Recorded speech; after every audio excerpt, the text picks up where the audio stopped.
the parrot of ATURES, where through deserts wild and dreary, Orinoco dashes on, sits a parrot old and weary, like a sculptured thing of stone. Through its rocky barriers flowing, onward rolls the foaming stream. Waving palms on high are glowing in the sun's meridian beam. Ceaselessly the waves are heaving, sparkling up in antic play, while the sunny rays are weaving rainbows in the feathery spray. Where yon billows wild are breaking, sleeps a tribe forevermore, who, their native land forsaking, refuge sought on this lone shore. As they lived, free, dauntless ever, so the brave Aturians died, and the green banks of the river all their mortal relics hide. Yet the parrot, ne'er forgetting those who loved him, mourns them still on the stone his sharp beak whetting, while the air his wailings fill. Where are now the youths who bred him, to pronounce their mother tongue? Where the gentle maids who fed him, and who built his nest when young? All, alas, are lifeless lying, stretched upon their grassy bed, nor can all his mournful crying e'er awake the slumbering dead. Still he calls with voice imploring to a world that heeds him not replies but waters roaring, no kind soul bewails his lot. Swift the savage turns his rudder, when his eyes the bird behold, none e'er saw without a shudder that Aturian parrot old. The nocturnal life of animals in the primeval forest. If the faculty of appreciating nature in different races of man, and if the character of the countries they now inhabit or have traversed in their earlier migrations, have more or less enriched the respective languages by appropriate terms, expressive of the forms of mountains, the state of vegetation, the appearances of the atmosphere, and the contour and grouping of the clouds. It must be admitted that by long use and literary caprice, many of these designations have been diverted from the sense they originally bore. Words have gradually been regarded as synonymous, which ought to have remained distinct, and languages have thus lost a portion of the expressiveness and force which might else have imparted a physiognomical character to descriptions of natural scenery. As an evidence of the extent to which a communion with nature, and the requirements of a laborious nomadic life, may enrich language, I would recall the abundance of characteristic denominations employed in Arabic and Persian to distinguish plains, steppes, and deserts, according as they are entirely bare, covered with sand, or intersected by tabular masses of rock, or as they are diversified by spots of pasture land and extended tracts of social plants.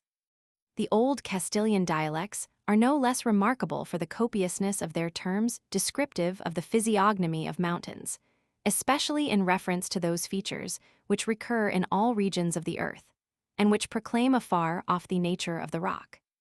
As the declivities of the Andes and the mountainous parts of the Canaries, the Antilles, and the Philippines are all inhabited by races of Spanish descent, and as the nature of the soil has there influenced the mode of life of the inhabitants to a greater degree than in other parts of the world, excepting perhaps in the Himalaya and the Thibetian highlands. So also the designations expressive of the forms of mountains in trachytic, basaltic, and porphyritic districts, as well as in schistose, calcareous, and sandstone formations, have been happily preserved in daily use. Under such circumstances, newly formed words become incorporated with the common stock. Speech acquires life from everything which bears the true impress of nature, whether it be by the definition of sensuous impressions received from the external world, or by the expression of thoughts and feelings that emanate from our inner being. In descriptions of natural phenomena, as well as in the choice of the expressions employed, this truth to nature should be especially kept in view. The object will be the best attained by simplicity in the narration of whatever we have ourselves observed and experienced, and by closely examining the locality with which the subject matter is connected. Generalization of physical views and the enumeration of results belong principally to the study of the cosmos, which, indeed, must still be regarded as an inductive science. But the vivid delineation of organic forms, animals, and plants, in their picturesque and local relations to the multiform surface of the earth, although limited to a small section of terrestrial life, still affords materials for this study. It acts as a stimulus to the mind, wherever it is capable of appreciating the great phenomena of nature in an aesthetic point of view. To these phenomena belongs especially the boundless forest district, which in the torrid zone of South America connects the river basins of the Orinoco and the Amazon. This region deserves, in the strictest sense of the word, to be called a primeval forest, a term that has, in recent times, been so frequently misapplied. Primeval or primitive, as applied to a forest, a nation, or a period of time, is a word of rather indefinite signification, and generally but of relative import. If every wild forest, densely covered with trees, on which man has never laid his destroying hand, is to be regarded as a primitive forest, then the phenomenon is common to many parts both of the temperate and the frigid zones. If, however, this character consists in impenetrability, through which it is impossible to clear with the axe, between trees measuring from 8 to 12 feet in diameter, a path of any length, primitive forests belong exclusively to tropical regions. This impenetrability is by no means, as is often erroneously supposed in Europe, always occasioned by the interlaced climbing lions or creeping plants, for these often constitute but a very small portion of the underwood. The chief obstacles are the shrub-like plants which fill up every space between the trees in a zone where all vegetable forms have a tendency to become arborescent. If travelers, the moment they set foot in a tropical region, and even while on islands, in the vicinity of the seacoast, imagine that they are within the precincts of a primeval forest, the misconception must be ascribed to their ardent desire of realizing a long-cherished wish. Every tropical forest is not primeval forest. I have scarcely ever used the latter term in the narrative of my travels. Although, I believe, that of all investigators of nature now living, Bonpland, Martius, Poppig, Robert and Richard Schomburg, and myself, have spent the longest period of time in primeval forests in the interior of a great continent. Notwithstanding the striking richness of the Spanish language in designations, descriptive of natural objects, of which I have already spoken, yet one and the same word monte is employed for a mountain and a forest, for Cerro, Montana, and for selva. In a work on the true breadth and the greatest extension of the chain of the Andes towards the east, I have shown how this twofold signification of the word monte has led to the error, in a fine and extensively circulated English map of South America, of marking ranges of high mountains in districts occupied only by plains. Where the Spanish map of La Cruz Almadilla, which formed the basis of so many others, indicated cacao woods, montes de cacao, cordilleras were supposed to exist, although the cacao tree affects only the hottest of the low lands. If we comprehend, in one general view, the woody region which embraces the whole of South America, between the grassy plains of Venezuela, Los Llanos de Caracas, and the pampas of Buenos Aires, lying between 8 degrees north and 19 degrees south latitude, we perceive that this connected hylia of the tropical zone is unequaled in extent by any other on the surface of the earth. Its area is about 12 times that of Germany. Traversed in all directions by rivers, some of whose direct and indirect tributary streams, as well those of the second as of the first order, surpass the Danube and Rhine in the abundance of their waters, it owes the wonderful luxuriance of its vegetation to the twofold influence of great humidity and high temperature. In the temperate zone, particularly in Europe and northern Asia, forests may be named from particular genera of trees which grow together as social plants, plantisocials, and form separate woods. In the oak, pine, and birch forests of the northern regions, and in the linden or lime woods of the eastern, there usually predominates only one species of Amentaceae, Coniferae, or Tiliaceae, while sometimes a single species of Piniferae is intermixed with trees of deciduous foliage. Such uniformity of association is unknown in tropical forests. The excessive variety of their rich sylvan flora renders it vain to ask, of what do the primeval forests consist?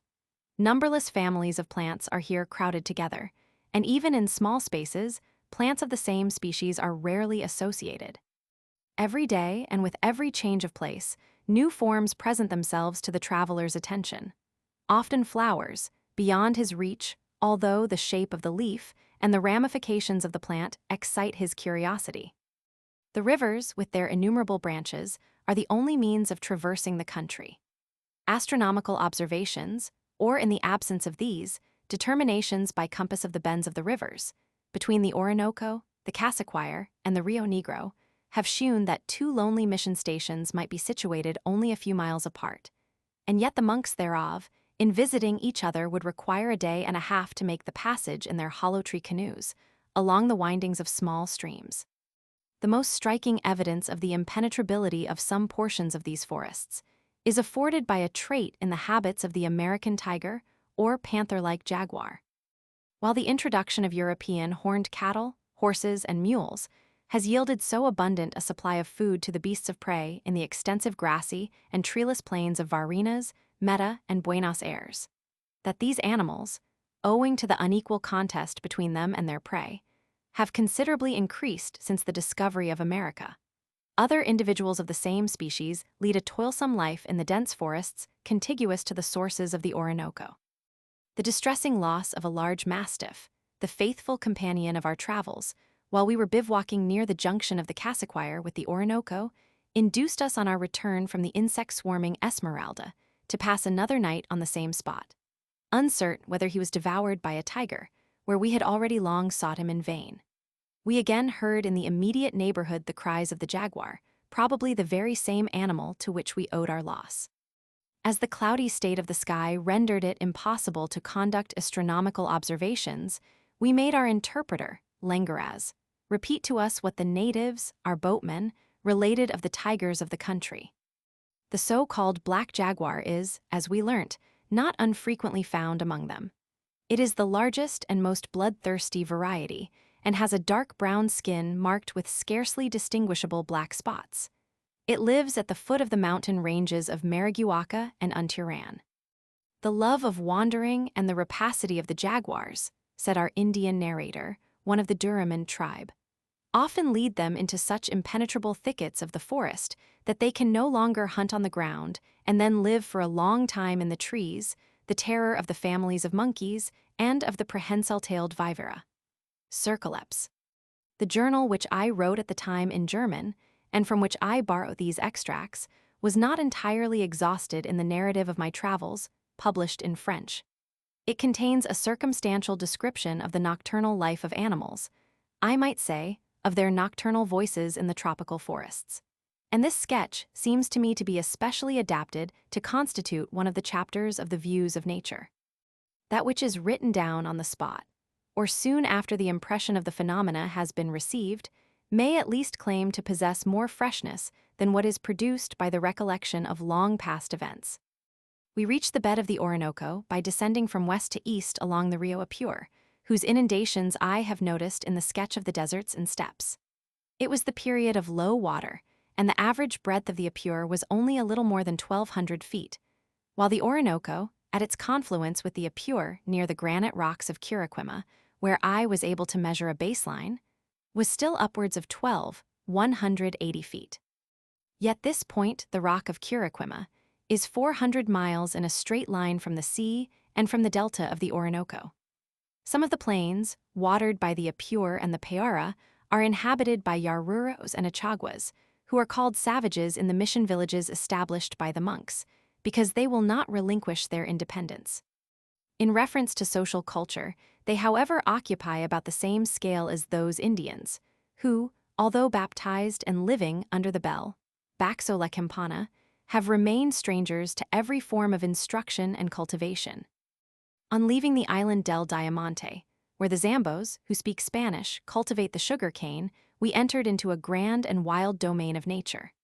The air was filled with countless flamingos, phoenicopterus, and other waterfowl, which seemed to stand forth from the blue sky like a dark cloud in ever-varying outlines. The bed of the river had here contracted to less than 1,000 feet and formed a perfectly straight canal, which was enclosed on both sides by thick woods. The margin of the forest presents a singular spectacle. In front of the almost impenetrable wall of colossal trunks of Caesalpinia, Cedrela, and Desmanthus, there rises with the greatest regularity on the sandy bank of the river a low hedge of sauso, only 4 feet high. It consists of a small shrub, Hermesia castanifolia, which forms a new genus of the family of Euphorbiaceae. A few slender, thorny palms, called by the Spaniards Piritu and Corozo, perhaps species of Martinesia or Bactris, stand close alongside, the whole resembling a trimmed garden hedge with gate-like openings at considerable distances from each other, formed undoubtedly by the large 4-footed animals of the forests, for convenient access to the river. At sunset, and more particularly at break of day, the American tiger, the tapir, and the peccary dicotyles may be seen coming forth from these openings accompanied by their young, to give them drink. When they are disturbed by a passing Indian canoe and are about to retreat into the forest, they do not attempt to rush violently through these hedges of saso, but proceed deliberately along the bank, between the hedge and river, affording the traveler the gratification of watching their motions for sometimes 400 or 500 paces, until they disappear through the nearest opening. During a 74 days, almost uninterrupted river navigation of 15-20 miles up the Orinoco, to the neighborhood of its sources, and along the Cassiquiare and the Rio Negro, during the whole of which time we were confined to a narrow canoe. The same spectacle presented itself to our view at many different points, and, I may add, always with renewed excitement. There came to drink, bathe, or fish groups of creatures belonging to the most opposite species of animals, the larger mammalia with many-colored herons, palmdeas with the proudly strutting curassow, Crax elector, C. poxy. It is here as in paradise, ease como en el paradise, remarked with pious air our steersman, an old Indian who had been brought up in the house of an ecclesiastic. But the gentle peace of the primitive golden age does not reign in the paradise of these American animals. They stand apart, watch, and avoid each other. The capybara, a cavy or river hog 3 or 4 feet long, a colossal repetition of the common Brazilian cavy, Cavia agouti, is devoured in the river by the crocodile, and on the shore by the tiger. They run so badly that we were frequently able to overtake and capture several from among the numerous herds. Below the mission of Santa Barbara de Arichuna, we passed the night as usual in the open air, on a sandy flat, on the bank of the Apure, skirted by the impenetrable forest. We had some difficulty in finding dry wood to kindle the fires with which it is here customary to surround the bivouac as a safeguard against the attacks of the jaguar. The air was bland and soft, and the moon shone brightly. Several crocodiles approached the bank, and I have observed that fire attracts these creatures as it does our crabs and many other aquatic animals. The oars of our boats were fixed upright in the ground to support our hammocks.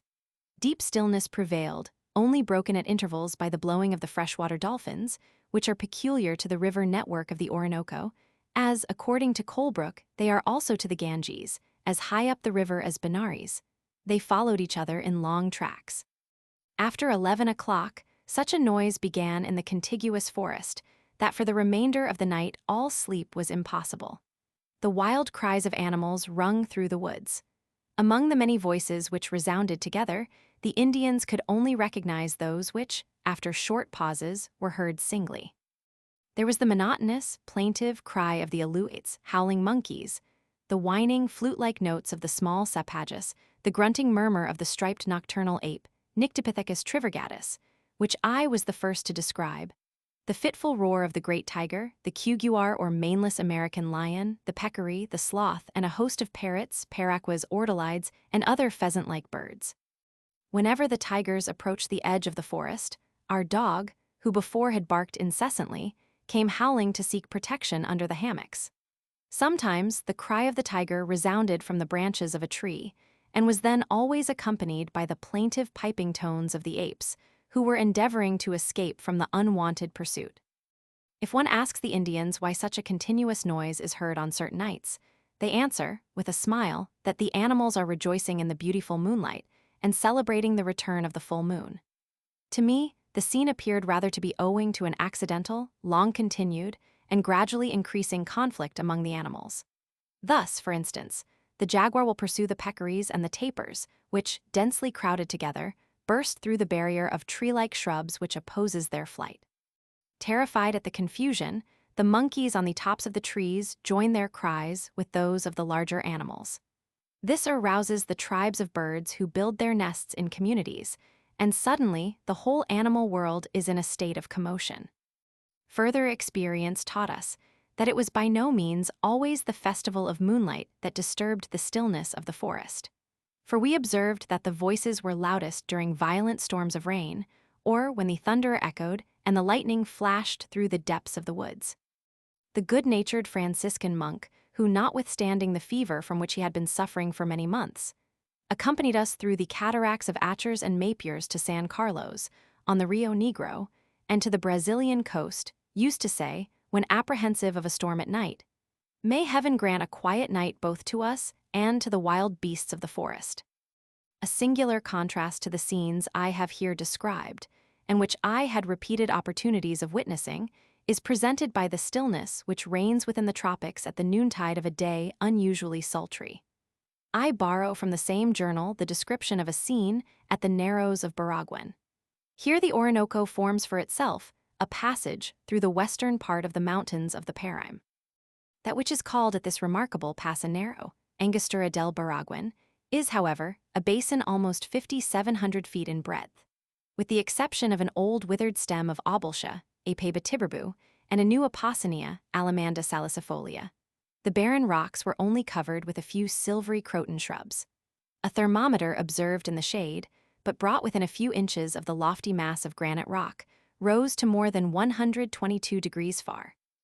All distant objects had wavy undulating outlines, the optical effect of the mirage. Not a breath of air moved the dust-like sand. The sun stood in the zenith, and the effulgence of light poured upon the river, and which, owing to a gentle ripple of the waters, was brilliantly reflected, gave additional distinctness to the red haze which veiled the distance. All the rocky mounds and naked boulders were covered with large, thick-scaled iguanas, gecko lizards, and spotted salamanders. Motionless, with uplifted heads and widely extended mouths, they seemed to inhale the heated air with ecstasy. The larger animals at such times take refuge in the deep recesses of the forest. The birds nestle beneath the foliage of the trees or in the clefts of the rocks. But if in this apparent stillness of nature we listen closely for the faintest tones, we detect a dull, muffled sound, a buzzing and humming of insects close to the earth, in the lower strata of the atmosphere. Everything proclaims a world of active organic forces. In every shrub, in the cracked bark of trees, in the perforated ground inhabited by hymenopterous insects, life is everywhere audibly manifest. It is one of the many voices of nature revealed to the pious and susceptible spirit of man. Illustrations and additions. Footnote 65. p. 191. Characteristic denominations in Arabic and Persian. More than 20 words might be cited by which the Arabs distinguish between a steppe tanufa, according as it may be a desert without water, entirely bare or covered with silicious sand, and interspersed with spots of pasture land. Sahara, Kafir, Mikfar, Maim. Sal is a depressed plain, Dhaka a desolate, elevated plateau. In Persian, Bayaban is an arid sandy waste, as the Mongolian Gobi and the Chinese Hanhai and Shamo. Yela is a steppe covered with grass rather than with low-growing plants, like the Mongolian Kuta, the Turkish Tala or Tiskal, and the Chinese Huang. Disjureft is a naked, elevated plateau. Footnote 66. p. 191. The Old Castilian dialects. Pico, Picacho, Magot, Cucuracho, Espigan, Loma Tendida, Mesa Pensillo, Farallon, Tablon, Pina, Penon, Penasco, Penoliria, Roca Partida, Laxa, Cerro, Sierra, Serrania, Cordillera, Monte, Montana, Montenuela, Cadena de Montes, Los Altos, Malpais, Reventazon, Bufa, and C. Footnote 67. p. 194, where the map had indicated Montes de Cacao. On the range of hills from which the lofty Andes de Cacao have originated, see my Relation Historique, T. Roman 3. p. 238. Footnote 68. p. 197, Hermesia. The genus Hermesia, the Sasso, has been described by Bomplind, and is delineated in our Plants Equinoxales, TIP 162, tab, Roman 46. Footnote 69. p. 199. The freshwater dolphin. These are not sea dolphins, which, like some species of pleuronix, flatfish which invariably have both eyes on one side of the body, ascend the rivers to a great distance, as, for instance, the limand, Pleuronix limanda, which is found as far inland as Orleans. Some forms of sea fish, as the dolphin and skate, rhea, are met with in the great rivers of both continents. The freshwater dolphin of the Apure and the Orinoco differs specifically from the Delphinus gangeticus, as well as from all sea dolphins. Footnote 70. p. 199. The striped nocturnal monkey. This is the dower rauculi or cusi of the cassiquire, which I have elsewhere described as the Simia trivirgata, from a drawing made by myself of the living animal. We have since seen the nocturnal monkey living in the menagerie of the Jardin des Plantes at Paris. Spix also met with this remarkable little animal on the Amazon River and called it Nyctopithecus vociferans. Potsdam, June 1849. Hypsometric addenda.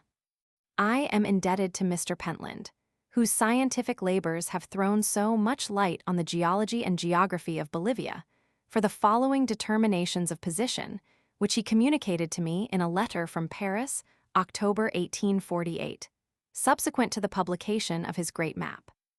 Nevado of Sorata, south latitude. Longitude.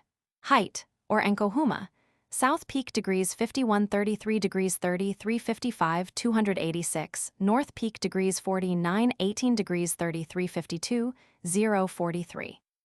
Illimani, South Peak degrees 38 52 degrees 49 18, 145 Middle Peak degrees 38 26 degrees 49 17, 0 94 North Peak degrees 37 50 degrees 49 39, 0 60.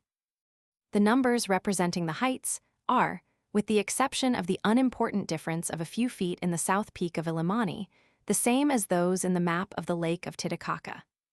A sketch of the Illimani, as it appears in all its majesty from La Paz, was given at an earlier date by Mr. Pentland in the Journal of the Royal Geographical Society. But this was 5 years after the publication of the first measurements in the Annuaire du Bureau des Longitudes for 1830, p. 323, which results I myself hastened to disseminate in Germany. The Nevado de Sorata lies to the east of the village of Sorata or Esquibel, and is called in the Imara language, according to Pentland, Encamani, Idampu, and Ilhampu. In Illimani, we recognize the Imara word ili, snow. If, however, in the eastern chain of Bolivia the Sorata was long assumed to be 3962 feet, and the Illimani 2851 feet too high, there are in the western chain of Bolivia, according to Pentland's map of Titicaca, 1848, 4 peaks east of Arica between the latitudes 18 degrees 7 and 18 degrees 25, all of which exceed Chimborazo in height, which itself is 422 feet. These 4 peaks are English feet, French feet, Pomerup, 700, 360 Guallatari 960, 604 Paranacota 030, 670 Sahama 350, 971. Burgos has applied to the chains of the Andes in Bolivia the investigation which I published regarding the proportion, which varies extremely in different mountain chains, of the mountain ridge, the mean height of the passes, to the highest summits or the culminating points. He finds, according to Pentland's map, that the mean height of the passes in the eastern chain is 13,505, and in the western chain 14,496 feet. The culminating points are 21,285 and 22,350 feet. Consequently, the ratio of the height of the ridge to that of the highest summit is in the eastern chain as 1:157, and in the western chain as 1:154. This ratio, which is, as it were, the measure of the subterranean upheaving force, is very similar to that in the Pyrenees, but very different from the plastic form of the Alps, the mean height of whose passes is far less in comparison with the height of Mont Blanc. In the Pyrenees, these ratios are as 1:143, and in the Alps as 1:209. But according to Fitzroy and Darwin, the height of the Sahama is still surpassed by 848 feet by that of the volcano Aconcagua, south lat. 32 degrees 39, in the northeast of Valparaiso in Chile. The officers of the expedition of the Adventure and Beagle found, in August 1835, that the Aconcagua was between 23,000 and 23,400 feet in height. If we reckon it at 23,200 feet, it is 1,776 feet, higher than Chimborazo. According to more recent calculations, Aconcagua is determined to be 23,906 feet. Our knowledge regarding the systems of mountains, which, north of the parallels of 30 degrees and 31 degrees, are distinguished as the Rocky Mountains and the Sierra Nevada of California, has been vastly augmented during the last few years in the astronomico-geographical, hypsometric, geognostic, and botanical departments. by the excellent works of Charles Fremont, of Dr. Wislicenus, and of Lieutenants Abert and Peck. There prevails throughout these North American works a scientific spirit deserving of the warmest acknowledgement. The remarkable plateau, referred to in P34, between the Rocky Mountains and the Sierra Nevada of California, which rises uninterruptedly from 4,000 to 5,000 French, 4,260 to 5,330 English feet high, and is termed the Great Basin, presents an interior closed river system, thermal springs, and salt lakes. None of its rivers, Bear River, Carson River, and Humboldt River, find a passage to the sea. That which, by a process of induction and combination, I represented in my great map of Mexico, executed in 1804 as the Lake of Timpanogos, is the Great Salt Lake of Fremont's map. It is 60 miles long from north to south and 40 miles broad, and it communicates with the freshwater Lake of Utah, which lies at a higher level, and into which the Timpanogos or Timpanyazu River enters from the eastward, in lat. 40°13. The fact of the Lake of Timpanogos not having been placed in my map sufficiently to the north and west arose from the entire absence, at that period, of all astronomical determinations of position of Santa Fe in New Mexico. For the western margin of the lake, the error amounts to almost 50 minutes, a difference of absolute longitude which will appear less striking when it is remembered that my itinerary map of Guanajuato could only be based for an extent of 15 degrees of latitude on determinations made by the compass, magnetic surveys, instituted by Don Pedro de Rivera. These determinations gave my talented and prematurely lost fellow laborer, Herr Friesen, 105°36 as the longitude of Santa Fe, while, by other combinations, I calculated it at 104°51. According to actual astronomical determinations, the true longitude appears to be 106 degrees. The relative position of the strata of rock salt found in thick strata of red clay, southeast of the Great Salt Lake, Laguna de Timpanogos, with its many islands, and near the present Fort Mormon and the Utah Lake, is accurately given in my large map of Mexico. I may refer to the most recent evidence of the traveler who made the first trustworthy determinations of position in this region.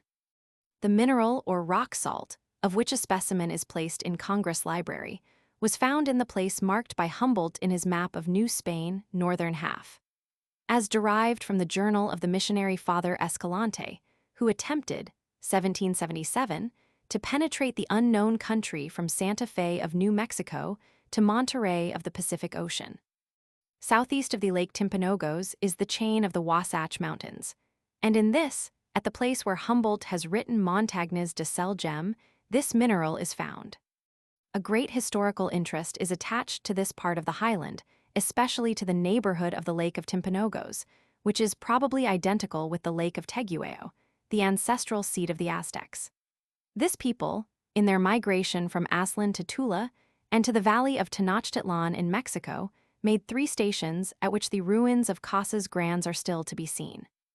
The first halting place of the Aztecs was at the Lake of Tegueo, south of Quivira, the second on the Rio Gila, and the third not far from the Presidio de Llanos. Lieutenant Abert found on the banks of the Rio Gila the same immense quantity of elegantly painted fragments of delf and pottery scattered over a large surface of country, which, at the same place, had excited so much astonishment in the missionaries Francisco Garces and Pedro Font. From these products of the hand of man, it may be inferred that there was a time when a higher human civilization existed in this now desolate region. Repetitions of the singular architectural style of the Aztecs and of their houses of 7 stories are at the present time to be found far to the east of the Rio Grande del Norte, as, for instance, at Taos. The Sierra Nevada of California is parallel to the coast of the Pacific, but between the latitudes of 34 degrees and 41 degrees, between San Buenaventura and the Bay of Trinidad, there runs, west of the Sierra Nevada, a small coast chain whose culminating point, Monte del Diablo, is 3,674 feet high. In the narrow valley, between this coast chain and the Great Sierra Nevada, flow from the south the Rio de San Joaquin, and from the north the Rio del Sacramento. It is in the alluvial soil on the banks of the latter river that the rich gold washings occur, which are now proceeding with so much activity. Besides the hypsometric leveling and the barometric measurements to which I have already referred, see page 33, between the mouth of the Kansas River in the Missouri and the coast of the Pacific, throughout the immense expanse of 28 degrees of longitude, Dr. Wislizenus has successfully prosecuted the leveling commenced by myself in the equinoctial zone of Mexico, to the north as far as to lat. 35 degrees 38, and consequently to Santa Fe del Nuevo Mexico. We learn with astonishment that the plateau which forms the broad crest of the Mexican Andes by no means sinks down to an inconsiderable height, as was long supposed to be the case. I give here, for the first time, according to recent measurements, the line of leveling from the city of Mexico to Santa Fe, which is within 16 miles from the Rio del Norte. French feet, English feet, Mexico HT Chile HT, San Juan del Rio HT, Querétaro HT, Celia HT, Salamanca HT, Guanajuato HT, Silao BR, Villa de Leon BR, Lagos BR, Aguas Calientes BR, San Luis Potosi BR, Zacatecas BR, Fresnillo BR, Durango, Odessa Paris WS, Saltillo WS, El Balsán de Mapimi from 3600 WS to 4200 Chihuahua WS, Casaquariachi WS. Paso del Norte, on the Rio Grande WS, Del Norte Santa Fe del Nuevo Mexico WS. The attached letters WS, BR, and HT indicate the barometric measurements of Dr. Wislizenus, Obergrath Burkhardt, and myself. To the valuable memoir of Dr. Wislizenus there are appended 3 profile delineations of the country, one from Santa Fe to Chihuahua over Paso del Norte, one from Chihuahua over Perez to Reynosa, and one from Fort Independence, a little to the east of the confluence of the Missouri and the Kansas River, to Santa Fe. The calculation is based on daily corresponding observations of the barometer, made by Engelmann at St. Louis and by Lilly in New Orleans. If we consider that in the north and south direction, the difference of latitude between Santa Fe and Mexico is more than 16 degrees, and that, consequently, the distance in a direct meridian direction, independently of curvatures on the road, is more than 960 miles. We are led to ask whether, in the whole world, there exists any similar formation of equal extent and height between 5,000 and 7,500 feet above the level of the sea. 4-wheeled wagons can travel from Mexico to Santa Fe. The plateau, whose leveling I have here described, is formed solely by the broad, undulating, flattened crest of the chain of the Mexican Andes. It is not the swelling of a valley between 2 mountain chains, such as the Great Basin between the Rocky Mountains and the Sierra Nevada of California, in the Northern Hemisphere, or the elevated plateau of the Lake of Titicaca, between the eastern and western chains of Bolivia, or the plateau of Thibet, between the Himalaya and the Kuen-Lun, in the Southern Hemisphere. Ideas for a physiognomy of plants. When the active spirit of man is directed to the investigation of nature, or when in imagination he scans the vast fields of organic creation, among the varied emotions excited in his mind, there is none more profound or vivid than that awakened by the universal profusion of life. Everywhere, even near the icebound poles, the air resounds with the song of birds and with the busy hum of insects. Not only the lower strata, in which the denser vapors float, but also the higher and ethereal regions of the air teem with animal life. Whenever the lofty crests of the Peruvian Cordilleras or the summit of Mont Blanc, south of Lake Lemon, have been ascended, living creatures have been found even in these solitudes.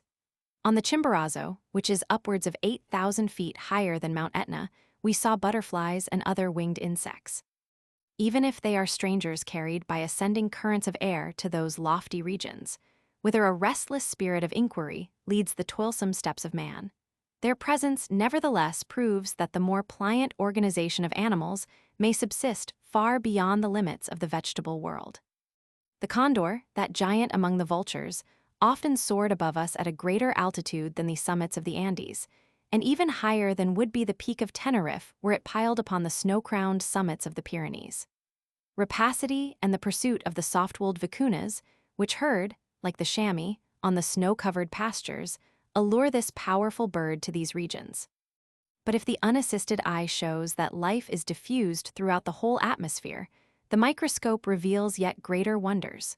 Wheel animalcules, brachiae, and a host of microscopic insects are lifted by the winds from the evaporating waters below. Motionless and to all appearance dead, they float on the breeze, until the dew bears them back to the nourishing earth, and bursting the tissue which encloses their transparent rotating bodies, instills new life and motion into all their organs, probably by the action of the vital principle inherent in water. The yellow meteoric sand or mist, dust nebulae, often observed to fall on the Atlantic near the Cape de Verde Islands, and not unfrequently borne in an easterly direction as far as northern Africa, Italy, and Central Europe, consists, according to Ehrenberg's brilliant discovery, of agglomerations of silicious-shelled microscopic organisms. Many of these perhaps float for years in the highest strata of the atmosphere, until they are carried down by the Etesian winds or by descending currents of air, in the full capacity of life, and actually engaged in organic increase by spontaneous self-division. Together with these developed creatures, the atmosphere contains countless germs of future formations, eggs of insects, and seeds of plants, which, by means of hairy or feathery crowns, are borne forward on their long autumnal journey. Even the vivifying pollen scattered abroad by the male blossoms is carried by winds and winged insects over sea and land to the distant and solitary female plant. Thus, wheresoever the naturalist turns his eye, life or the germ of life lies spread before him. But if the moving sea of air in which we are immersed, and above whose surface we are unable to raise ourselves, yields to many organic beings their most essential nourishment, they still require therewith a more substantial species of food, which is provided for them only at the bottom of this gaseous ocean. This bottom is of a twofold kind, the smaller portion constituting the dry earth in immediate contact with the surrounding atmosphere, the larger portion consisting of water, formed, perhaps, thousands of years ago from gaseous matters fused by electric fire, and now incessantly undergoing decomposition in the laboratory of the clouds and in the pulsating vessels of animals and plants. Organic forms descend deep into the womb of the earth, wherever the meteoric rainwaters can penetrate into natural cavities or into artificial excavations and mines. The domain of the subterranean cryptogamic flora was early an object of my scientific researches. Thermal springs of the highest temperature nourish small hydropores, confervae and oscillatory. Not far from the Arctic Circle, at Bear Lake, in the new continent, Richardson saw flowering plants on the ground which, even in summer, remains frozen to the depth of 20 inches. It is still undetermined where life is most abundant, whether on the earth or in the fathomless depths of the ocean. Ehrenberg's admirable work on the relative condition of animalcular life in the tropical ocean and the floating and solid ice of the Antarctic Circle has spread the sphere and horizon of organic life before our eyes. Siliceous-shelled Polygastrica and even Cossinodisci, alive, with their green ovaries, have been found enveloped in masses within 12 degrees of the pole, even as the small black glacier flea, Dissauria glacialis, and Podurelli inhabit the narrow tubules of ice of the Swiss glaciers, as proved by the researches of Agassiz. Ehrenberg has shown that on some microscopic infusorial animalcules, Cynodra and Cocconais, other species live parasitically, and that in the Gallianelli, the extraordinary powers of division and development of bulk are so great that an animalcule invisible to the naked eye can in 4 days form 2 cubic feet of the Billin polishing slate. In the ocean, gelatinous seaworms, living and dead, shine like luminous stars, converting by their phosphorescent light the green surface of the ocean into one vast sheet of fire. Indelible is the impression left on my mind by those calm tropical nights of the Pacific, where the constellation of Argo in its zenith and the setting Southern Cross pour their mild planetary light through the ethereal azure of the sky, while dolphins mark the foaming waves with their luminous furrows. But not alone the depths of ocean, the waters, too, of our own swamps and marshes conceal innumerable worms of wonderful form. Almost indistinguishable by the eye are the Cyclidae, the Eugolns, and the host of naiads divisible by branches like the Lemna duckweed, whose leafy shade they seek. Surrounded by differently composed atmospheres and deprived of light, the spotted Ascaris breathes in the skin of the earthworm, the silvery and bright Leucophora exists in the body of the shore gneiss, and a pentastoma in the large pulmonary cells of the tropical rattlesnake. There are animalcules in the blood of frogs and salmon, and even, according to Nordmann, in the fluid of the eyes of fishes and in the gills of the bream. Thus are even the most hidden recesses of creation replete with life. We purpose in the following pages to consider the different families of plants, since on their existence entirely depends that of the animal creation. Incessantly are they occupied in organizing the raw material of the earth, assimilating by vital forces those elements, which after 1,000 metamorphoses become ennobled into active nervous tissue. The glance which we direct to the dissemination of vegetable forms reveals to us the fullness of that animal life which they sustain and preserve. The verdant carpet which a luxuriant flora spreads over the surface of the earth is not woven equally in all parts. For while it is most rich and full where, under an ever-cloudless sky, the sun attains its greatest height, it is thin and scanty near the torpid poles, where the quickly recurring frosts too speedily blight the opening bud or destroy the ripening fruit. Yet everywhere man rejoices in the presence of nourishing plants. Even where from the depths of the sea, a volcano bursting through the boiling flood upheaves a scoriaceous rock, as once happened in the Greek islands, or, to instance a more gradual phenomenon, where the united labors of the coral animal, lithophytes have piled up their cellular dwellings on the crests of submarine mountains, until after toiling for thousands of years their edifice reaches the level of the ocean, when its architects perish and leave a coral island. Thus are organic forces ever ready to animate with living forms the naked rock. How seeds are so suddenly transported to these rocks, whether by birds, or by winds, or by the waves of ocean, is a question that cannot be decided, owing to the great distance of these islands from the coasts. But no sooner has the air greeted the naked rock, than, in our northern countries, it gradually acquires a covering of velvet-like fibers, which appear to the eye to be colored spots.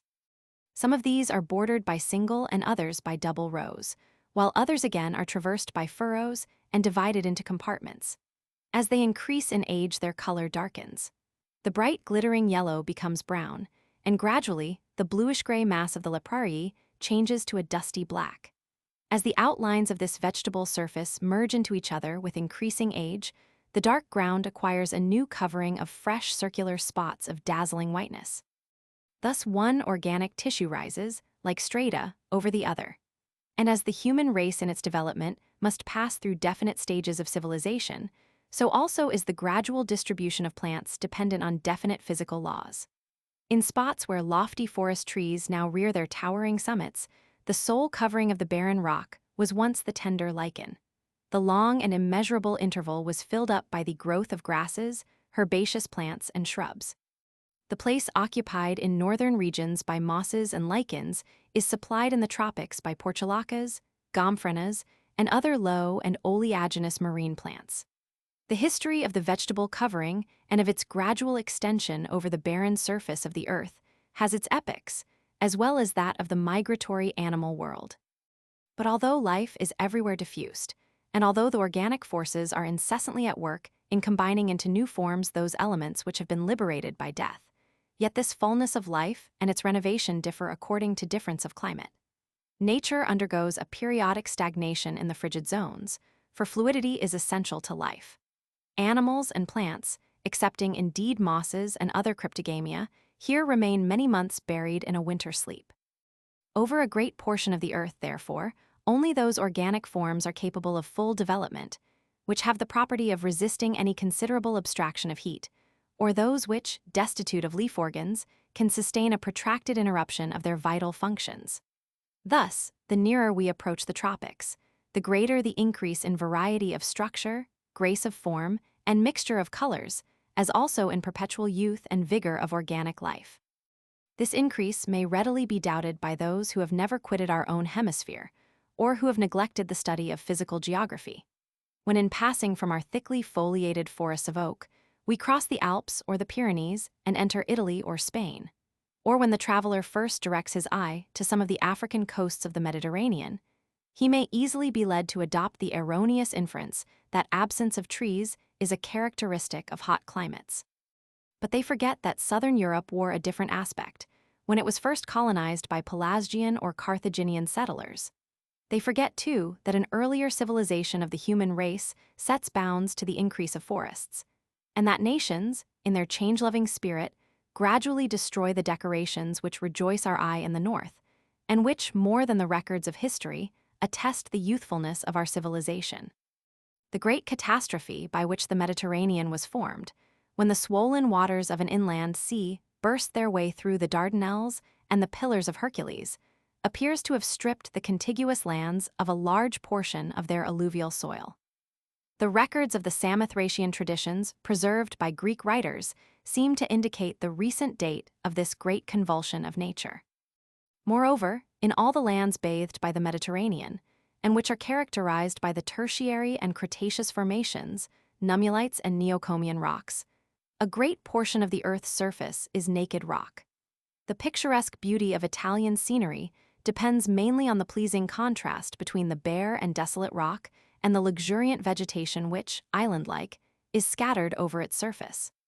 Where the rock is less intersected by fissures, so that the water rests longer on its surface, and where it is covered with earth, as on the enchanting banks of Lake Albano, there even Italy has her oak forests, as shady and verdant as could be desired by an inhabitant of the north.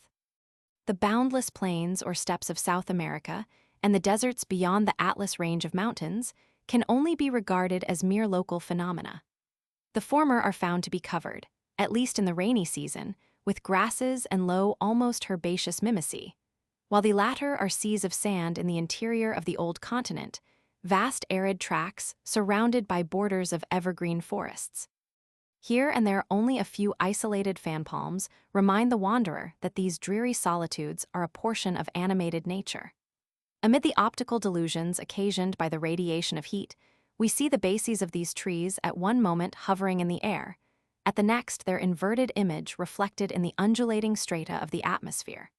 To the west of the Peruvian Andes, on the shores of the Pacific, I have passed weeks in traversing these waterless deserts. The origin of this absence of plants over large tracts of land, in regions characterized on every side by the most exuberant vegetation, is a geological phenomenon which has hitherto received but little attention. It undoubtedly arises from former revolutions of nature, such as inundations, or from volcanic convulsions of the Earth's surface. When once a region loses its vegetable covering, if the sand is loose and devoid of springs, and if vertically ascending currents of heated air prevent the precipitation of vapor, thousands of years may elapse before organic life can penetrate from the green shores to the interior of the dreary waste. Those who are capable of surveying nature with a comprehensive glance and abstract their attention from local phenomena cannot fail to observe that organic development and abundance of vitality gradually increase from the poles towards the equator, in proportion to the increase of animating heat. But in this distribution, every different climate has allotted to it some beauty peculiar to itself. To the tropics belong variety and magnitude in vegetable forms. To the north, the aspect of its meadows and the periodical renovation of nature at the first genial breath of spring. Every zone, besides its own peculiar advantages, has its own distinctive character. The primeval force of organization, notwithstanding a certain independence in the abnormal development of individual parts, binds all animal and vegetable structures to fixed ever-occurring types. For as in some individual organic beings we recognize a definite physiognomy, and as descriptive botany and zoology are, strictly speaking, analyses of animal and vegetable forms, so also there is a certain natural physiognomy peculiar to every region of the earth. That which the painter designates by the expressions Swiss scenery or Italian sky is based on a vague feeling of the local natural character. The azure of the sky, the effects of light and shade, the haze floating on the distant horizon, the forms of animals, the succulence of plants, the bright glossy surface of the leaves, the outlines of mountains, all combine to produce the elements on which depends the impression of any one region. It must be admitted, however, that in all latitudes the same kind of rocks, as trachyte, basalt, porphyritic schist, and dolomite, form mountain groups of exactly similar physiognomy. Thus the greenstone cliffs of South America and Mexico resemble those of the Fichtel Mountains of Germany, in like manner as among animals, the form of the Alco, or the original canine race of the new continent, is analogous to that of the European race. The inorganic crust of the earth is as it were independent of climatic influences, perhaps because diversity of climate arising from difference of latitude is of more recent date than the formations of the earth, or that the hardening crust, in solidifying and discharging its caloric, acquired its temperature from internal and not from external causes. All formations are, therefore, common to every quarter of the globe and assume the like forms. Everywhere basalt rises in twin mountains and truncated cones. Everywhere trap porphyry presents itself to the eye under the form of grotesquely shaped masses of rock, while granite terminates in gently rounded summits. Thus, too, similar vegetable forms, as pines and oaks, alike crown the mountain declivities of Sweden and those of the most southern portion of Mexico. But notwithstanding all this coincidence of form and resemblance of the outlines of individual portions, the grouping of the mass, as a whole, presents the greatest diversity of character. As the orictognostic knowledge of minerals differs from geology, so also does the general study of the physiognomy of nature differ from the individual branches of the natural sciences.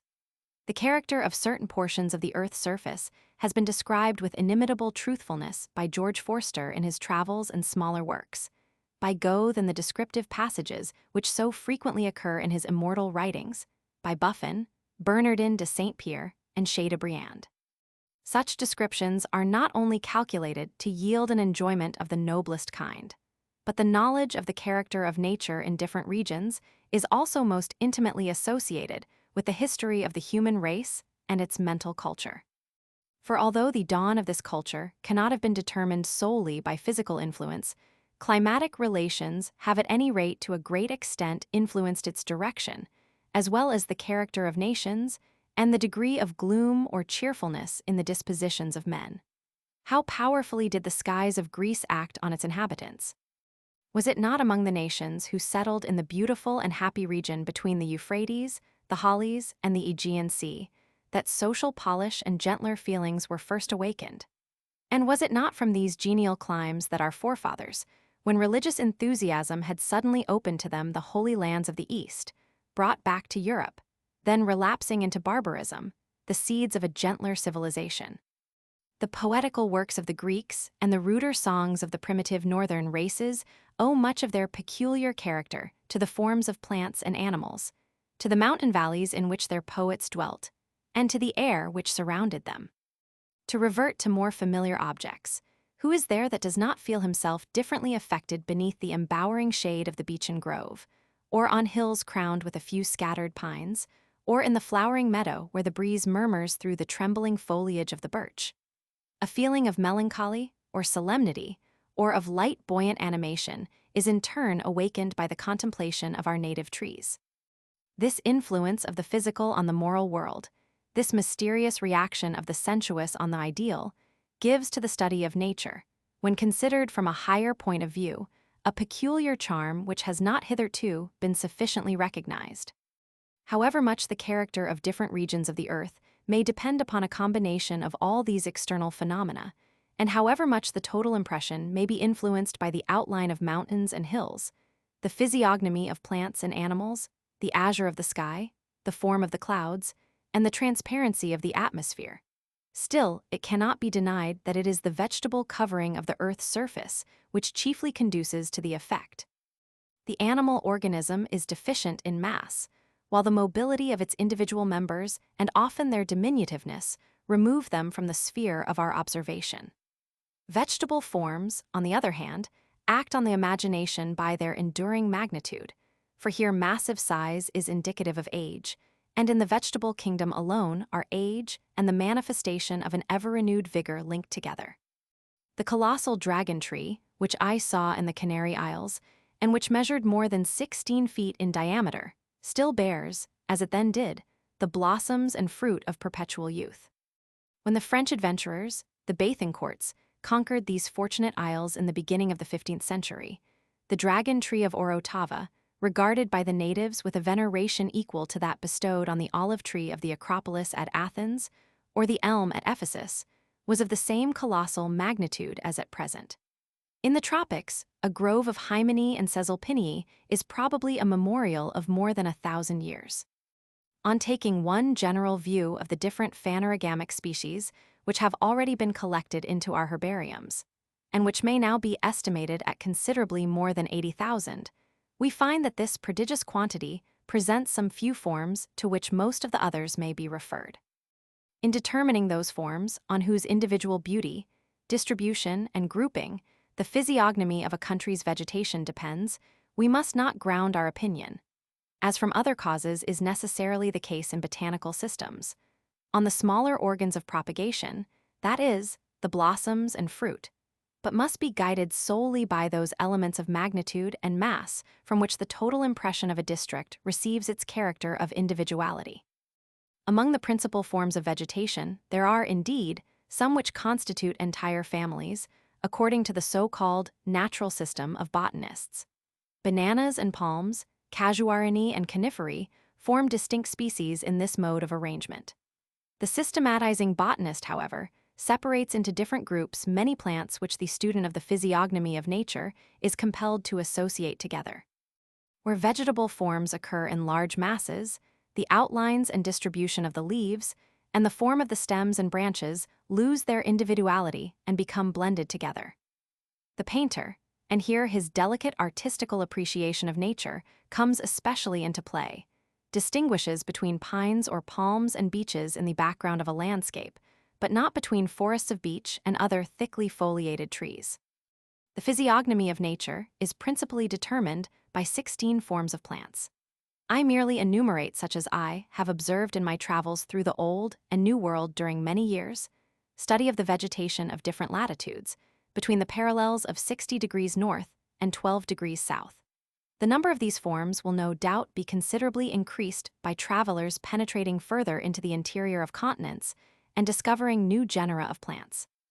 We are still wholly ignorant of the vegetation of the southeast of Asia, the interior of Africa and New Holland, and of South America from the Amazon to the province of Chiquitos. Might not a region be someday discovered in which ligneous fungi, Cenomys rangiferina, or mosses form high trees? Necarodendroides, a German species of moss, is in fact arborescent, and the sight of a wood of lofty mosses could hardly afford greater astonishment to its discoverers than that experienced by Europeans at the aspect of arborescent grasses, bamboos, and the tree ferns of the tropics, which are often equal in height to our lindens and alders. The maximum size and degree of development attainable by organic forms of any genus, whether of animals or plants, are determined by laws with which we are still unacquainted. In each of the great divisions of the animal kingdom, as insects, reptiles, crustacea, birds, fishes, or mammalia, the dimensions of the body oscillate between certain extreme limits. But these limits, based on the observations hitherto contributed to science, may be enlarged by new discoveries of species with which we are at present unacquainted. In land animals, a high degree of temperature, depending on latitude, appears to have exercised a favorable influence on the genetic development of organization. Thus the small and slender form of our lizards expands in the south into the colossal, unwieldy, and mail-clad body of the formidable crocodile. In the huge cats of Africa and America, the tiger, lion, and jaguar, we find, repeated on a larger scale, the form of one of the smallest of our domestic animals. But if we penetrate into the recesses of the earth and search the tombs of plants and animals, the fossil remains thus brought to light not only manifest a distribution of forms at variance with the present climates, but they also reveal colossal structures, which exhibit as marked a contrast with the small types that now surround us, as does the simple yet dignified heroism of the ancient Greeks, when compared with what is recognized at the present day as greatness of character. If the temperature of the earth has undergone considerable, perhaps periodically recurring changes, and if even the relations between sea and land and the height and pressure of the atmospheric ocean have not always been the same, then the physiognomy of nature and the magnitude and forms of organic bodies must also have been subject to many variations. Enormous pachydermata, elephantine mastodons, Owen's Mylodon robustus, and the Colossachles, a land tortoise upwards of 6 feet in height, once inhabited forests of colossal lepidodendra, cactus-like stigmariae, and numerous genera of cycadee. Unable accurately to delineate the physiognomy of our aging and altering planet according to its present features, I will only attempt to bring prominently forward those characteristics which specially appertain to each individual group of plants. Notwithstanding all the richness and adaptability of our language, the attempt to designate in words, that which, in fact, appertains only to the imitative art of the painter, is always fraught with difficulty. I would also wish to avoid that wearying effect, which is almost unavoidably inseparable from a long enumeration of individual forms. We will begin with palms, the loftiest and most stately of all vegetable forms. To these, above all other trees, the prize of beauty has always been awarded by every nation, and it was from the Asiatic palm world, or the adjacent countries, that human civilization sent forth the first rays of its early dawn. Marked with rings, and not unfrequently armed with thorns, the tall and slender shaft of this graceful tree rears on high its crown of shining, fan-like or pinnated leaves, which are often curled like those of some graminy. Smooth stems of the palm, which I carefully measured, rose to a height of 190 feet. The palm diminishes in size and beauty as it recedes from the equatorial towards the temperate zones. Europe owns amongst its indigenous trees only one representative of this form of vegetation, the dwarfish coast palm, chamyops, which, in Spain and Italy, is found as far north as 44 degrees lat. The true palm climate has a mean annual temperature of 78 degrees to 81 degrees, 5 far. But the date palm, which has been brought to us from Africa, and is less beautiful than other species of this family, vegetates in the south of Europe in districts whose mean temperature is only from 59 degrees to 62 degrees, 4 far. Stems of palms and skeletons of elephants are found buried in the interior of the earth in northern Europe. Their position renders it probable that they were not drifted from the tropics towards the north, but that, in the great revolutions of our planet climates and the physiognomy of nature which is regulated by climate, have been, in many respects, altered. In all regions of the earth, the palm is found associated with the plantain or banana, the Psittaceae and Musaceae of botanists, Heliconia, Amomum, and Strelitzia. This form has a low, succulent, and almost herbaceous stem, the summit of which is crowned with delicately striped, silky, shining leaves of a thin and loose texture. Groves of bananas form the ornament of humid regions, and on their fruit the natives of the torrid zone chiefly depend for subsistence. Like the farinaceous cereals or corn-yielding plants of the north, the banana has accompanied man from the earliest infancy of his civilization. By some Semitic traditions, the primitive seat of these nutritious tropical plants has been placed on the shores of the Euphrates, and by others, with greater probability, in India, at the foot of the Himalaya mountains. Greek legends cite the plains of Enna as the home of the cereals. Whilst, however, the cereals, spread by culture over the northern regions, in monotonous and far-extending tracts, add but little to the beauty of the landscape. The inhabitant of the tropics, on the other hand, is enabled, by the propagation of the banana, to multiply one of the noblest and most lovely of vegetable productions. The form of the Malvaceae and Bombaceae, represented by Ceiba cavanalesia and the Mexican hand tree Cherostemon, has immensely thick stems, with lanuginous, large, cordate or indented leaves and magnificent flowers, frequently of a purple red. To this group belongs the baobab, or monkey bread tree, Adansonia digitata, which, with a moderate height, has occasionally a diameter of 32 feet, and may probably be regarded as at once the largest and most ancient organic memorial of our planet. The Malvaceae already begin to impart to the vegetation of Italy a peculiarly southern character. The temperate zone in our old continent, unfortunately, is wholly devoid of the delicately pinnate mimosas, whose predominating forms are acacia, desmanthus, gladicea, porleria, and tamarindus. This beautiful form occurs in the United States of North America, where under equal parallels of latitude, vegetation is more varied and luxuriant than in Europe. The mimosas are generally characterized, like the Italian pine, by an umbellate expansion of their branches. An extremely picturesque effect is produced by the deep blue of a tropical sky gleaming through the delicate tracery of their foliage. Heaths, which more especially belong to an African group of plants, include, according to physiognomic character and general appearance, the Epicridae and Diosmi, many Prodaceae, and the Australian acacias, which have no leaves but mere flattened petioles, Phyllodia. This group bears some resemblance to acicular-leaved forms, with which it contrasts the more gracefully by the abundance of its campanulate blossoms. The arborescent heaths, like some few other African plants, extend as far as the northern shores of the Mediterranean. They adorn the plains of Italy and the cistus groves of southern Spain, but I have nowhere seen them growing more luxuriantly than on the declivities of the Peak of Tade at Tenerife. In the countries bordering on the Baltic, and further northward, the appearance of this form of plants is regarded with apprehension as the precursor of drought and barrenness. Our heaths, Erica caluna, vulgaris, and Erica tetralix, E. carnea and E. cinerea, are social plants, against whose extension agricultural nations have contended for centuries, with but little success. It is singular that the principal representative of this family should be peculiar to one side of our planet alone. There is only one of the 300 known species of Erica to be met with in the new continent, from Pennsylvania and Labrador to Nootka Sound and Alaska.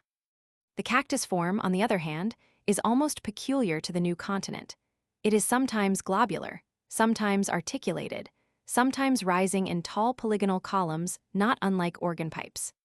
This group forms the most striking contrast with the lily and banana families and belongs to that class of plants which Bernardin de Saint Pierre felicitously terms vegetable fountains of the desert.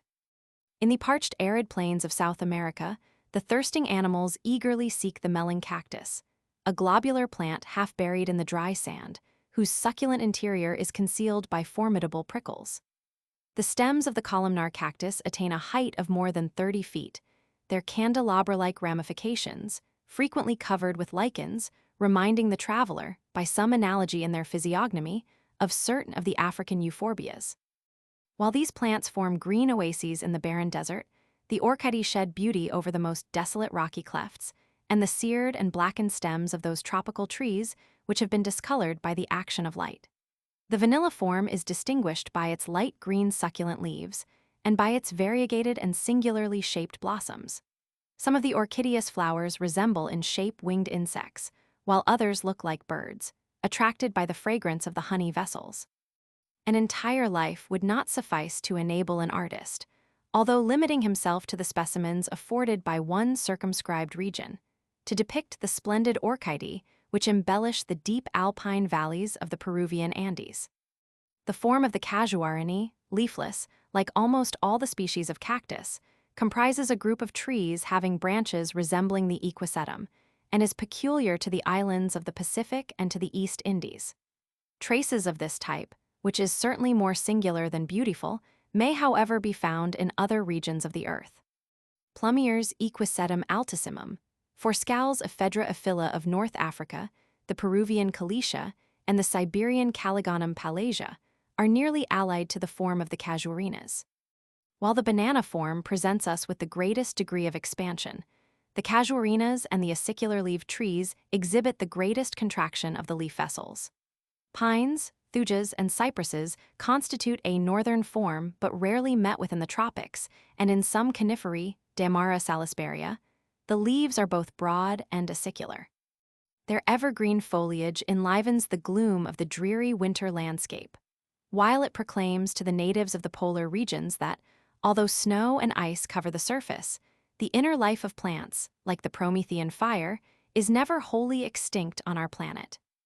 Besides the orchidae, the pothos tribe of plants also yields a graceful covering to the aged stems of forest trees in the tropical world, like the parasitic mosses and lichens of our own climes. Their succulent herbaceous stalks are furnished with large leaves, arrow-shaped, digitate, or elongated, and invariably furnished with thick veins. The blossoms of the Aridae are enclosed in spathes, by which their vital heat is increased. They are stemless, and send forth aerial roots. Pothos, Dracontium, Caladium, and Arum are all kindred forms, and the last named extends as far as the coasts of the Mediterranean, contributing, together with succulent Tussilago, coltsfoot, high thistles, and the acanthus, to give a luxuriant southern character to the vegetation of Spain and Italy. This arum form is associated, in the torrid regions of South America, with the tropical lions or creeping plants, which exhibit the utmost luxuriance of vegetation in Paulinias, Banisterias, Bignonias, and passion flowers. Our tendrilled hops and vines remind us of this tropical form. On the Orinoco, the leafless branches of the Bauhinia are often upwards of 40 feet in length, sometimes hanging perpendicularly from the summit of lofty Swietiniae, mahogany trees, sometimes stretched obliquely like ropes from a mast. Along these, the tiger cat may be seen climbing to and fro with wonderful agility. The self-sustaining form of the bluish-flowered aloe tribe presents a marked contrast to the pliant climbing lions with their fresh and brilliant verdure. When there is a stem, it is almost branchless, closely marked with spiral rings, and surrounded by a crown of succulent, fleshy, long-pointed leaves, which radiate from a center. The lofty-stemmed aloe does not grow in clusters like other social plants, but stands isolated in the midst of dreary solitudes, imparting to the tropical landscape a peculiar melancholy, one might almost say African, character. To this aloe form belong, in reference to physiognomic resemblance and the impression they produce on the landscape, the Pitcairnias, from the family of the Bromeliaceae, which in the chain of the Andes grow out of clefts in the rock, the great Pornetia pyramidata, the Achupalla of the elevated plateaus of New Grenada, the American aloe, agave, Bromelia ananas and B. caratas, those rare species of the family of the Euphorbiaceae, which have thick, short, candelabra-like divided stems. The African aloe and the dragon tree, Dracæna draco, of the family of the Asphodeli, and lastly the tall, flowering yucca, allied to the Liliaceae. While the aloe form is characterized by an air of solemn repose and immobility, the grass form, especially as regards the physiognomy of the arborescent grasses, is expressive of buoyant lightness and flexible slenderness. In both the Indies, bamboo groves form arched and shady walks. The smooth and often inclined and waving stem of the tropical grasses exceeds in height our alders and oaks. As far north as Italy, this form already begins, in the Arundo Donax, to raise itself from the ground, and to determine, by height as well as mass, the natural character of the country. The form of ferns, like that of grasses, also assumes nobler dimensions in the torrid regions of the earth, and the arborescent ferns, which frequently attain the height of above 40 feet, have a palm-like appearance, although their stem is thicker, shorter, and more rough and scaly than that of the palm. The leaf is more delicate, of a loose and more transparent texture, and sharply serrated on the margins. These colossal ferns belong almost exclusively to the tropics, but there they prefer the temperate localities. As in these latitudes, diminution of heat is merely the consequence of an increase of elevation, we may regard mountains that rise 2,000 or 3,000 feet above the level of the sea as the principal seat of these plants. Arborescent ferns grow in South America, side by side with that beneficent tree whose stem yields the febrifuge bark, and both forms of vegetation are indicative of the happy region where reigns the genial mildness of perpetual spring. I have now to mention the form of the liliaceous plants, Amaryllis, Ixia, Gladiolus, and Pancratium, with their flag-like leaves and splendid blossoms, the principal home of which is southern Africa.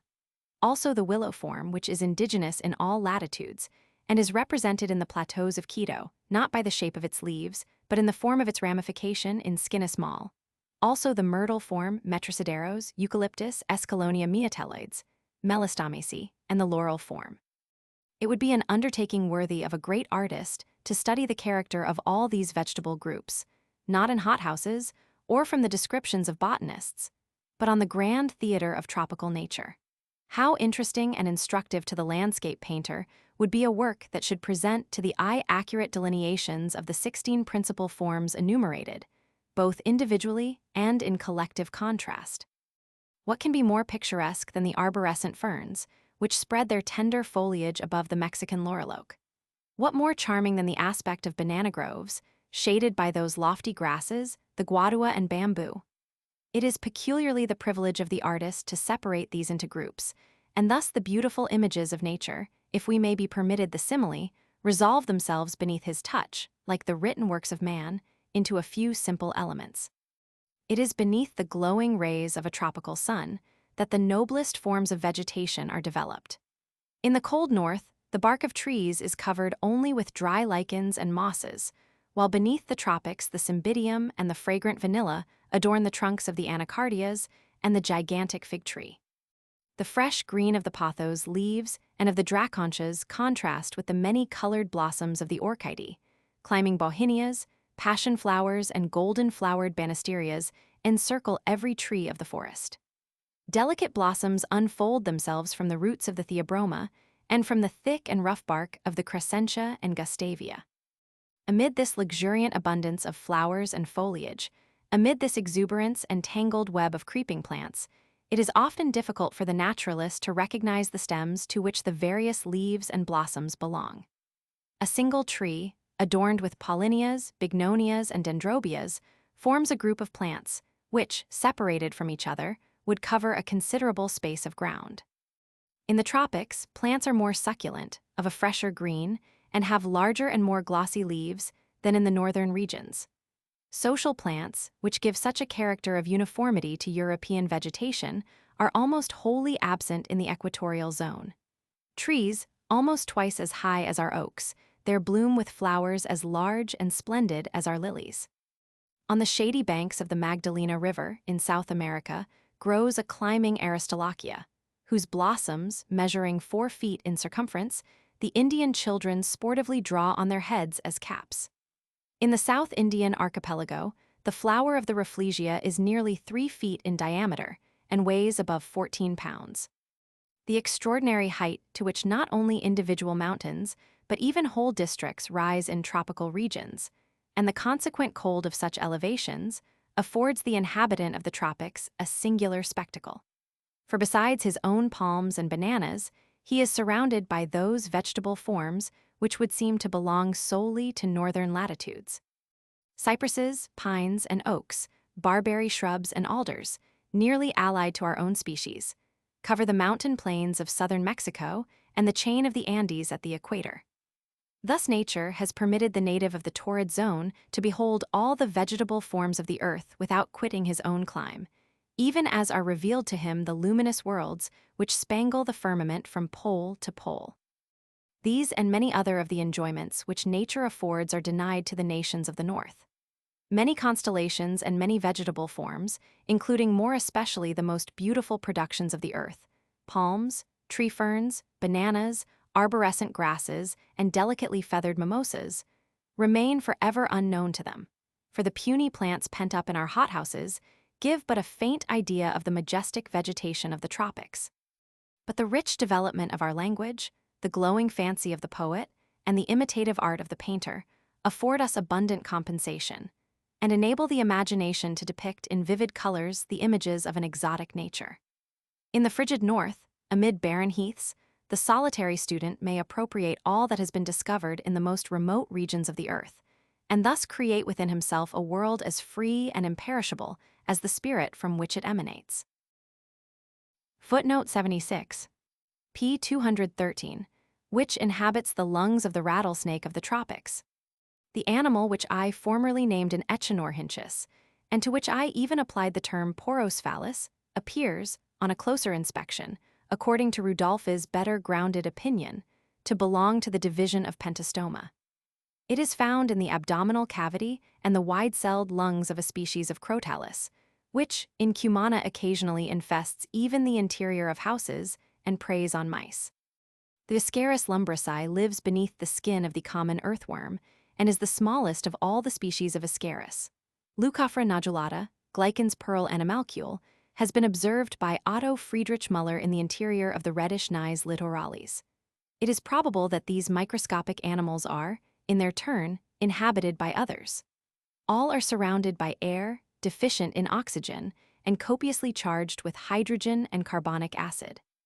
It is extremely doubtful whether any animal could exist in pure nitrogen, although such an opinion did, formerly indeed, seem warranted with reference to Fischer's Cystidicola farianus, since, according to Forquer's experiments, the swimming bladder of fish was presumed to contain air wholly devoid of oxygen. But the experiments made by Ehrman, and confirmed by myself, prove that the swimming bladder of freshwater fish never contains pure nitrogen. In sea fish, as much as 0.80 parts of oxygen have been found, while, according to Biot's views, the purity of the air depends on the depth at which the fishes live. Footnote 77. P. 214, the United Lithophytes. According to Linnaeus and Ellis, the calcareous zoophytes, among which madrepores, Mindrini, Estria, and Poecilopori especially produce mural coral reefs, are inhabited and invested by animalcules, which were long supposed to be allied to the nereids belonging to Cuvier's Annelida, jointed worms. The anatomy of these gelatinous animalcules has been made known by the acute and comprehensive researches of Cavallini, Savigny, and Ehrenberg. We have learned that, in order to understand the whole organism of the so-called rock-building animals, we must not consider the scaffolding which remains after their death, namely, the layers of lime formed into delicate lamellae by a vital function of secretion, as foreign to the soft membranes of the food-receiving animal. Besides our increased knowledge of the wonderful formation of the living coral stalks, a more correct view has gradually gained ground respecting the extensive influence which the coral world has exercised on the appearance of low island groups above the level of the sea, on the migration of land plants, and the successive extension of the domain of the floras, and, indeed, in some parts of the ocean, on the distribution of the human race and of languages. As minute social organisms, the corals play an important part in the general economy of nature, although they do not, as people began to believe after Cook's voyages of discovery, build up islands or enlarge continents from almost unfathomable depths of the ocean. They excite the liveliest interest, whether regarded as physiological objects, and as illustrating the various gradations of animal form, or in connection with the geography of plants and the geognostic relations of the Earth's crust. According to the comprehensive views of Leopold von Buch, the whole Jura Formation consists of large elevated coral banks of the ancient world, surrounding at a certain distance the old mountain chains. According to Ehrenberg's classification, coral animals, in English works often incorrectly termed coral insects, are separable into the monostemous anthozoa, which are either free and with the power of detaching themselves, as animal corals, or are attached in the manner of plants, as phytocorals. To the first order, Zoocoralia, belong the hydras or armpolyps of Tremblay, the actinii, radiant with the most splendid colors, and the mushroom corals, and to the second order belong the madrepores, the estria, and the ocellinae. The polyps of the second order are those which from their cellular, wave-resisting, wallworks are the principal subject of this illustration. The wallwork is composed of the aggregate of the coral trunks, which, however, do not suddenly lose their combined vitality, like a dead forest tree. Every coral trunk arises by a process of gemmation in accordance with certain laws, and forms one complete structure, each portion being formed by a great number of organically distinct individual animals. In the group of phytocorals, these cannot separate themselves spontaneously, but remain united with one another by lamellae of carbonate of lime. Hence, each coral trunk, by no means, possesses a central point of common vitality. The propagation of coral animals, according to the difference of the orders, is by eggs, spontaneous division, or gemmation. This last kind of propagation presents the greatest variety of forms in the development of individuals. The coral reefs, or, as Dioscorides designates them, sea plants, a forest of stony trees, lithodendra, are of three kinds, namely coast reefs, shore reefs, fringing reefs, which are directly connected with continental or insular coasts, as on the northeast coast of New Holland, between Sandy Cape and the dreaded Torres Straits, and almost all the coral banks of the Red Sea examined for 18 months by Ehrenberg and Hemprich. Island surrounding reefs, barrier reefs, and circling reefs, as at Vanikoro in the small archipelago of Santa Cruz, north of the New Hebrides, and at Pinnipete, one of the Carolinas, and coral banks surrounding lagoons, atolls, or lagoon islands. This very natural division and nomenclature have been introduced by Charles Darwin, and are most intimately connected with the very ingenious explanation which this intellectual naturalist has given of the gradual origin of these wonderful forms. While, on the one hand, Cavallini, Ehrenberg, and Savigny have completed the scientific anatomical knowledge of the organization of coral animals, on the other, the geographical and geological relations of coral islands have been investigated, first by Reinhold and George Forster in Cook's second voyage, and then, after a long interval, by Chamisso, Perron, Quoy, and Gaimard, Flinders, Luck, Beechey, Darwin, D'Urville, and Lawton. The coral animals and their stony cellular scaffoldings belong, for the most part, to the warm tropical seas, and the reefs occur most frequently in the southern hemisphere. Thus, we find the atolls or lagoon islands crowded together in the so-called Coral Sea between the northeast coast of New Holland, New Caledonia, Solomon's Islands, and the Louisade Archipelago. In the group of the low islands, Low Archipelago, 80 in number, in the Fiji, Ellis, and Gilbert Islands, and in the Indian Ocean, northeast of Madagascar, under the name of the atoll group of Saya de Malha.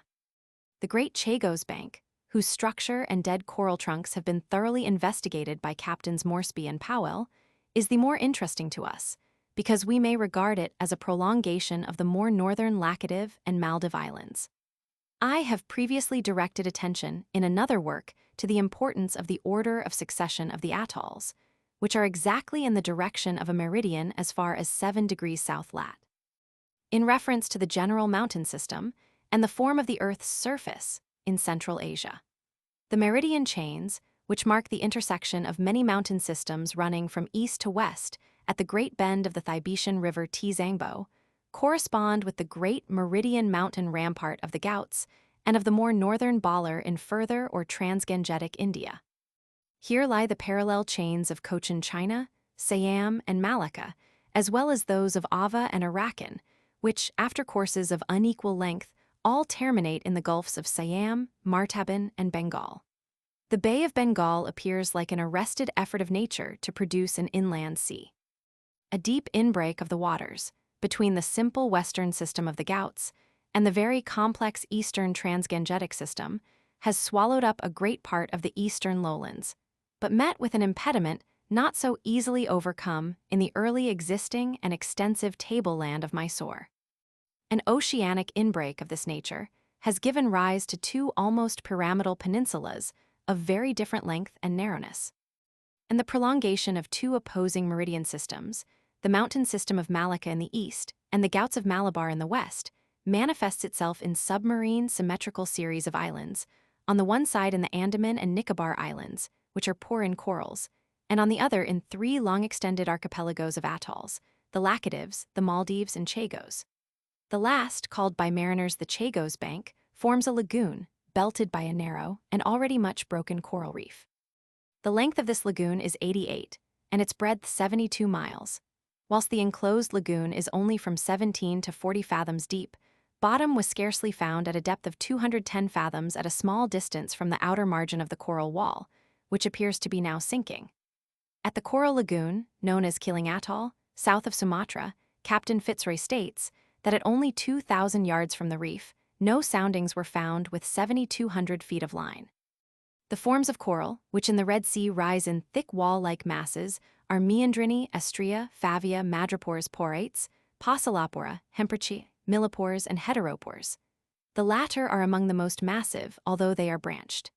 The deepest coral trunks, which, magnified by the refraction of light, appear to the eye to resemble the dome of a cathedral, belong, as far as could be determined, to Meandrini and Astrea. A distinction must be made between single and in part free polyp trunks, and those which form wall-like rocks. If the accumulation of building polyp trunks in some regions is so striking, it is no less astonishing to observe the perfect absence of these structures in other and often adjacent regions. Their presence or absence must be determined by certain, still uninvestigated, relations of currents, by the partial temperature of the water, and by the abundance or deficiency of nutriment. That certain delicate branched corals, with less calcareous deposition on the side opposite to the mouth, prefer the stillness of the interior lagoons, is not to be denied. But this preference for still water must not, as has too often happened, be regarded as a peculiarity of the whole class of these animals. According to the experiences of Ehrenberg and Chamisso in the Red Sea and in the Marshall Islands, which abound in atolls and lie east of the Caroline Islands, and according to the observations of Captains Bird Allen and Moresby in the West Indies and in the Maldives, we find that living madrepores, millipores, astreas, and meandrinas can support a tremendous surf, and indeed seem to prefer localities the most exposed to the action of storms.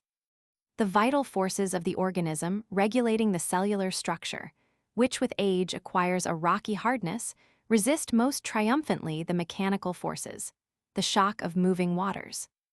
In the South Pacific, there is a perfect absence of coral reefs at the Galapagos and along the whole of the west coast of the new continent, notwithstanding their vicinity to the numerous atolls of the Low Islands and the archipelago of Mendana or the Marquesas. It is true that the current of the South Pacific, which washes the coasts of Chile and Peru, and whose low temperature I observed in the year 1802 is only 60 degrees, 1 far. While the undisturbed water at the sides of the cold current is from 81 degrees, 5 to 83 degrees, 7 far, at Punta Parama, where it deflects to the west. Moreover, at the Galapagos, there are small currents between the islands, having a temperature of only 58 degrees, 3 far. But this lower temperature does not prevail further northwards along the coasts of the Pacific from Guayaquil to Guatemala and Mexico. Neither does it prevail in the Cape de Verde Islands, on the whole west coast of Africa, or at the small islands of St. Paul, St. Helena, Ascension, and San Fernando Noronha. Yet in none of these are there coral reefs. If this absence of reefs characterizes the western coasts of America, Africa, and New Holland, they are, on the other hand, of frequent occurrence on the eastern coasts of tropical America, on the African coast of Zanzibar, and on the southern coast of New South Wales. The best opportunities I have enjoyed for personally examining coral banks have been in the Gulf of Mexico, and south of the island of Cuba, in the so-called Gardens of the King and Queen, Jardins y Jardinillos del Rey y de la Reina. It was Christopher Columbus himself who, on his second voyage in May 1494, gave this name to this little group of islands, because from the pleasant association of the silver-leaved arborescent tournifortia gnaphaloids, of flowering species of dolichos, of Avicennia nitida and mangrove thickets, rhizophora, the coral islands formed as it were an archipelago of floating gardens. Son caos verdes y graciosos linos de arboldes, says the admiral. On my voyage from Batabano to Trinidad de Cuba, I remained for several days in these gardens, which lie to the east of the great Isle of Pines, abounding in mahogany, for the purpose of determining the longitude of the different caos. The Caos Flamenco, Benito, de Diego Perez, and de Piedras are coral islands, rising only from 8 to 15 inches above the level of the sea. The upper edge of the reef does not consist merely of dead polyp trunks, but is rather formed of a true conglomerate, in which angular pieces of coral, lying in various directions, are embedded in a cement composed of granules of quartz. In Cayo de Piedras, I saw such embedded masses of coral, some of them measuring upwards of 3 cubic feet.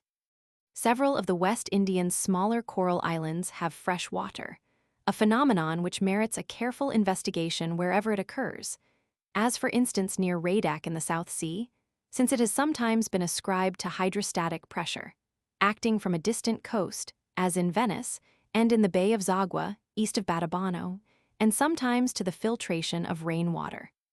The living gelatinous covering of the calcareous fabric of the coral trunks attracts fishes and even turtles in search of food. In the time of Columbus, the now desolate district of the Jardins del Rey was animated by a singular branch of industry pursued by the inhabitants of the seacoasts of Cuba, who availed themselves of a little fish, the remora, or sucking fish, the so-called shipholder, probably the Echinés nocrates, for catching turtles. A long and strong line, made of the fibers of the palm, was attached to the tail of the fish. The remora, called in Spanish revs or reversed, because at first sight the back and abdomen might easily be mistaken for each other, attaches itself by suction to the turtle through the indented and movable cartilaginous plates of the upper shell that covers the head. The remora, says Columbus, would rather let itself be torn to pieces than relinquish its prey, and the little fish and the turtle are thus drawn out of the water together. Nostrates, says Martin Ingiera, the learned secretary of Charles V. Pisum reversum appellant, quod versus venator.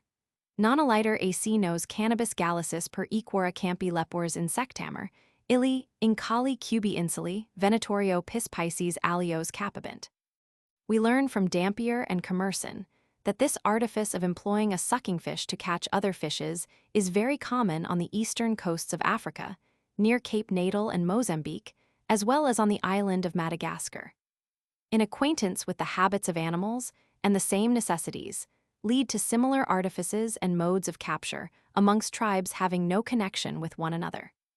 Although, as we have already remarked, the actual seat of the lithophytes who build calcareous walls lies within a zone extending from 22 to 24 degrees on either side of the equator, yet coral reefs, favored, it is supposed, by the warm Gulf Stream, are met with around the Bermudas in 32 degrees 23 lat. And these have been admirably described by Lieutenant Nelson. In the southern hemisphere, corals, millipores and cellepores, are found singly as far as Chilo and even to the Chonos Archipelago and Tierra del Fuego in 53 degrees lat, while retepores have even been found as far as 72 degrees lat. Since Captain Cook's second voyage, the hypothesis advanced by him as well as by Reinhold and George Forster, that the flat coral islands of the South Pacific have been built up by living agents from the depths of the sea's bottom, has found numerous advocates. The distinguished naturalists Quoy and Gaimard, who accompanied Captain Freycinet on his voyage of circumnavigation in the frigate Uranie, were the first to express themselves, in 1823, with much freedom against the views advanced by the two Forsters, father and son, by Flinders and Perron. In directing the attention of naturalists to coral animalcules, they say, we hope to be able to prove that all which has been hitherto affirmed or believed up to the present time, regarding the immense structures they are capable of raising, is for the most part inexact, and in all cases very greatly exaggerated. We are rather of opinion that coral animalcules, instead of rearing perpendicular walls from the depths of the ocean, only form strata or incrustations of some few toises in thickness. Quoy and Gaimard p. 289 have also expressed an opinion that atolls, coral walls enclosing a lagoon, owe their origin to submarine volcanic craters. They have undoubtedly underrated the depth at which animals who construct coral reefs, as for example the estria, can exist, as they place the extreme limits at from 26 to 32 feet below the level of the sea. Charles Darwin, a naturalist, who has known how to enhance the value of his own observations by a comparison with those of others in many parts of the world, places the region of living coral animals at a depth of 20 or 30 fathoms, which corresponds with that in which Professor Edward Forbes found the greatest number of corals in the Aegean Sea. This is Professor Forbes' fourth region of marine animals, as given in his ingenious memoir on the provinces of depth and the geographical distribution of mollusca at perpendicular distances from the surface. It would appear, however, that the depth at which corals live is very different in the different species, especially in the more delicate ones which do not form such considerable structures. Sir James Ross, in his Antarctic expedition, brought up corals from a great depth with the lead, and these he remitted for accurate examination to Mr. Stokes and Professor Forbes. Westward of Victoria Land, in the neighborhood of the Kalman Island, in 72 degrees 31 south lat, and at a depth of 270 fathoms, Retepora cellulosa, a hornera, and Primnoa rossii. The latter, very similar to a species common to the coasts of Norway, were found alive and in a perfectly fresh condition. In the far north, too, the Greenland Umbellaria groenlandica has been brought up alive by whale fishers from a depth of 236 fathoms. The same relation between species and locality is met with among sponges, which however are now regarded as belonging more to plants than to zoophytes. On the shores of Asia Minor, the common marine sponge is brought up from depths varying from 5 to 36 fathoms, although one very small species of the same genus is only found at a depth of at least 180 fathoms. It is difficult to divine what hinders the estrias, madrepores, meandrinas, and the whole group of tropical phytocorals, which are capable of constructing large cellular calcareous walls, from living in very deep strata of water. The decrease of temperature is very gradual, the diminution of light nearly the same, and the existence of numerous infusoria at great depths of the ocean proves that there cannot here be any deficiency of food for polyps.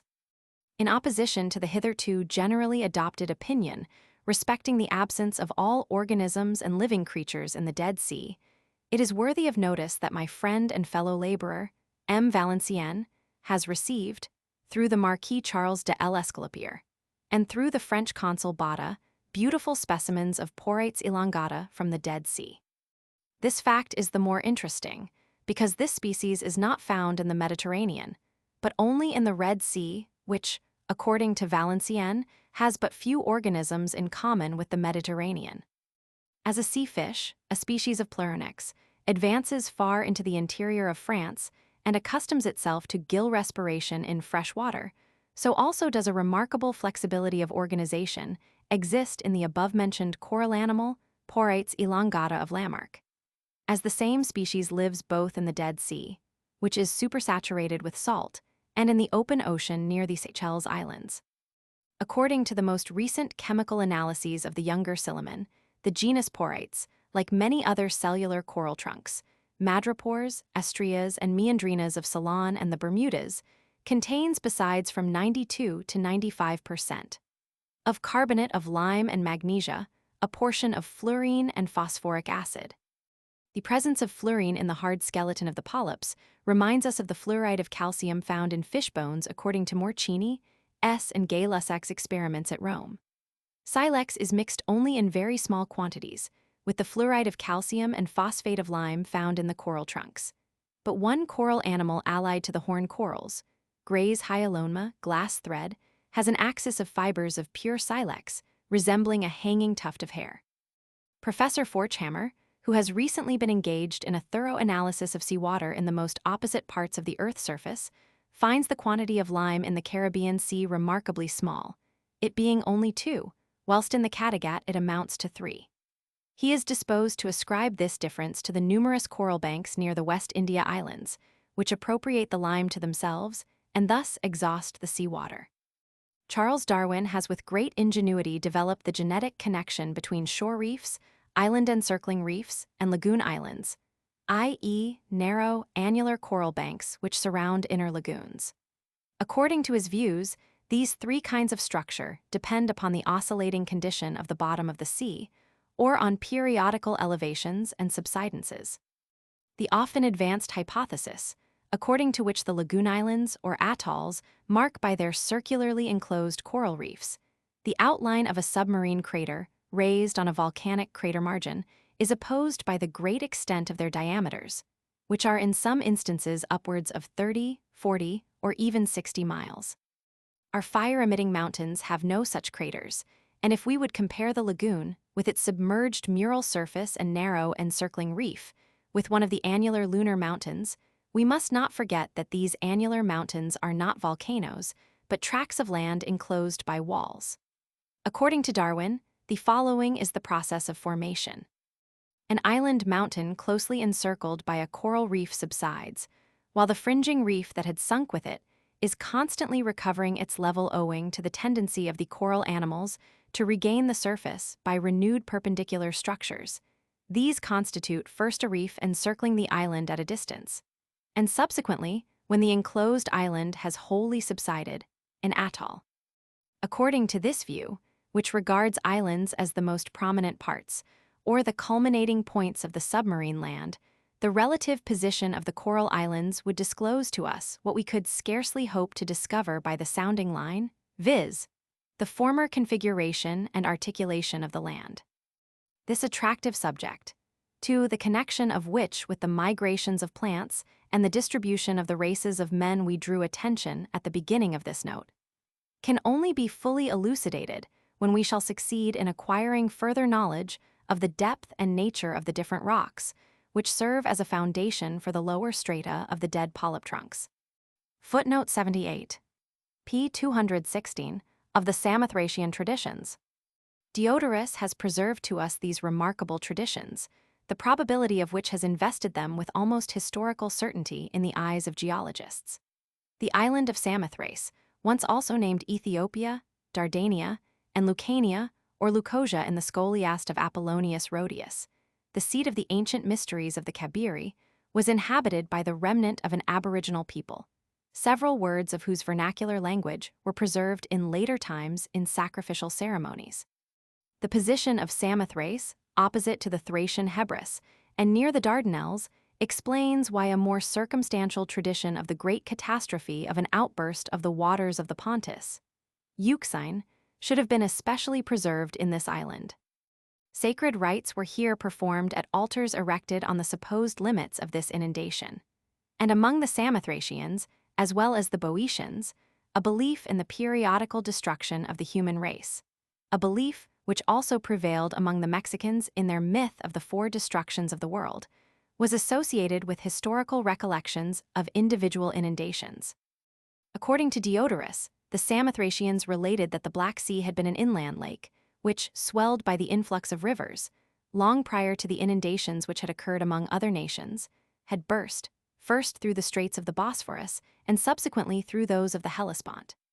These ancient revolutions of nature have been considered in a special treatise by Duro de la Malle, and all the facts known regarding them collected by Carl von Hoff in an important work on the subject.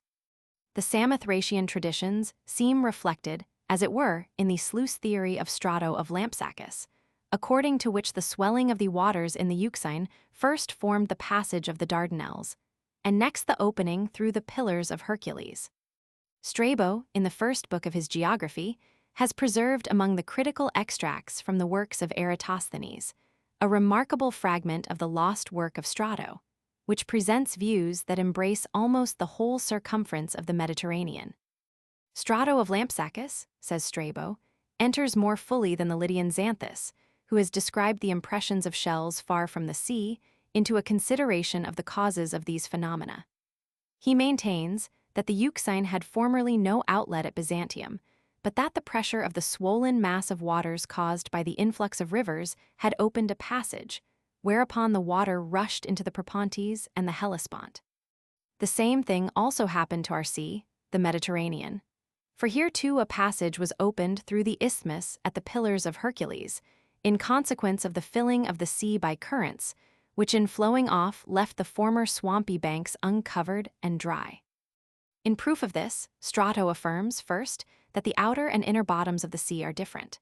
Then that there is still a bank running under the sea from Europe to Libya, which shows that the inner and outer sea were formerly not united. Next, that the Euxine is extremely shallow, while the Cretan, the Sicilian, and the Sardinian seas are, on the contrary, very deep. The cause of this being that the former is filled with mud from the numerous large rivers flowing into it from the north.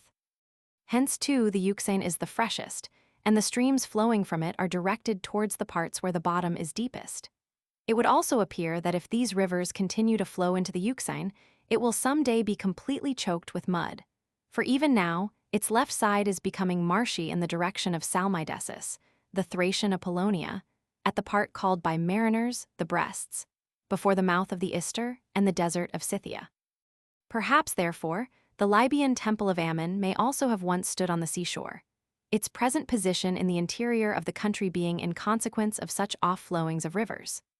Strato also conjectures that the fame and celebrity of the oracle of Ammon is more easily accounted for, on the supposition that the temple was on the seashore, since its great distance from the coast would otherwise make its present distinction and fame inexplicable. Egypt also was in ancient times overflowed by the sea as far as the marshes of Pelusium, Mount Cassius, and Lake Cerbanus. For whenever in digging it happened that salt water was met with, the borings passed through strata of sea sand and shells, as if the country had been inundated, and the whole district around Mount Cassius and Jerha had been a marshy sea, continuous with the Gulf of the Red Sea. When the sea, the Mediterranean, retreated, the country was uncovered, leaving, however, the present Lake Cerbanus. Subsequently, the waters of this lake also flowed off, converting its bed into a swamp. In like manner, the banks of Lake Moeris resemble more the shores of a sea than those of a river. An erroneous reading introduced as an emendation by Grosgard, in consequence of a passage in Strabo, gives in place of Moeris the Lake Halmaris, but the latter was situated near the southern mouth of the Danube. The sluice theory of Strato led Eratosthenes of Cyrene, the most celebrated in the series of the librarians of Alexandria, to investigate the problem of the uniformity of level in all external seas flowing round continents, although with less success than Archimedes in his treatise on floating bodies. The articulation of the northern coasts of the Mediterranean, as well as the form of its peninsulas and islands, had given origin to the geognostic myth of the ancient land of Lactonia. The origin of the Lesser Sietes, of the Triton Lake, and of the whole of Western Atlas had been embodied in an imaginary scheme of fire eruptions and earthquakes. I have recently entered more fully into this question, in a passage with which I would be allowed to close this note. The northern shore of the Mediterranean possesses the advantage of being more richly and variously articulated than the southern or Libyan shore, and this was, according to Strabo, already noticed by Eratosthenes. Here we find three peninsulas, the Iberian, the Italian, and the Hellenic, which, owing to their various and deeply indented contour, form, together with the neighboring islands and the opposite coasts, many straits and isthmuses. Such a configuration of continents and of islands that have been partly severed and partly upheaved by volcanic agency in rows, as if over far-extending fissures, early led to geognostic views regarding eruptions, terrestrial revolutions, and outpourings of the swollen higher seas into those below them. The Euxine, the Dardanelles, the Straits of Gads, and the Mediterranean with its numerous islands were well fitted to originate such a system of sluices. The Orphic Argonaut, who probably lived in the Christian era, has interwoven old mythical narrations in his composition. He sings of the division of the ancient Lactonia into separate islands, when the dark-haired Poseidon in anger with Father Cronion struck Lactonia with the golden trident. Similar fancies, which may often certainly have sprung from an imperfect knowledge of geographical relations, were frequently elaborated in the erudite Alexandrian school, which was so devoted to everything connected with antiquity. Whether the myth of the breaking up of Atlantis be a vague and Western reflection of that of Lactonia, as I have elsewhere shown to be probable, or whether, according to Ottfried Müller, the destruction of Lactonia, Leuconia, refers to the Samothracian tradition of a great flood, which changed the form of that district, is a question which it is here unnecessary to decide. Footnote 79. p. 217, Precipitation from the clouds. The vertical ascent of currents of air is one of the principal causes of the most important meteorological phenomena. Where a desert or a sandy surface devoid of vegetation is surrounded by a high mountain chain, the sea wind may be observed driving a dense cloud over the desert, without any precipitation of vapor taking place before it reaches the crest of the mountains. This phenomenon was formerly very unsatisfactorily referred to an attraction supposed to be exercised by the mountain chain on the clouds. The true cause appears to lie in the ascent from the sandy plain of a column of warm air, which prevents the condensation of the vesicles of vapor. The more barren the surface, and the greater the degree of heat acquired by the sand, the higher will be the ascent of the clouds, and the less readily will the vapor be precipitated. Over the declivities of mountains, these causes cease. The play of the vertical column of air is there weaker, the clouds sink, and their disintegration is effected by a cooler stratum of air. Thus deficiency of rain and absence of vegetation in the desert stand in a reciprocal action to one another. It does not rain because the barren and bare surface of sand becomes more strongly heated and radiates more heat. And the desert is not converted into a steppe or grassy plain because without water, no organic development is possible. Footnote 80. p. 218. The indurating and heat-emitting mass of the Earth.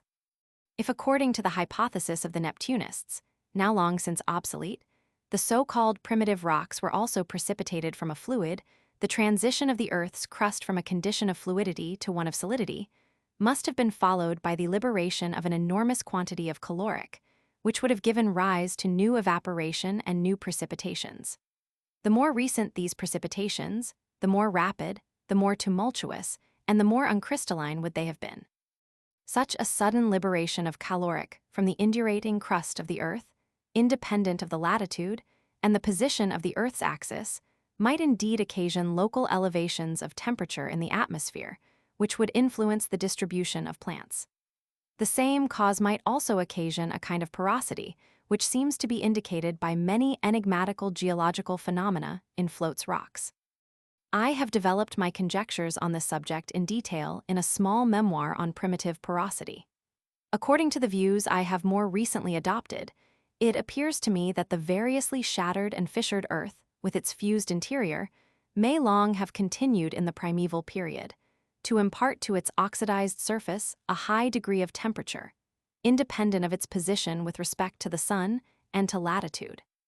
What an influence would not, for instance, be exercised for ages to come on the climate of Germany by an open fissure 1,000 fathoms in depth, extending from the Adriatic Gulf to the northern coast?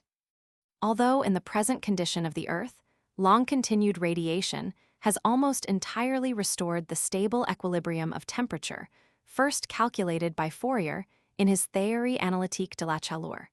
And the outer atmosphere is now only brought into direct communication with the molten interior of the Earth, by means of the insignificant openings of a few volcanoes. Yet in the primitive condition of our planet, this interior emitted hot streams of air into the atmosphere through the various clefts and fissures formed by the frequently recurring foldings, or corrugations, of the mountain strata. This emission was wholly independent of latitude. Every newly formed planet must thus in its earliest condition have regulated its own temperature, which was, however, subsequently changed and determined by its position in relation to the central body, the Sun. The Moon's surface also exhibits traces of this reaction of the interior upon the crust. Footnote 81. p. 218. The mountain declivities of the most southern parts of Mexico. The spherical greenstone in the mountain district of Guanajuato is perfectly similar to that of the Fichtelberg in Franconia. Both form grotesque domes, which break through and are superimposed on transition argillaceous schists.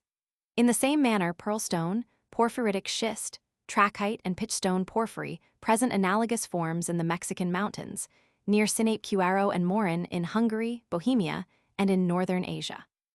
Footnote 82. p. 220. The colossal dragon tree of Orotava. This colossal dragon tree, Dracæna Draco, stands in the Garden of M. Franqui, in the little town of Orotava, called formerly Tearo, one of the most charming spots in the world. In June 1799, when we ascended the peak of Tenerife, we found that this enormous tree measured 48 feet in circumference. Our measurement was made at several feet above the root. Nearer to the ground, Ledru found it nearly 79 feet. Sir G. Staunton asserts that at an elevation of 10 feet from the ground, its diameter is still 12 feet. The height of the tree is not much more than 69 feet.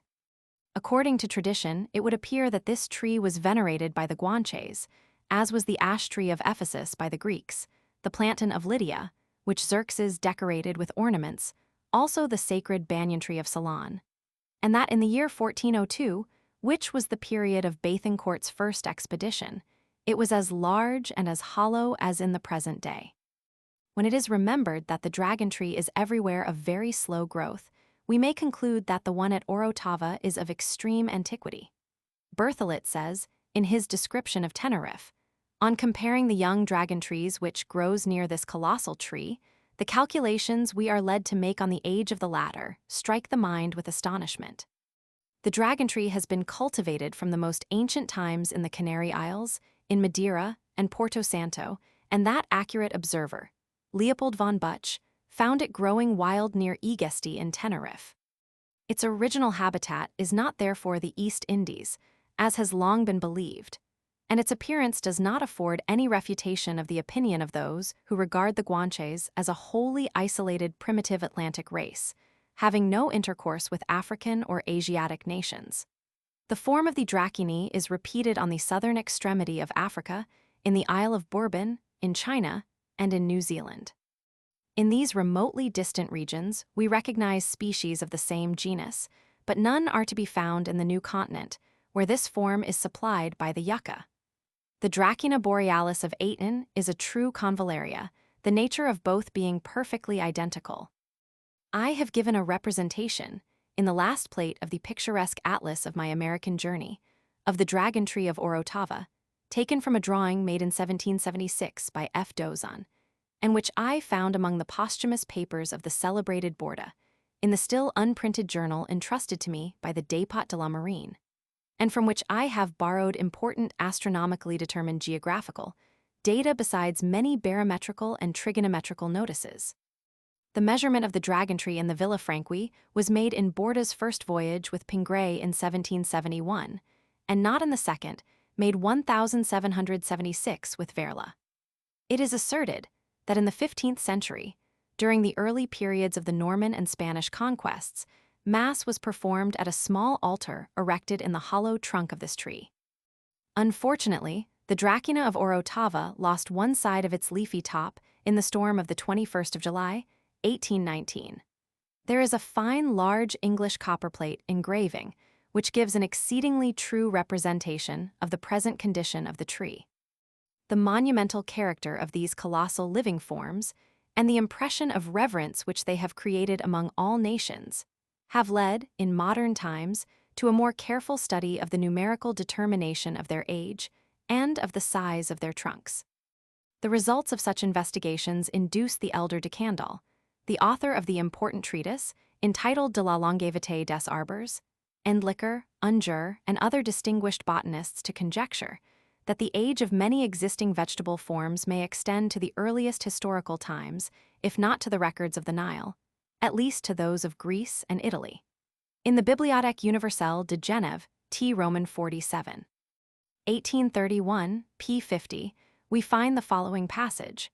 Numerous examples seem to confirm the idea that there still exist, on our planet, trees of a prodigious antiquity, the witnesses, perhaps, of one or more of its latest physical revolutions. If we consider a tree as the combination of as many individual forms as there have been buds developed on its surface, one cannot be surprised if the aggregate resulting from the continual addition of new buds to the older ones should not necessarily have any fixed termination to its existence. In the same manner, Agard says, if in each solar year new parts be formed in the plant, and the older hardened ones be replaced by new parts capable of conducting sap, we have a type of growth limited by external causes alone. He ascribes the short duration of the life of herbaceous plants to the preponderance of the production of blossoms and fruit over the formation of leaves. Unfruitfulness in a plant ensures a prolongation of its life. Endlicher adduces the instance of an individual plant of Medicago sativa, var. Beta versicolor, which lived 80 years because it bore no fruit. To the dragon trees, which, notwithstanding the gigantic development of their closed vascular bundles, must be classed, in respect to their floral parts, in the same natural family as asparagus and the garden onion, belongs the Adansonia, the monkey bread tree, baobab, undoubtedly among the largest and most ancient inhabitants of our planet.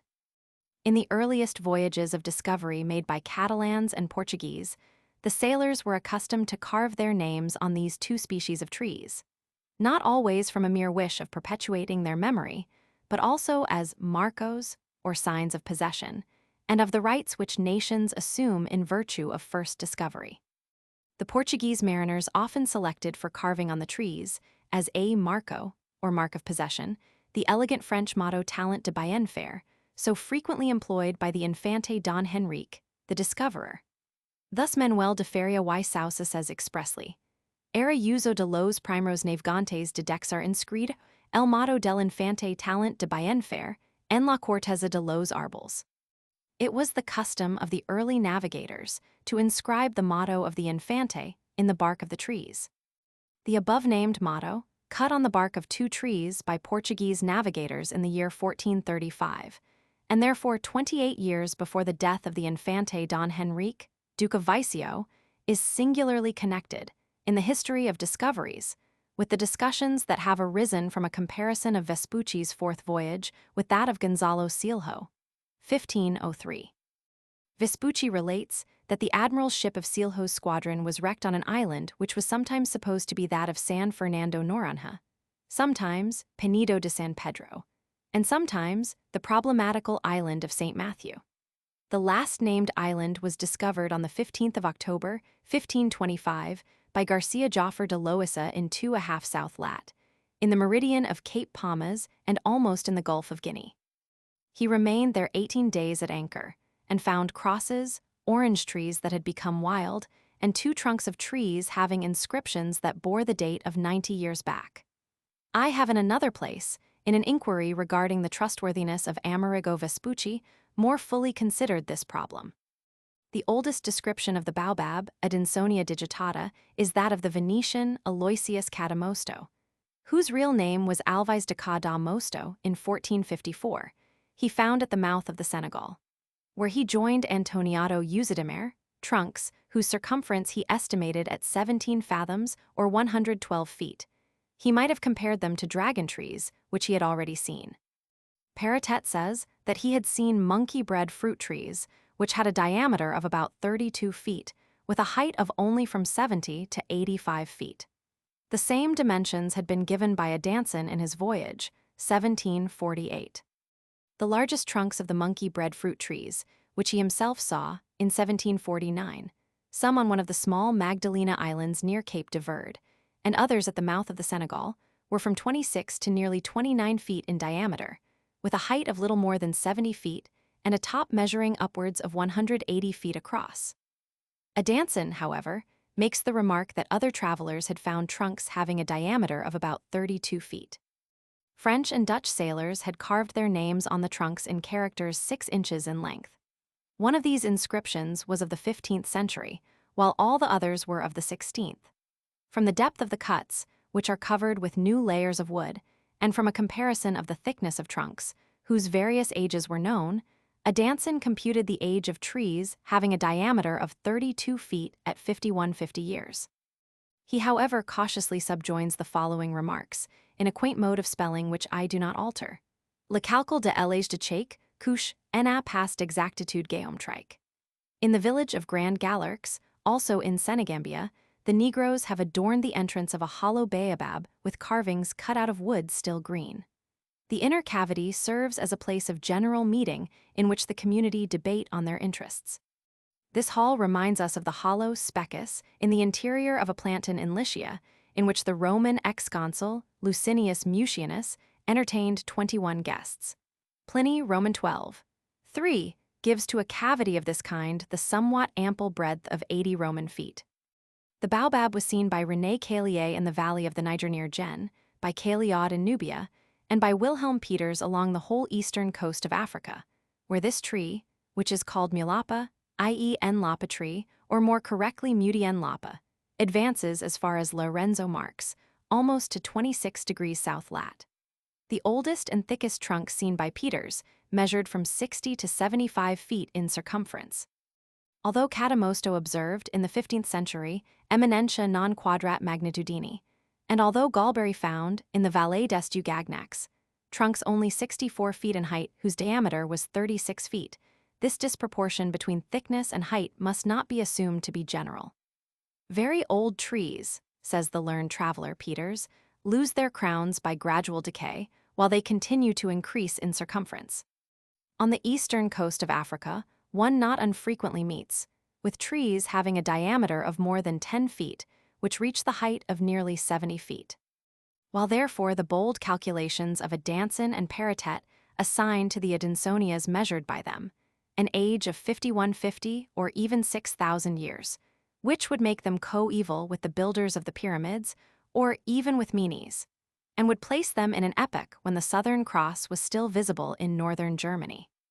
The more certain estimations yielded by annular rings, and by the relation found to exist between the thickness of the layer of wood and the duration of growth, give us, on the other hand, shorter periods for our temperate northern zone.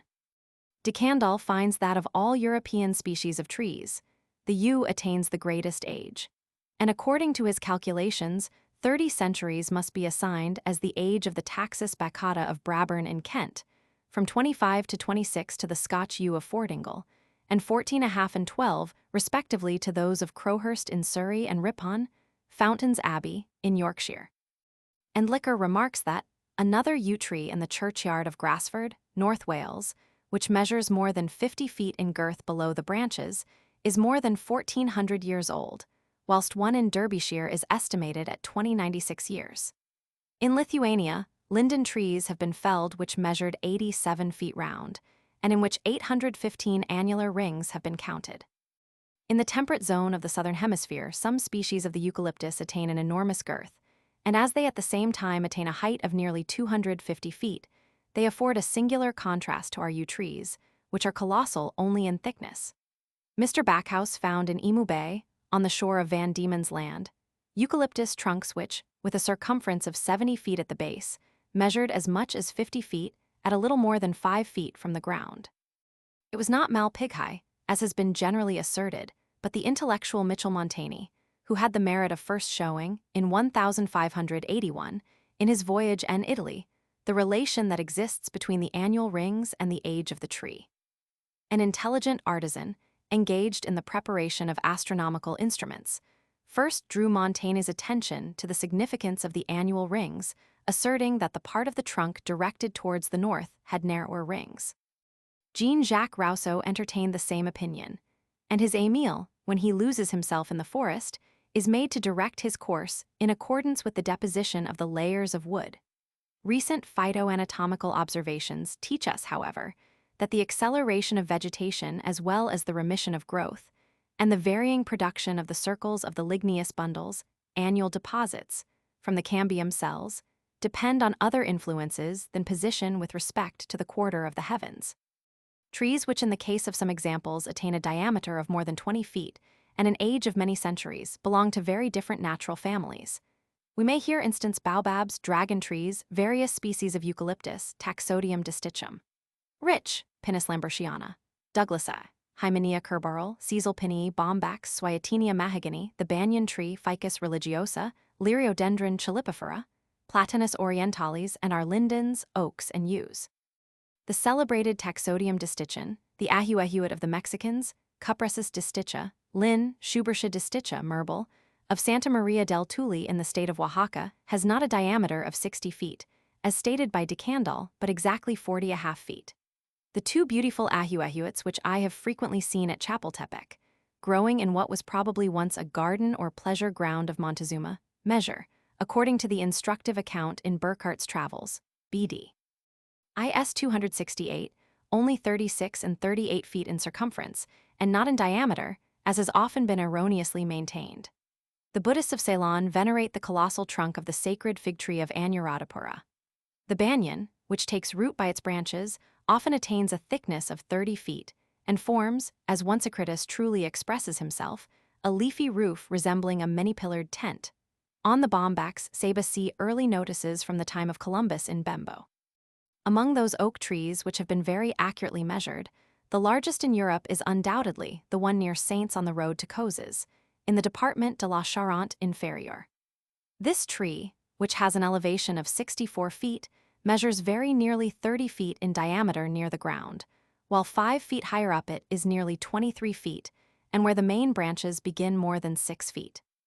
A little room, from 10 feet 8 inches to 12 feet 9 inches in width and 9 feet 7 inches in height, has been cleared in the dead part of the trunk, and a semicircular bench cut within it from the green wood.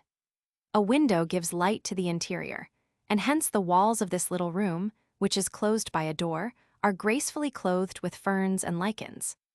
From the size of a small piece of wood that had been cut out over the door, and in which 200 ligneous rings were counted, the age of the Oak of Saints must be estimated at 1800 or 2000 years. With respect to the rose tree, Rosa canina, reputed to be 1,000 years old, which grows in the crypt of the Cathedral of Hildesheim, I learn from accurate information, based on authentic records, for which I am indebted to the kindness of the staturic successor Romer, that the main stem only has an age of 800 years. A legend connects this rose tree with a vow of the first founder of the cathedral, Louis the Pious, and a document of the 11th century says that when Bishop Hezilo rebuilt the cathedral, which had been burnt down, he enclosed the roots of the rose tree within a vault still remaining, raised on the latter the walls of the crypt, which was reconsecrated in 1061, and spread the branches of the rose tree over its sides. The stem, still living, is nearly 27 feet in height, and only 2 inches thick, and spreads across a width of 82 feet over the outer wall of the eastern crypt. It is undoubtedly of very considerable antiquity, and well worthy of the renown it has so long enjoyed throughout Germany. If excessive size, in point of organic development, may in general be regarded as a proof of a long protraction of life, special attention is due, among the thalassophytes of the submarine vegetable world, to A species of Fucus, Macrocystes pyrifera, Agard Fucus giganteus. This marine plant attains, according to Captain Cook and George Forster, a length of 360 feet and exceeds therefore the height of the loftiest coniferous trees, not excepting Sequoia gigantea Endel. Taxodium sempervirens, Hook, and Arnott of California. Captain Fitzroy has confirmed this statement. Macrocystes pyrifera grows from 64 degrees south lat. to 45 degrees north lat. As far as the Bay of San Francisco on the northwest coast of the new continent. Indeed, Joseph Hooker believes that this species of fucus advances as far as Kamchatka. In the waters of the Antarctic seas, it is even seen floating between the pack ice. The cellular band and thread-like structures of the macrocystes, which are attached to the bottom of the sea by an adhesive organ resembling a claw, seem to be limited in their length by accidental disturbing causes alone. Footnote 83. p. 220, phanerogamic plants already recorded in herbariums. 3 questions must be carefully distinguished from one another.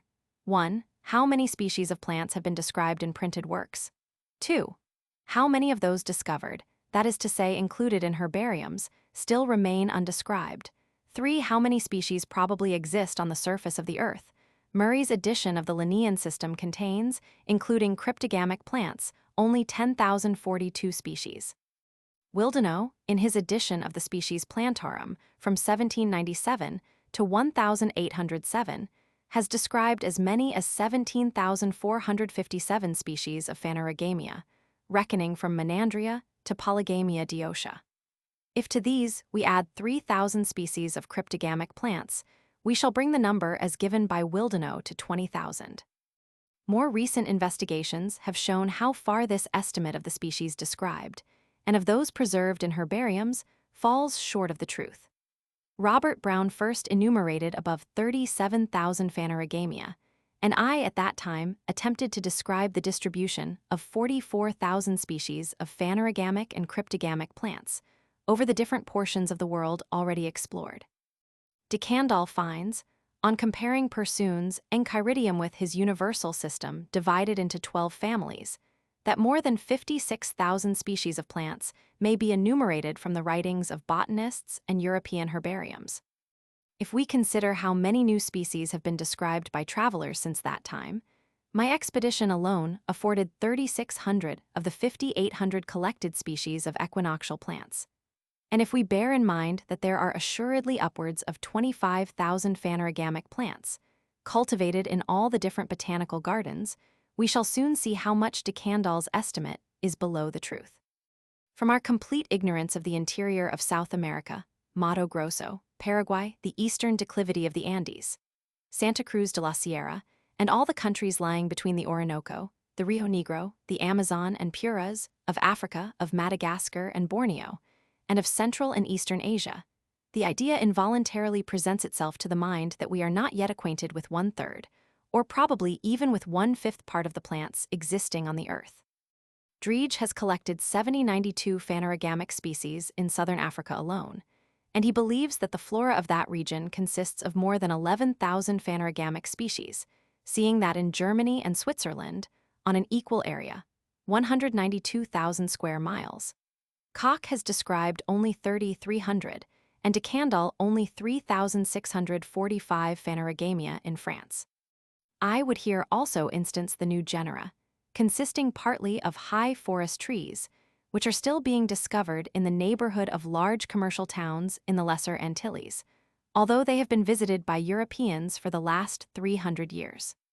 Such considerations, which I purpose developing more fully at the close of this illustration, seem to verify the ancient myth of the Zendavesta, that the creating primeval force called forth 120,000 vegetable forms from the sacred blood of the bull.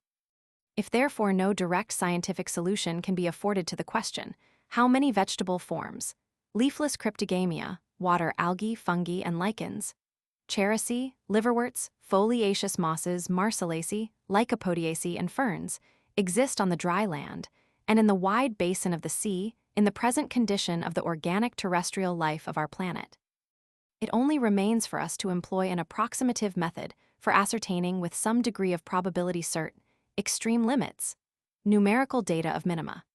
Since the year 1815, I have, in my arithmetical considerations on the geography of plants, calculated the numbers expressing the ratio which the aggregate of species of different natural families bears to the whole mass of the phanerogamia in those countries where the latter is sufficiently determined.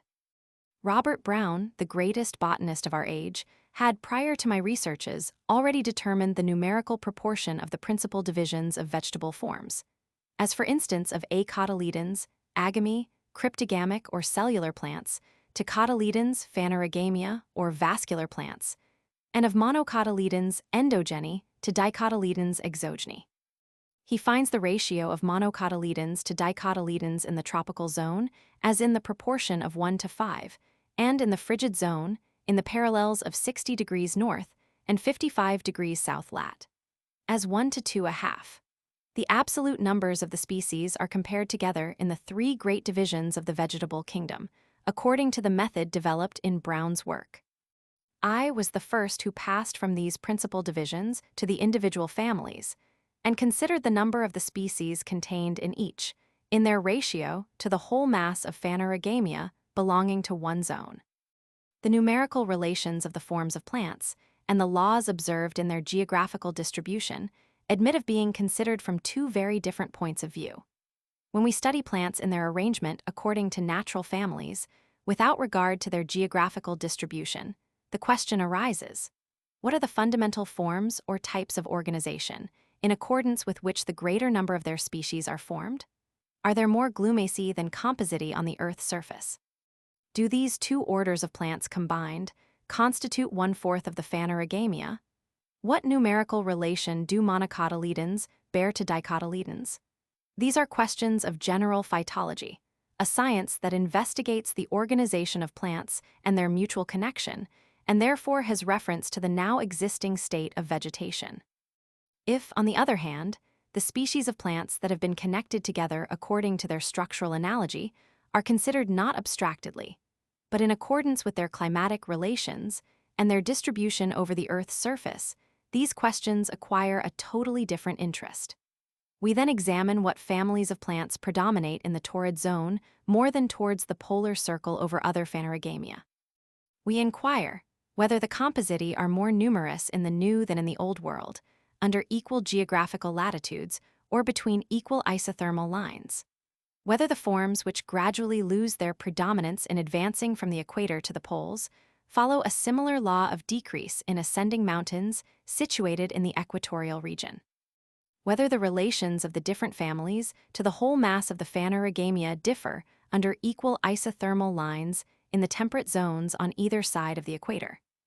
These questions belong to the geography of plants properly so called, and are connected with the most important problems that can be presented by meteorology and terrestrial physics. Thus, the predominance of certain families of plants determines the character of a landscape, and whether the aspect of the country is desolate or luxuriant or smiling and majestic. Grasses, forming extended savannas, or the abundance of fruit-yielding palms, or social coniferous trees, have respectively exerted a powerful influence on the material condition, manners, and character of nations, and on the more or less rapid development of their prosperity. In studying the geographical distribution of forms, we may consider the species, genera, and natural families of plants separately. A single species, especially among social plants, frequently covers an extensive tract of land. Thus we have in the north pine or fir forests and heaths arista, in Spain cistus groves, and in tropical America collections of one and the same species of cactus, croton, Brasses, or Bambusa guadua. It is interesting to study more closely these relations of individual increase and of organic development. And here we may inquire, what species produces the greatest number of individuals in one certain zone? Or, merely what are the families to which the predominating species belong in different climates?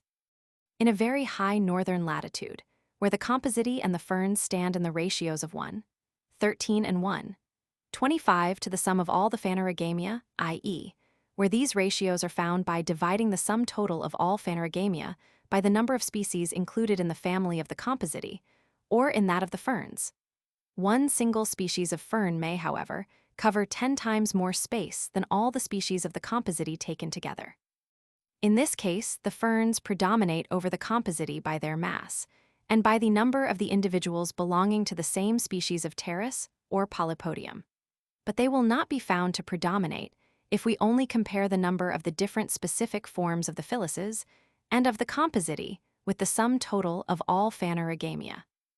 As therefore, multiplication of plants does not follow the same laws in all species, and as all do not produce an equal number of individuals, the quotients obtained by dividing the sum of all phanerogamic plants by the species of one family do not alone determine the leading features impressed on the landscape or the physiognomy of nature peculiar to different regions of the earth. If the attention of the traveling botanist be arrested by the frequent repetition of the same species, by its mass, and the uniformity of vegetation thus produced, it will be still more forcibly arrested by the infrequency of many other species useful to man. In tropical regions, where the Rubiaceae, myrtles, Leguminosae, or Terebinthaceae compose the forests, one is astonished to meet with so few trees of cinchona, or of certain species of mahogany, Swietenia, of hematoxylin, styrax, or balsamic myroxylin. I would also here refer to the scanty and detached occurrence of the precious febrifuge bark trees, species of cinchona, which I had an opportunity of observing on the declivity of the elevated plains of Bogotá and Popayan, and in the neighborhood of Loxa, in descending towards the unhealthy valley of the Catamayo, and to the river Amazon. The febrifuge bark hunters, cazadores de cascarilla, as those Indians and mestizos are called at Loxa, who each year collect the most efficacious of all the medicinal barks, the Cinchona condaminea, among the lonely mountains of Caxanuma, Uritusinga, and Rumisatana, undergo considerable danger in climbing to the summits of the highest forest trees in order to obtain an extended view, from which they may distinguish the scattered, slender, and aspiring trunks of the cinchona. By the reddish tint of their large leaves, the mean temperature of this important forest region, between 4 degrees and 4 degrees south lat, varies from 60 degrees to 68 degrees far, at an absolute height of from 6,400 to 8,000 feet above the level of the sea. In considering the distribution of species, we may also, independently of individual multiplication and mass, compare together the absolute number which belong to each family. Such a mode of comparison, which was employed by de Candolle, has been extended by Kunth to more than 3,300 of the species of compositae with which we are at present acquainted. It does not show what family preponderates by individual mass, or by the number of its species, over other phanerogamic forms, but it simply indicates how many of the species of one and the same family are indigenous in any one country or portion of the earth. The results of this method are, on the whole, more exact, because they are obtained by a careful study of the separate families, without requiring that the whole number of the phanerogamia of every country should be known.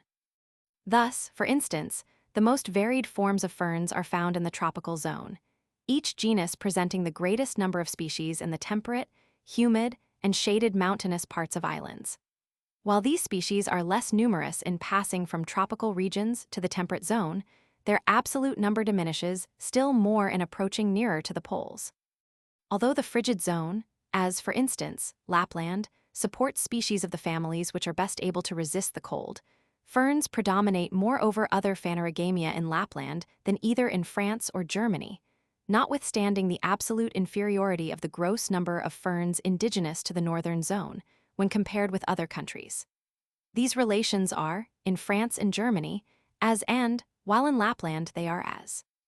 These numerical relations, obtained by dividing the sum total of all the phanerogamia of the different floras by the species of each family, were published by me in 1817 in my Prolegomena de Distribution Geographica Plantarum, and corrected in accordance with the great works of Robert Brown in my essay on the distribution of plants over the Earth's surface, which I subsequently wrote in French.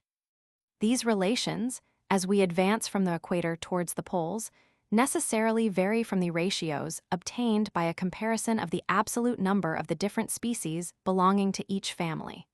We often see the value of the fractions increase by the decrease of the denominator, whilst the absolute number of the species is reduced. In the fractional method, which I have followed as the most applicable to questions relating to the geography of plants, there are two variable quantities. For in passing from one isothermal line to another, we do not find the sum total of the phanerogamia change in the same proportion as the number of the species of one particular family. In proceeding from the consideration of these species to that of the divisions established in the natural system according to an ideal series of abstractions, we may direct our attention to genera or races, to families, or even to still higher classes of division. There are some genera, and even whole families, which exclusively belong to certain zones, not merely because they can only thrive under a special combination of climatic relations, but also because they first sprang up within very circumscribed localities and have been checked in their migrations. The larger number of genera and families have, however, their representatives in all regions of the Earth and at all elevations. the earliest inquiries into the distribution of vegetable forms had reference to genera alone, and are to be found in the valuable work of barrenness. This method is, however, less appropriate for yielding general results than that which compares the number of the species of each family, or the great leading divisions, acotyledons, monocotyledons, and dicotyledons, with the sum total of the phanerogamia.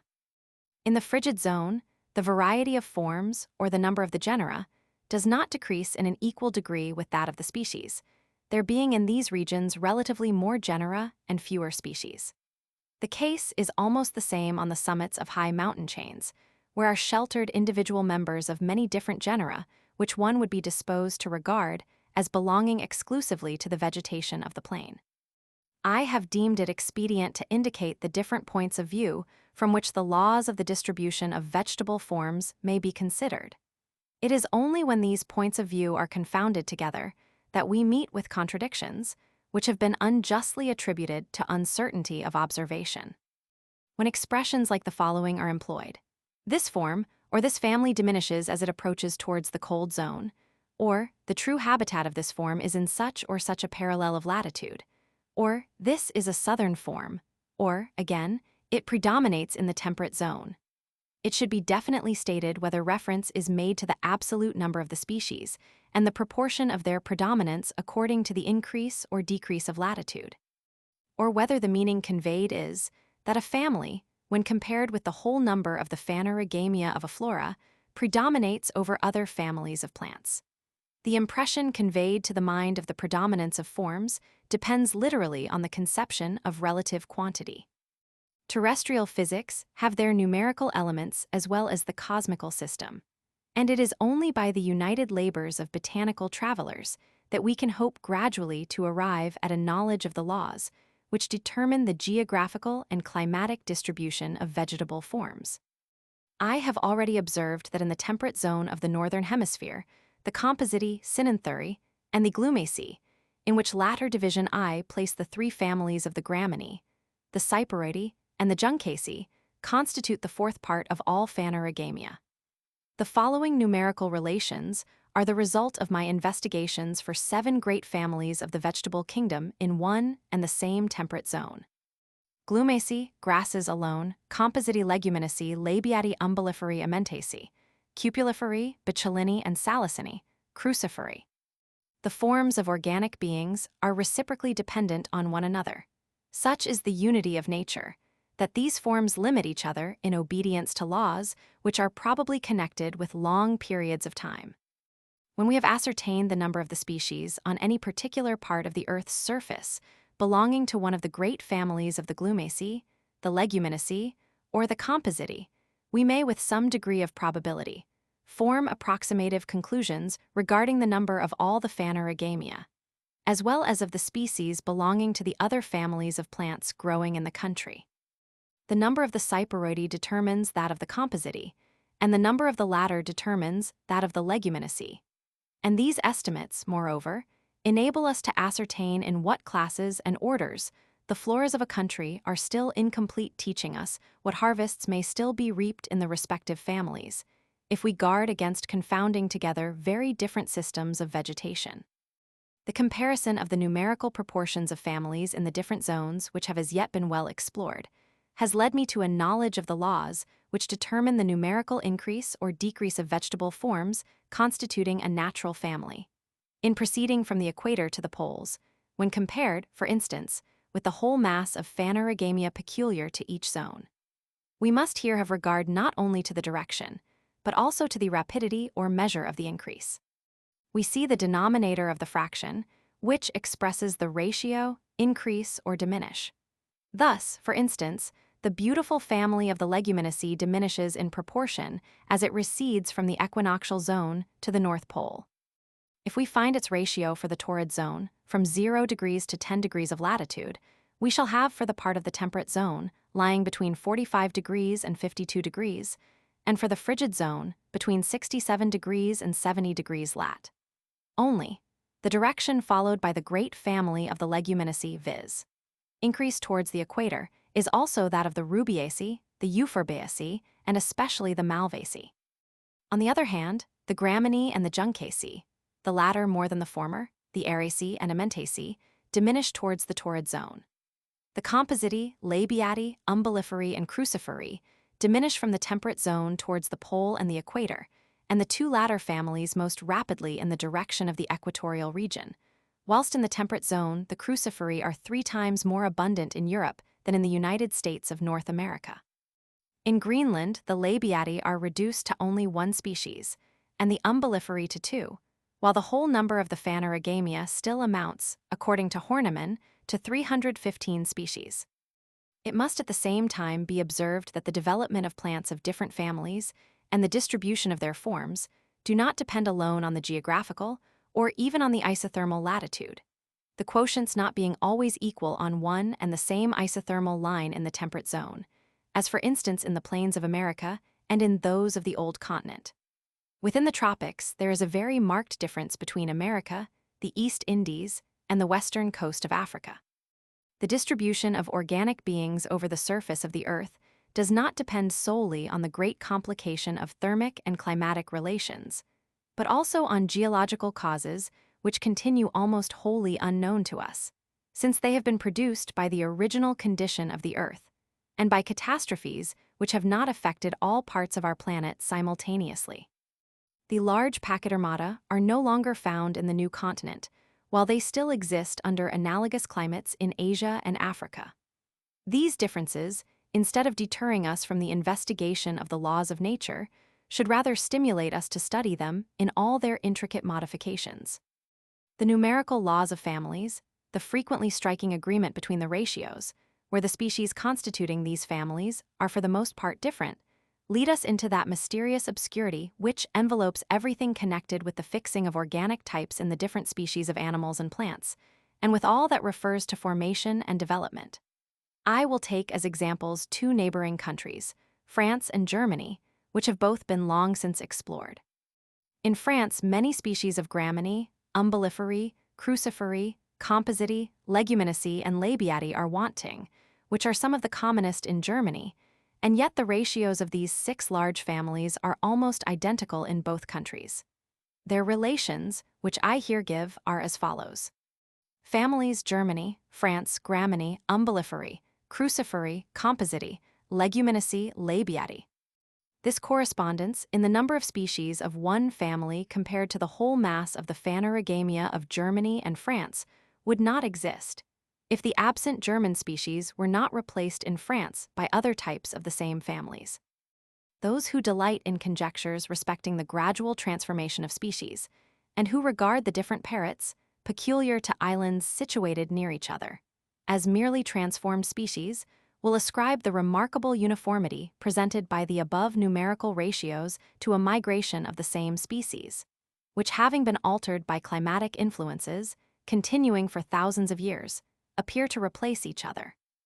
But why have our common heath, Calluna vulgaris, and our oaks not penetrated to the east of the Ural Mountains, and passed from Europe to northern Asia? Why is there no species of the genus Rosa in the southern, and scarcely any Calceolaria in the northern hemisphere? These are points that cannot be explained by peculiarities of temperature. The present distribution of forms, fixed forms of organization, is no more explained by thermal relations alone than by the hypothesis of migrations of plants radiating from certain central points. Thermal relations are scarcely sufficient to explain the phenomenon why certain species have fixed limits beyond which they cannot pass, either in the plains towards the pole or in vertical elevation on the declivities of mountains. The cycle of vegetation of each species, however different may be its duration, requires a certain minimum of temperature to enable it to arrive at the full stage of its development. But all the conditions necessary to the existence of a plant, either within its natural sphere of distribution or cultivation, such as geographical distance from the pole and elevation of the locality, are rendered still more complicated by the difficulty of determining the beginning of the thermic cycle of vegetation. By the influence which the unequal distribution of the same quantity of heat among days and nights succeeding each other in groups exerts on the irritability, the progressive development, and the whole vital process. And lastly, by the secondary influence of the hygrometric and electric relations of the atmosphere. My investigations regarding the numerical laws of the distribution of vegetable forms may, perhaps, at some future time, be applied successfully to the different classes of vertebrate animals. The rich collections of the Muséum d'Histoire Naturelle in the Jardin des Plantes at Paris, contained in 1820, at a rough estimate, above 56,000 species of phanerogamic and cryptogamic plants in the herbariums, 44,000 insects, probably below the actual number, although they were thus given me by Latreille, 2,500 species of fishes, 700 reptiles, 4,000 birds, and 500 mammalia. Europe possesses about 80 mammalia, 400 birds, and 30 reptiles. There are therefore 5 times as many birds as mammalia in the northern temperate zone, as there are in Europe 5 times as many Compositae as Amentaceae and Coniferae, and 5 times as many Leguminosae as Orchidae and Euphorbiaceae. In the southern temperate zone, the ratio of the mammalia bears a sufficiently striking accord with that of birds, being as 1:3. Birds and reptiles, even to a greater extent, increase more than mammalia in advancing towards the torrid zone. We might be disposed to believe, from Cuvier's investigations, that this ratio was different in the earlier age of our planet, and that the number of mammalia that perished by convulsions of nature was much greater than that of birds. Latreille has shown the different groups of insects that increase in advancing towards the pole or towards the equator, and Alliger has indicated the native places of 3,800 birds, according to the quarters of the globe, a far less instructive method than if they had been given according to zones. We may easily comprehend how, on a given area, the individuals of one class of plants or animals may limit each other's numbers, and how, after the long-continued contests and fluctuations engendered by the requirements of nourishment and mode of life, a condition of equilibrium may have been at length established.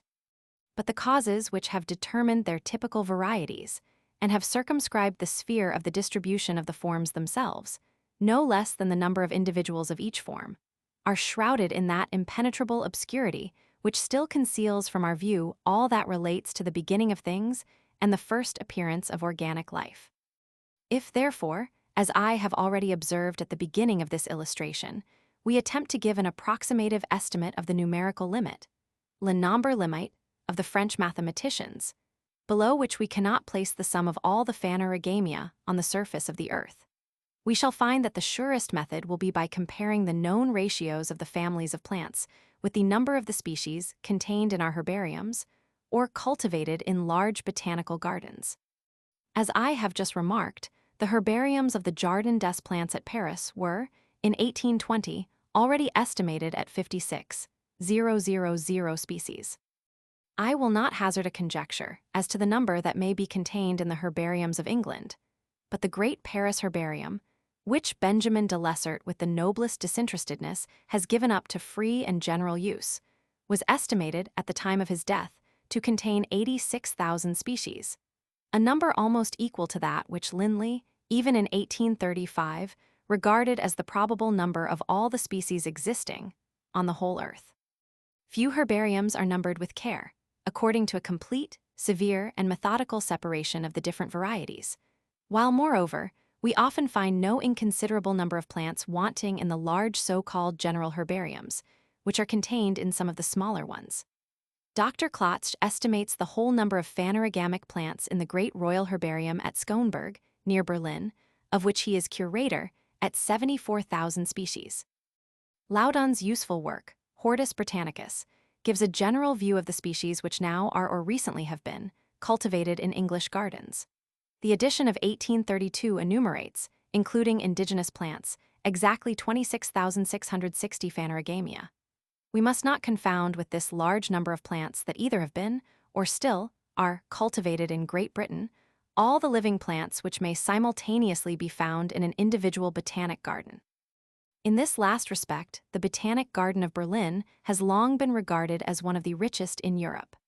The fame of its extraordinary riches rested formerly on a mere approximative estimate of its contents, and, as my old friend and fellow laborer Professor Kunth has very correctly remarked, it was only by the completion of a systematic catalogue, based on the most careful examination of the species, that an actual enumeration could be undertaken.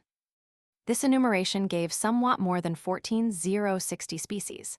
And when we deduct from these 375 cultivated ferns, there remain 13,685 phanerogamia, among which there are 1,600 composite, 1,150 leguminosae, 428 labiati, 370 umbelliferae, 460 orchidae, 60 palms, and 600 grasses and cyperaceae.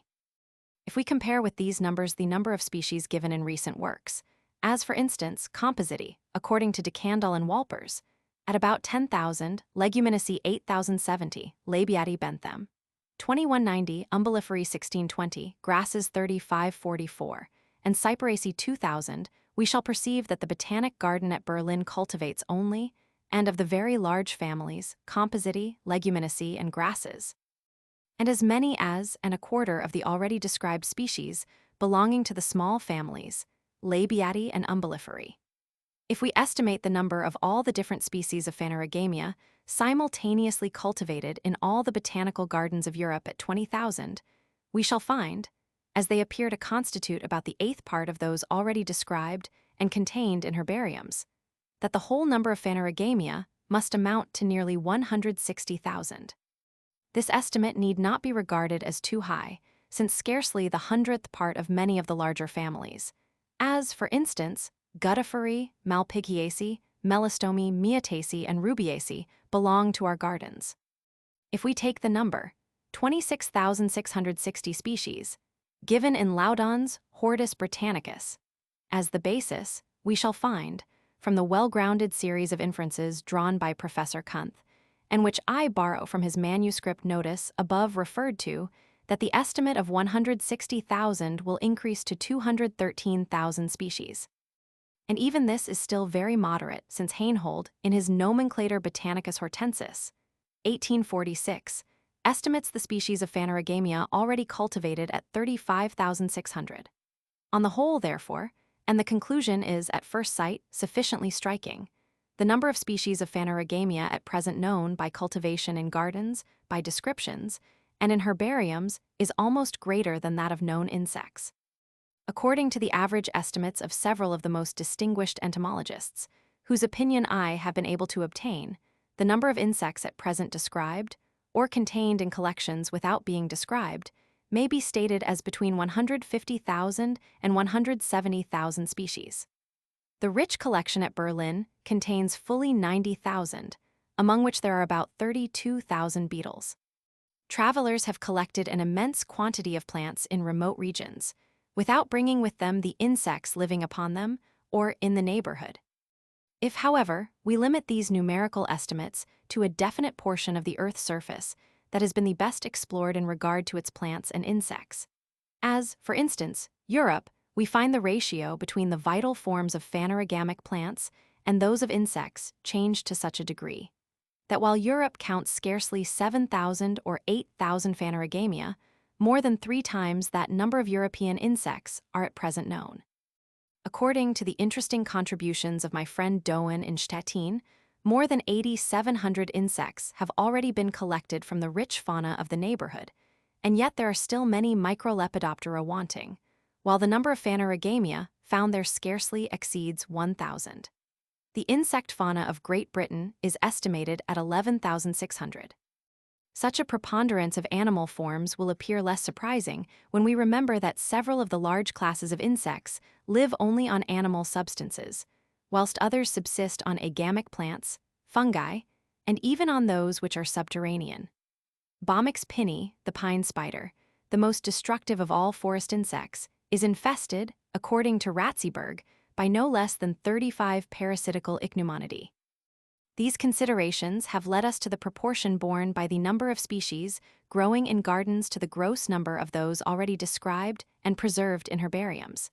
It now remains for us to consider the proportion of the latter to the conjectural number of species existing on the whole earth, or, in other words, to test their minimum by the relative numbers of the different families, i.e. by variable multipla.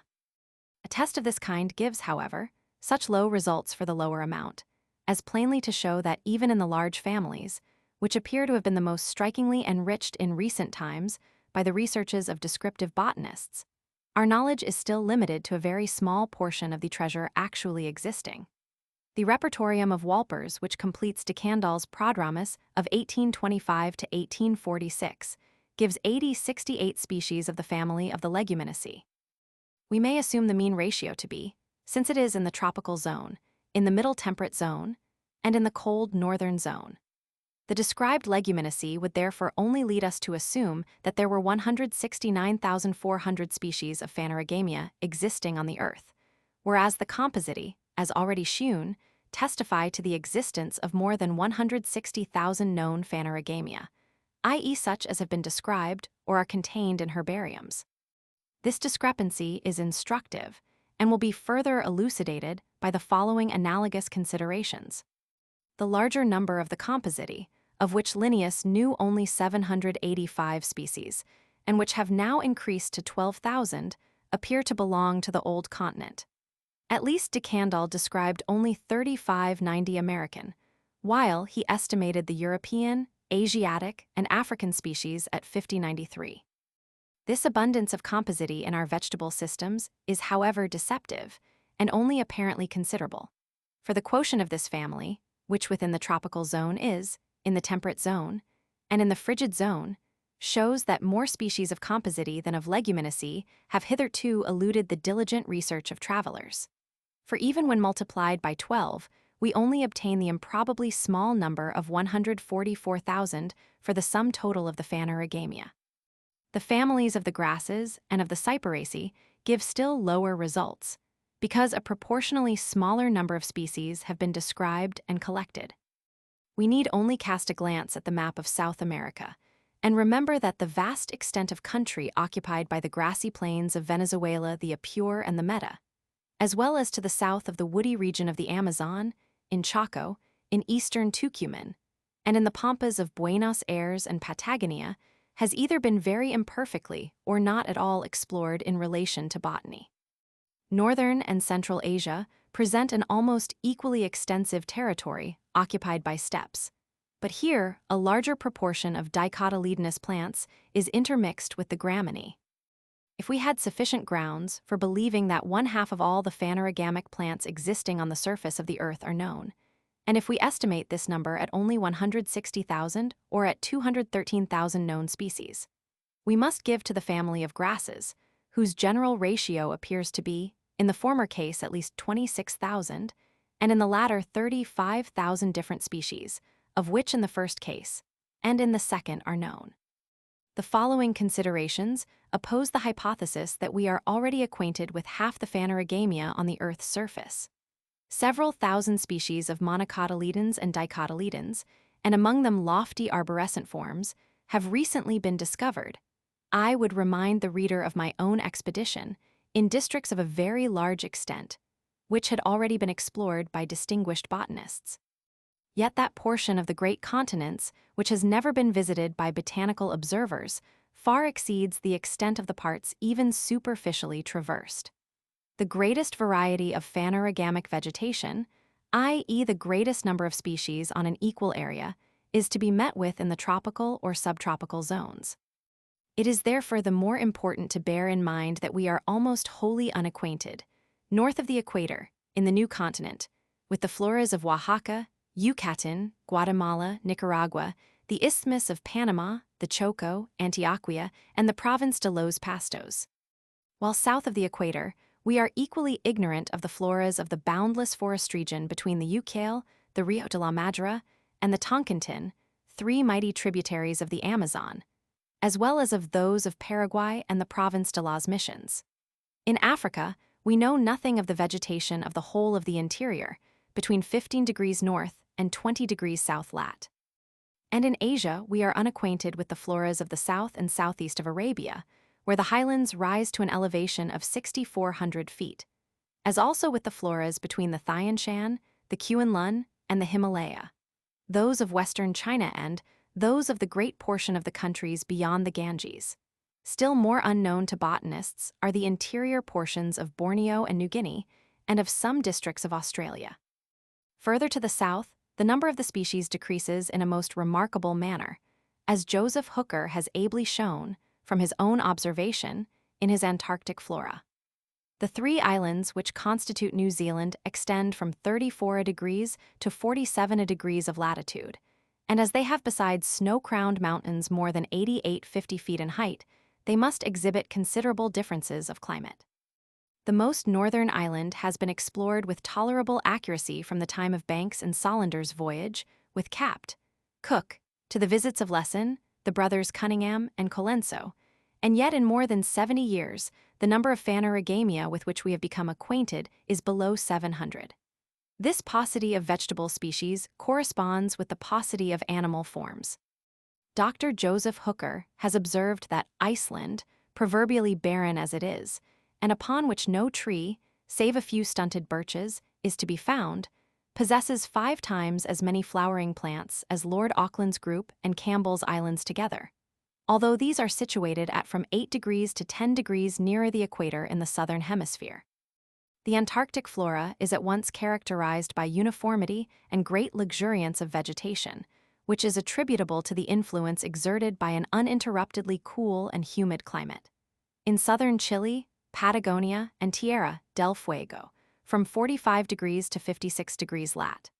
This uniformity is strikingly manifested on the mountains, and their declivities no less than in the plains. How great is the difference of species when we compare the flora of the south of France, in the same latitude as the Chonos Islands off the coast of Chile, with the Scottish flora of Argyllshire, in the parallel of Cape Horn. In the southern hemisphere, the same types of vegetation pass through many degrees of latitude. In the regions near the North Pole, 10 flowering plants have been collected on Walden Island 80 degrees north lat. While there is scarcely a solitary grass to be met with in the South Shetland Islands, although situated 63 degrees south latitude. These considerations on the distribution of plants prove that the great mass of the still unobserved, uncollected, and undescribed Phanerogamia belong to the tropical zone, and to the contiguous regions extending from 12 to 15 degrees from it. I have deemed it not unimportant to draw attention to the imperfect state of our knowledge in this slightly cultivated department of numerical botany, and to treat such questions in a more definite manner than has hitherto been possible.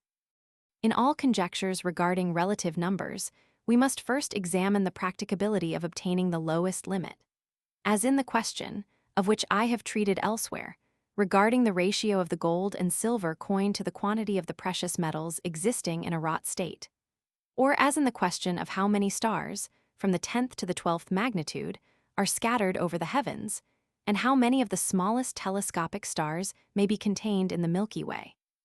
It is an established fact that if it were possible to ascertain completely by observation the number of species of the large phanerogamic families, we should at the same time obtain an approximate knowledge of the sum total of all the Phanerogamia on the surface of the earth.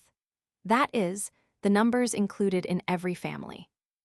The more therefore we are enabled, by the progressive exploration of unknown districts, gradually to determine the number of species belonging to any one great family, the higher will be the gradual rise of the lowest limit, and the nearer we shall arrive at the solution of a great numerical vital problem, since the forms, in accordance with still unexplained laws of universal organism, reciprocally limit each other. But is the number of the organisms a constant number? Do not new vegetable forms spring from the ground after long intervals of time, whilst others become more and more rare and finally disappear? Geology confirms the latter part of this question by means of the historical memorials of ancient terrestrial life. In the primitive world, to use the expression of the intellectual link, elements remote from each other blend together in wondrous forms, indicating, as it were, a higher degree of development and articulation in a future period of the world. Footnote 84. p. 222. Whether the height of the aerial ocean and its pressure have always been the same. The pressure of the atmosphere has a decided influence on the form and life of plants. This life, owing to the fullness and abundance of the leafy organs provided with interstitial openings, is principally directed outwards. Plants mainly live in and through their surfaces, and hence their dependence on the surrounding medium. Animals are more dependent on internal stimuli, They generate and maintain their own temperature, deriving from muscular movements their electric currents, and the chemical vital processes which arise from and react upon those currents. A kind of cutaneous respiration constitutes an active vital function of plants, and depends, so far as it is an evaporation, inhalation, and exhalation of fluids, on atmospheric pressure. Hence, alpine plants are more aromatic and hirsute than others, and more amply provided with numerous exhalants. Zoonomic experiments teach us, as I have shown in another work, that organs are more abundant and more perfectly developed in proportion to the facility with which their functional requirements are fulfilled. The disturbance occasioned in the respiration of their external integuments by increased barometric pressure renders it, as I have elsewhere shewn, very difficult for alpine plants to thrive in the plain. Whether the aerial ocean surrounding the Earth has always exerted the same mean pressure is a question wholly undecided. We do not even know for certain whether the mean barometric height has remained the same during 100 years at any one given spot. According to the observations of Polny and Toldo, this pressure appeared variable. Doubts were long entertained regarding the accuracy of these views, but the more recent investigations of the astronomer Carlini render it almost probable that in Milan the mean barometric pressure is on the decrease. Perhaps the phenomenon is very local and dependent on periodic variations in descending currents of air. Footnote 85. p. 223, palms. It is remarkable that of this majestic form of plants, the palms, some of which rise to more than twice the height of the royal palace at Berlin, and which the Indian Amaracina has very characteristically called kings among grasses, only 15 species had been described up to the time of the death of Linnaeus. The Peruvian travelers, Ruiz and Pavon, added only 8, whilst Bonpland and myself, traversing a greater extent of country from 12 degrees south lat. to 21 degrees north lat, described 20 new species, and distinguished as many more which we named, without however being able to procure their blossoms in a perfect state. At present, 44 years after my return from Mexico, more than 440 species of palms, from both continents, have already been scientifically described, including the East Indian species arranged by Griffith. The Enumeratio Plantarum of my friend Kunth, which appeared in 1841, contains no fewer than 356 species. The very few palms belonging, like our coniferae, quercini, and bichellini, to social plants, are the Mauritian palm Mauritia flexuosa, and the 2 species of chamaerops, of which the Chamaerops humilis covers whole tracts of land at the estuary of the Ebro and in Valencia, while the other, Chamaerops messini, which we discovered on the Mexican shore of the Pacific, is entirely without prickles. In the same manner as there are some species of palms, including cocos and chamaerops, which are peculiar to seacoasts, so also is there a certain group of alpine palms belonging to the region of the tropics, which, if I mistake not, was wholly unknown before my South American journey. Almost all these species of the palm family grow in plains and in a mean temperature of 81 degrees, 5 and 86 degrees far, seldom advancing higher up the sides of the Andes than to 1900 feet. The beautiful wax palm, Ceroxylon andicola, the palmetto of Azafrel at the pass of Quindiu, Oreodoxa frigida, and the reed-like Cunthia montana, Canadilla vibora of Pasto, all flourish at elevations varying from 6,400 to 9,600 feet above the level of the sea, where the thermometer frequently sinks in the night to 42 degrees, 8 and 45 degrees, 5 far, and the mean temperature is scarcely 57 degrees far. These alpine palms are interspersed with nut trees, yew-leaved species of podocarpus, and oaks, Quercus granatensis.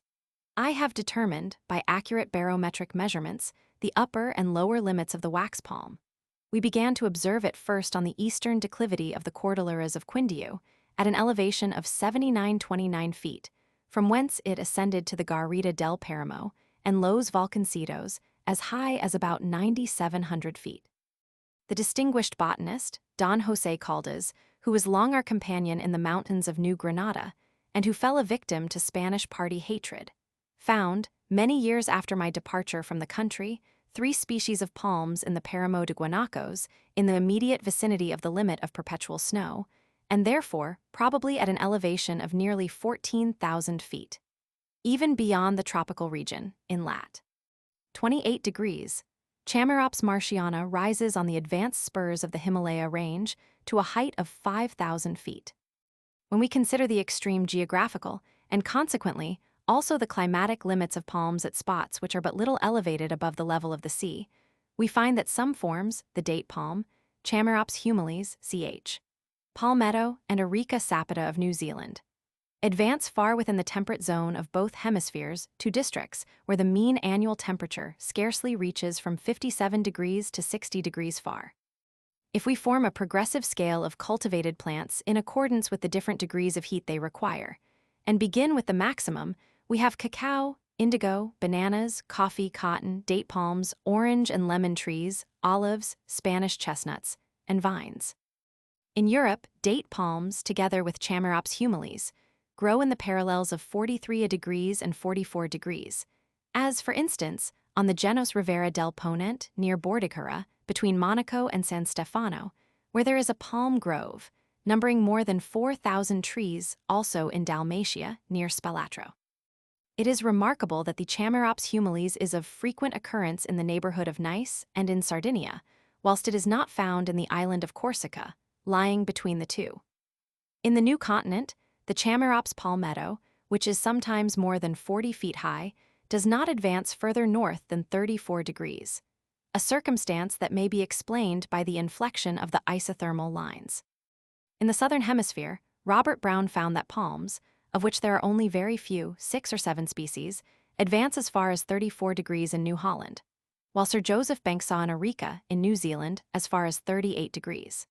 Africa, which, contrary to the ancient and still extensively diffused opinion, is poor in species of palms, exhibits only one palm, Hyphene coriacea, which advances south of the equator, only as far as Port Natal in 30 degrees lat. The continent of South America presents almost the same limits. East of the chain of the Andes, in the pampas of Buenos Aires, and in the Cisplata province, palms extend, according to Auguste de Saint-Hilaire, as far as 34 degrees and 35 degrees. The cocoa de Chile, Arjubia spectabilis, the only species of palm indigenous in Chile, advances on the western side of the chain of the Andes, according to Claude Gay, to an equal latitude, viz., to the Rio Mal. I will here subjoin the aphoristic observations which, in March 1801, I noted down while on board ship. At the moment, we were leaving the palm region surrounding the mouth of the Rio Sinu, west of Darien, and were setting sail for Cartagena de Indias. In the space of 2 years, we have seen as many as 27 different species of palms in South America. How many then must have been observed by Commerson, Thunberg, Banks, Solander, the 2 Forsters Adanson, and Sonnerat on their extensive travels? Yet, at the moment I am writing, our vegetable systems recognize scarcely more than from 14 to 18 methodically described species of palms. The difficulties of reaching and procuring the blossoms of palms are, in fact, greater than can well be conceived. And in our own case, we were made peculiarly sensible of this in consequence of our having directed our attention especially to palms, grasses, cyperaceae, juncaceae, cryptogamia, and numerous other subjects hitherto much neglected. Most of the palms flower only once a year, and this period near the equator is generally about the months of January and February. How few travelers are likely to be in the region of palms precisely during this season. The period of blossoming of particular trees is often limited to a few days, and the traveler commonly finds, on his arrival in the region of palms, that the blossoms have passed away, and that the trees present only fructified ovaries and no male flowers. In an area of 32,000 square miles, there are often not more than 3 or 4 species of palms to be found. Who can possibly, during the brief period of flowering, simultaneously visit the various palm regions near the missions on the Rio Caroni, in the Morichales at the mouth of the Orinoco, in the valley of Cora and Iravato, on the banks of the Atabapo and the Rio Negro, and on the declivity of the Duida? There is, moreover, great difficulty when the trees grow in thick woods or on swampy shores, as at the Temi and Tuamini, in reaching the blossoms, which are often suspended from stems formidably armed with huge thorns, and rising to a height of between 60 and 70 feet. They who contemplate distant travels from Europe for the purpose of investigating subjects of natural history picture to themselves visions of efficient shears and curved knives attached to poles, ready for securing anything that comes in their way. and of boys who, obedient to their mandates, are prepared, with a cord attached to their feet, to climb the loftiest trees. Unfortunately, scarcely any of these visions are ever realized, while the flowers are almost unattainable, owing to the great height at which they grow. In the missionary settlements of the river network of Guyana, the stranger finds himself amongst Indians, who, rendered rich and independent by their apathy, their poverty, and their barbarism, cannot be induced either by money or presents to deviate 3 steps from the regular path, supposing one to exist. This stubborn indifference of the natives provokes the Europeans so much the more, from his being continually a witness of the inconceivable agility with which they will climb any height when prompted by their own inclination. As, for instance, in the pursuit of a parrot, an iguana, or a monkey, which, wounded by their arrows, saves itself from falling by its prehensile tail. In the month of January, the stems of the palma-real, our Oreodoxa regia, were covered with snow-white blossoms, in all the most frequented thoroughfares of the Havana, and in the immediate vicinity of the city. But although we offered, for several days running, a couple of piasters for a single spadix of the hermaphrodite blossoms to every Negro boy we met in the streets of Regia and Guanavacoa, it was in vain, for, in the tropics, no free man will ever undertake any labor attended by fatigue unless he is compelled to do so by imperative necessity. The botanists and painters of the Royal Spanish Commission of Natural History under Count Don Jaruco y Mapax, Esteves, Boldo, Guillo Echeverria, confessed to us that, for several years, they had been unable to examine these blossoms, owing to the absolute impossibility of obtaining them. After this statement of the difficulties attending their acquisition, the fact of our being only able, in the course of 2 years, systematically to describe 12 species of palms, although we had discovered 20 species, may be understood. But I confess it would hardly have been credible to me before I left Europe. How interesting a work might be written on palms by a traveler, who could exclusively devote himself to the delineation, in their natural size, of the spathe, spadix, inflorescence, and fruits. Thus I wrote many years before the Brazilian travels of Martius and Spix, and the appearance of the admirable work on palms by the former. There is much sameness in the form of the leaves, which are either feathery pinnata or fan-like palmodigitata. The leaf stalk, petiolus, is either without thorns or is sharply serrated, serrato-spinosus. The leaf form of Caryota urens and Martinesia caryatifolia, which we saw on the banks of the Orinoco and the Atabapo, and subsequently in the Andes, at the pass of Quindiu, as high as 3,200 feet above the level of the sea, is almost as peculiar among palms as is the leaf form of the ginkgo among trees. The habitus and physiognomy of palms are expressive of a grandeur of character, which it is difficult to describe in words. The stem caudex is simple and very rarely divided into branches after the manner of the dracæna, as in Cuciferra the baca, the doom palm, and in Hyphene coriacea. It is sometimes disproportionately thick, as in Corozo del Sinu, our Alfonsia olifera, of a reed-like feebleness, as in Piritu, Cunthia montana, and the Mexican Corypha nana, of a somewhat fork-like and protuberant form towards the lower part, as in Cocos, sometimes smooth and sometimes scaly, as in the Palma de Cavigao de Sombrero, in the Llanos, or, lastly, prickly, as in Corozo de Cumana and Macanilla de Carape, having the thorns very regularly arranged in concentric rings. Characteristic differences also manifest themselves in the roots, which, in some cases, project about a foot or a foot and a half from the ground, raising the stem on a scaffolding, as it were, or coiled round it in a padded-like roll. I have seen viveras and even very small monkeys pass under the scaffolding formed by the roots of the caryota. Occasionally the stem is swollen only in the middle, being smaller above and below, as in the palma real of the island of Cuba. The green of the leaves is either dark and shining, as in Mauritia cocos, or of a silvery white on the underside, as in the slender fan palm, Corypha muriguama, which we saw in the harbor of Trinidad de Cuba. Sometimes the middle of the fan-like leaf is adorned with concentric yellow and blue stripes, in the manner of a peacock's tail, as in the prickly Mauritia, which Bonpland discovered on the Rio Atabapo. The direction of the leaves is a no less important characteristic than their form and color. The leaflets, foliola, are either ranged in a comb-like manner close to one another, with a stiff parenchyma, as in cocoa's phoenix, to which they owe the beautiful reflections of solar light that play over the surface of the leaves, which shine with a brilliant verdure in cocoas and with a fainter and ashy-colored hue in the date palm. Or sometimes the foliage assumes a reed-like appearance, having a thinner and more flexible texture, and being curled near the extremity, as in Jagua, Palma Real del Sinu, Palma Real de Cuba, and Piritu del Orinoco. This direction of the leaves, together with the lofty stem, gives to the palms their character of high majesty.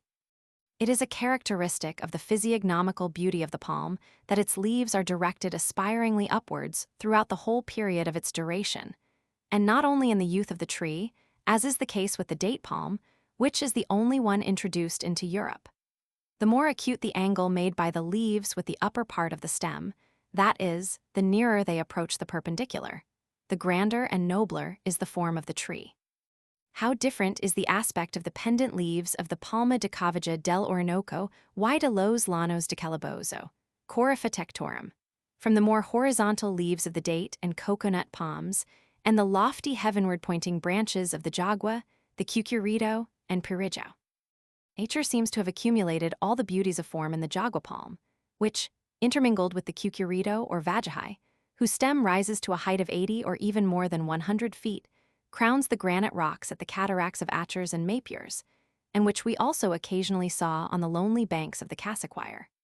Their smooth and slender stems rise to a height of from 64 to 75 feet, projecting like a colonnade above the dense mass of the surrounding foliage. These aerial summits present a marked and beautiful contrast with the thickly leaved species of ceiba, and with the forest of lauriny, calophyllum, and the different species of amyris which surround them. Their leaves, which seldom exceed 7 or 8 in number, incline vertically upwards to a height of 16 or 17 feet, and are curled at the extremities in a kind of feathery tuft. The parenchyma of the leaf is of a thin grass-like texture, causing the leaflets to wave with graceful lightness on the gently oscillating leaf stalk. The floral buds burst forth, in all species of palms, from the stem immediately beneath the leaves, and the mode in which this takes place modifies their physiognomical character. Thus in some, as in Corozo del Sinu, the sheath is perfectly erect, and the fruit rises like a thyrsus, resembling the fruits of the bromelia. In the greater number, the sheaths, which in some species are smooth, and in others very prickly and rough, incline downwards. In some, again, the male blossoms are of a dazzling white, and it may then be seen shining from a great distance. But in most species of palms they are yellow, closely compressed, and of an almost faded appearance, even when they first burst from the spathe.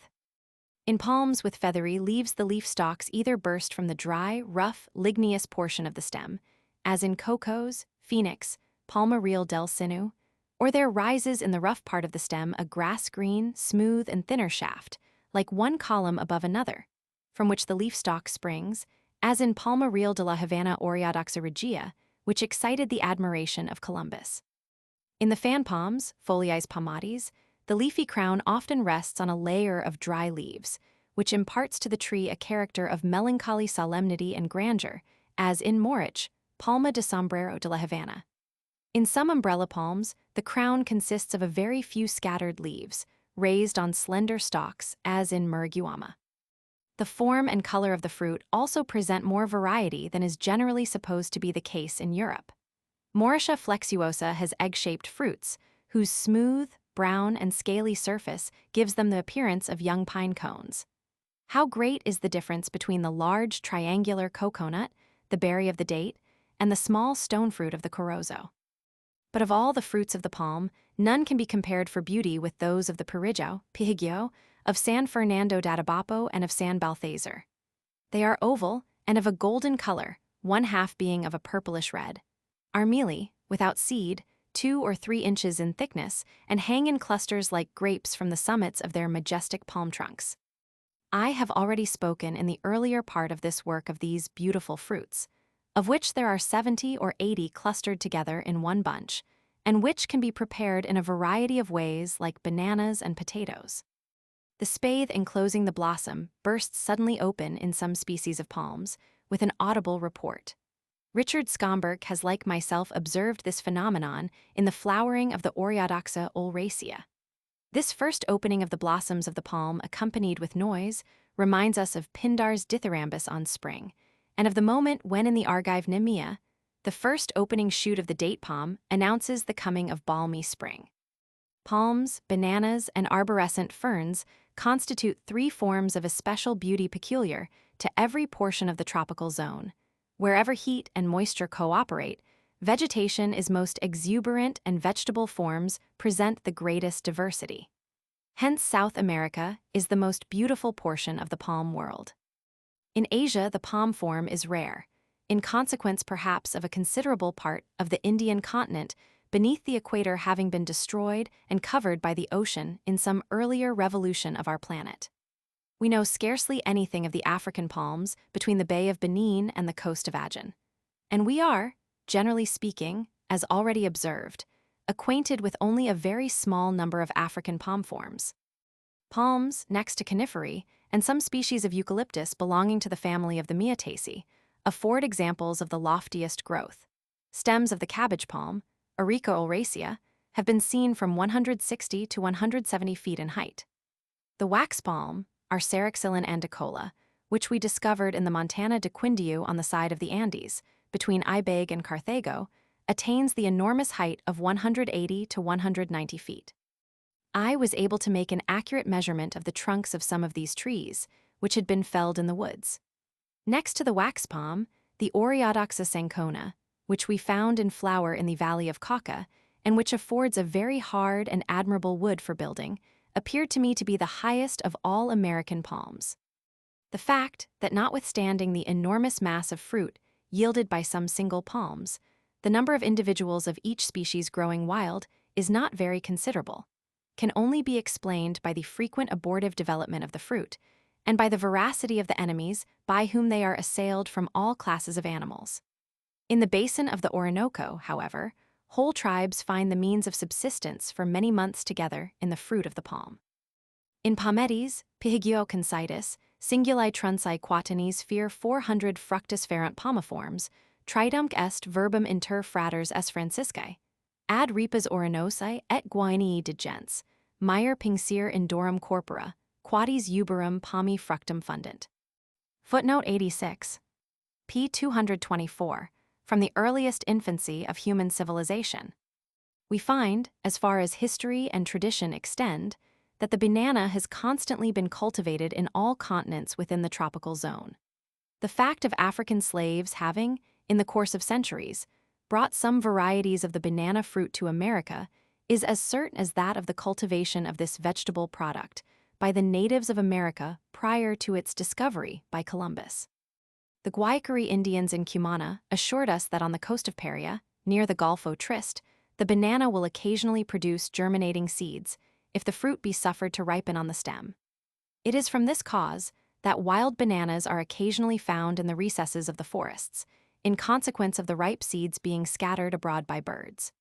At Bordones also, near Cumana, perfectly formed and matured seeds have been occasionally found in the fruit of the banana.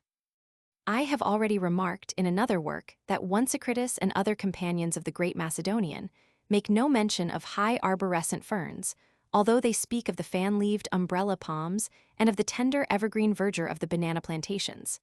Among the Sanskrit names given by Amarasinghe for the banana, the musa of botanists, we find Bonuphala, sunfruit, Varanabhasha, and Moko. Phala signifies fruit generally. Lasson explains Pliny's words, Roman 12. 6. Arbori nomen pali, pomo ariani, to this effect, that the Roman mistook the word pala, fruit, for the name of the tree, whilst varana, changed in the mouth of a Greek to warana, was transformed into ariana. The Arabic maza or musa may have been formed from moko. The banu fruit seems to approach to banana fruit. Footnote 87. p. 224, form of the Malvaceae. Larger forms of the mallow appear, as soon as we have crossed the Alps, Lavadura arborea near Nice and in Dalmatia, and L. albia in Liguria. The dimensions of the baobab monkey bread tree have already been given. CPP 270-272. With the form of the Malvaceae are associated the botanically allied families of the Bitneriaceae, Sterculia, Hermania, and the blossoms of the large-leaved Theobroma cacao, whose flowers break forth from the bark of the trunk as well as from the roots, the Bombaceae, Adansonia, Helictors, and Cherostemon, and lastly, the Tiliaceae, Sparmannia africana. Our Cavanalesia plantinifolia of Turbaco near Carthagena in South America, and the celebrated acroma-like hand tree, the Macpulxachiquahuitl of the Mexicans, from Macpali, the flat of the hand. Arbol de las Manitas of the Spaniards, our Cherostemon platanoids, are splendid representatives of the malloform. In the last named, the anthers are connected together in such a manner as to resemble a hand or claw rising from the beautiful purplish-red blossoms. There is in all the Mexican free states only one individual remaining, one single primeval stem of this wonderful genus. It is supposed not to be indigenous, but to have been planted by a king of Toluca about 500 years ago. I found that the spot where the Arbol de las Manitas stands is 88.25 feet above the level of the sea. Why is there only one tree of the kind? Whence did the kings of Toluca obtain the young tree or the seed?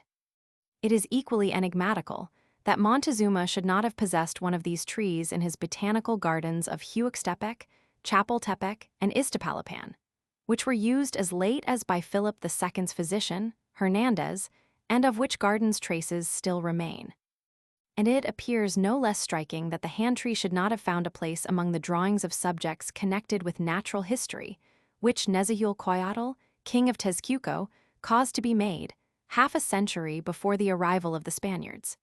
It is asserted that the hand tree grows wild in the forests of Guatemala.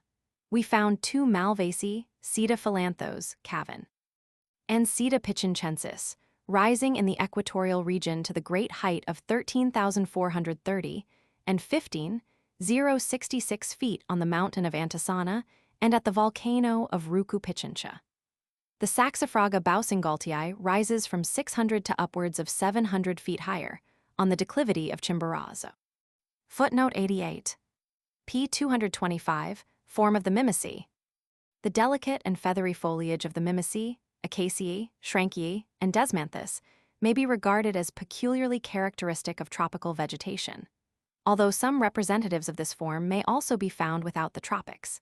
In the old continent of the northern hemisphere, and indeed in Asia, I can instance only one low shrub, described by Marshall von Bieberstein as Acacia stephaniana, but which, according to Kunth's more recent investigations, is a species of the genus Prosopis. This social plant covers the arid plains of the province of Skirvan on the Kur, Cyrus, near New Shamech, as far as the ancient Araxes. Olivier found it also in the neighborhood of Baghdad. It is the Acacia foliis bipinnatis mentioned by Buxbaum, and which extends towards the north as far as 42 degrees lat. In Africa, the Acacia gumifera, Wild, extends to Mogador, and therefore as far as 32 degrees north lat. In the new continent, Acacia glandulosa, Micox, and A. brachyloba, Wild, adorn the banks of the Mississippi and Tennessee and the savannas of the Illinois.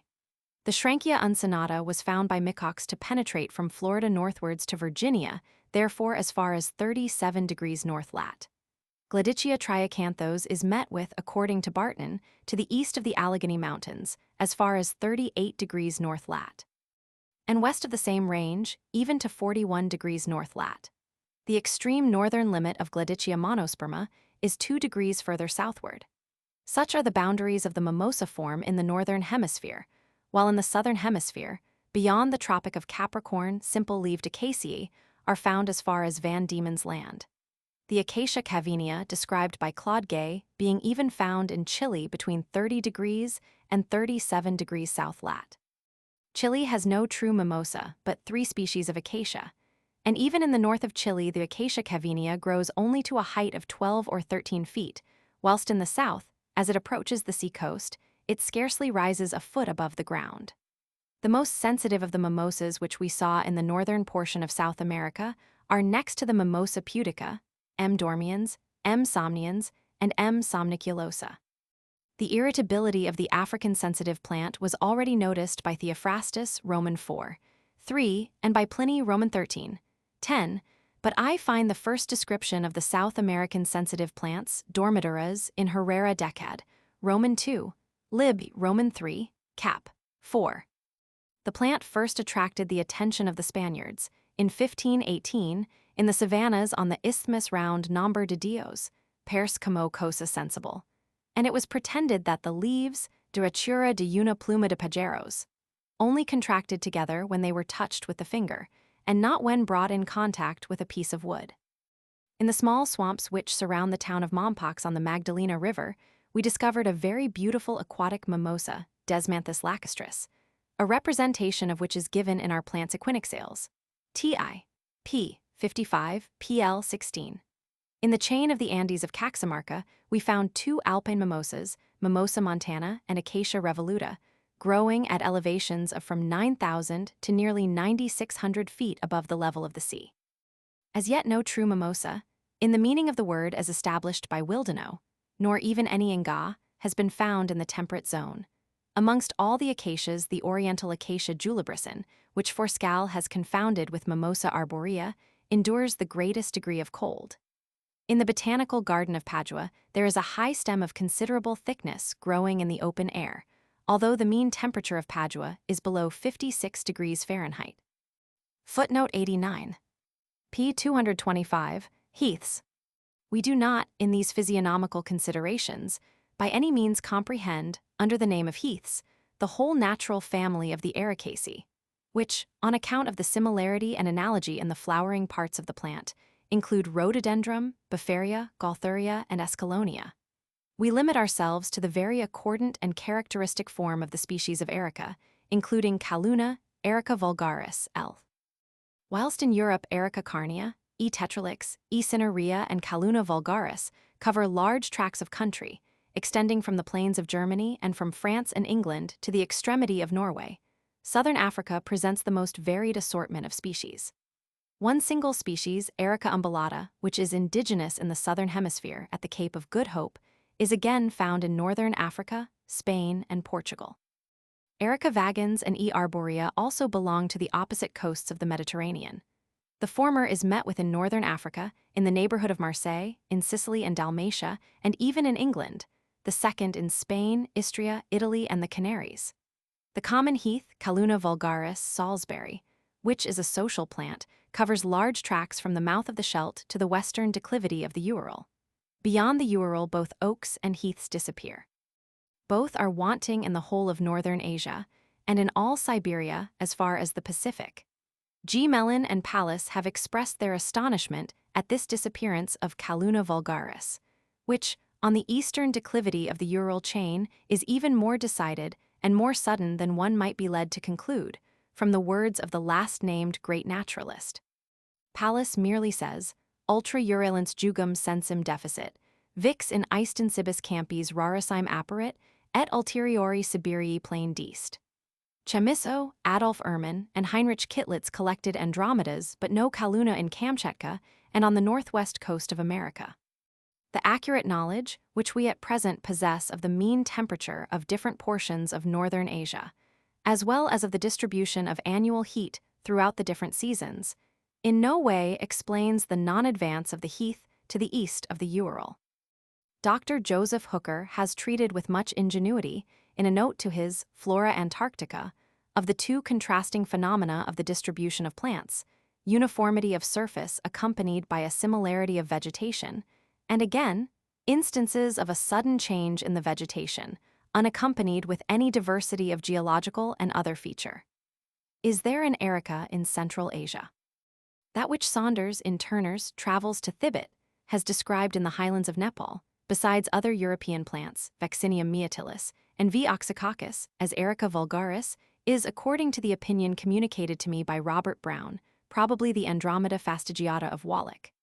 The absence of Calluna vulgaris and of all species of Erica, throughout the whole of the continental part of America, is an equally striking fact, since Calluna is met with in the Azores and in Iceland.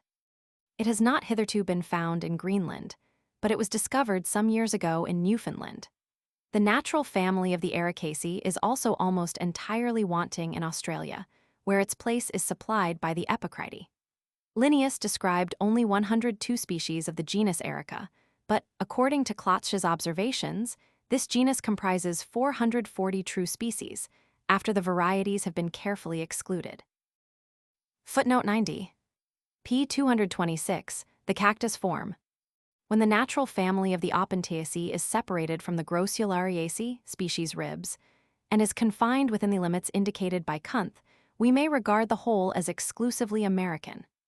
I am not ignorant that Roxburgh in the Flora Indica Inedita mentions two species of cactus which he regards as peculiar to the southeast of Asia, viz., Cactus indicus and C. chinensis. Both are widely diffused, originally wild or having become so, and different from Cactus opuntia and C. coccinellifer. But it is remarkable that this Indian plant should have no ancient Sanskrit name. The so-called Chinese cactus has been introduced by cultivation into the island of St. Helena.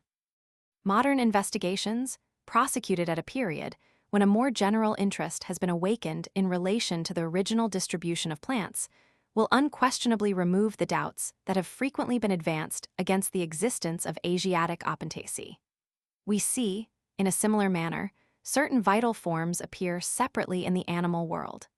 How long did the tapir continue to be regarded as a characteristic form of the new continent?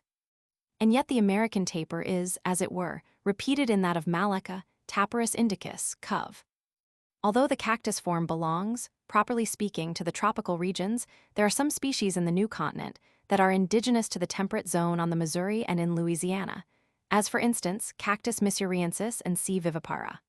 Back in his northern expedition, saw with astonishment the banks of the Rainy Lake in lat. 48 degrees 40 long, 92 degrees 53, entirely covered with C. opuntia. South of the equator, the cactus does not advance further than Rio Atata lat. 36 degrees and Rio Biobio lat. 37 degrees. In the part of the chain of the Andes lying within the tropics, I have found species of cactus, C. sepium, C. chlorocarpus, C. bomplindea, on elevated plains from 9,000 to upwards of 10,600 feet above the level of the sea.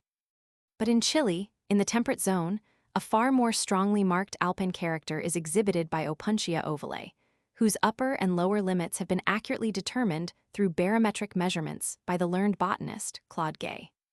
The yellow-flowering Opuntia ovale, which has a creeping stem, does not descend below 6746 feet, advancing as high as the line of perpetual snow, and even above it wherever few masses of rock remain uncovered.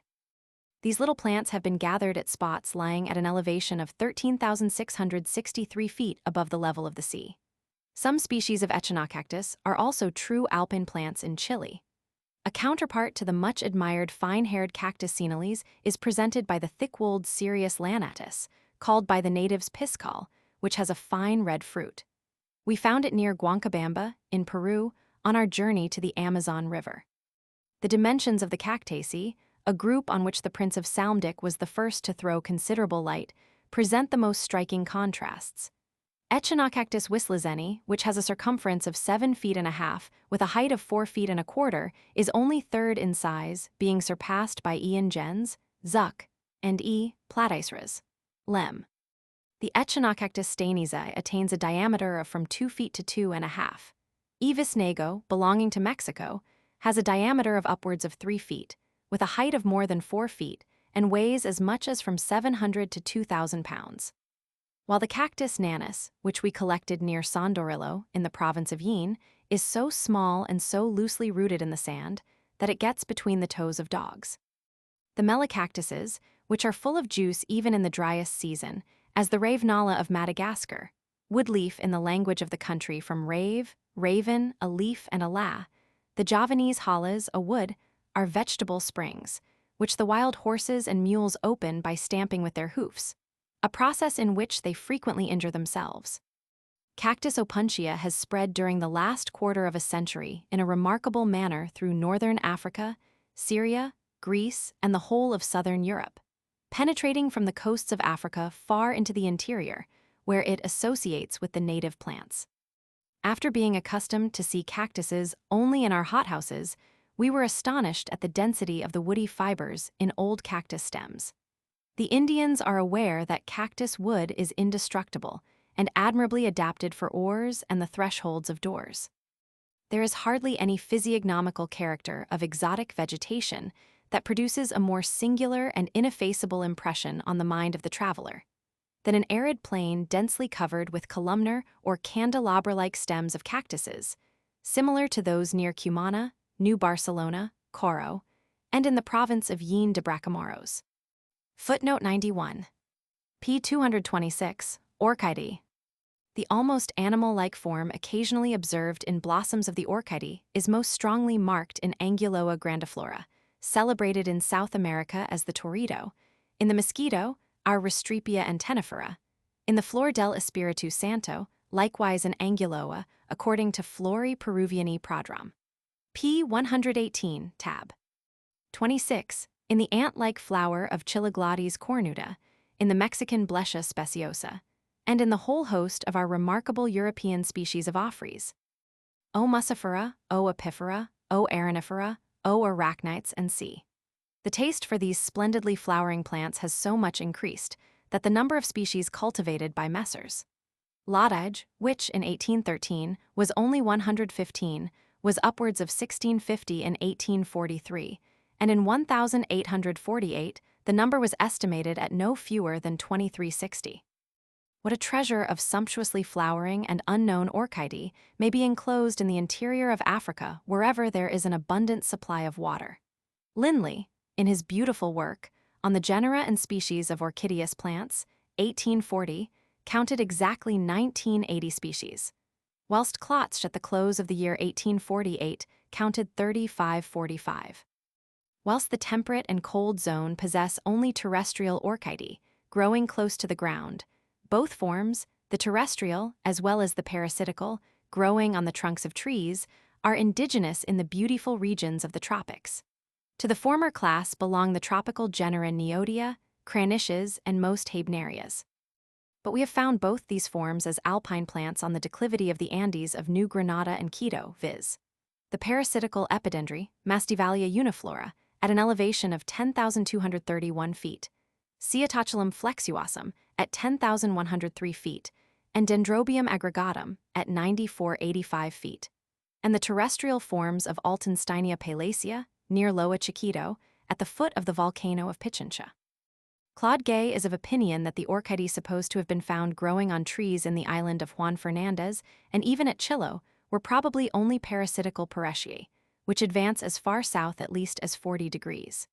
In New Zealand, the tropical form of orchidea, hanging from trees, is still to be seen as far south as 45 degrees. But the orchidea of Auckland and Campbell Islands, Chiloglades, the Limatra, and Asianthus, grow on level ground and moss. In the animal world, there is at least one tropical form that penetrates further south. The island of Macquarie, lat. 54 degrees 39, has an indigenous parrot, which lives therefore in a region nearer to the South Pole than Danzig is to the North Pole. Footnote 92. p. 226, form of the Casuarinae.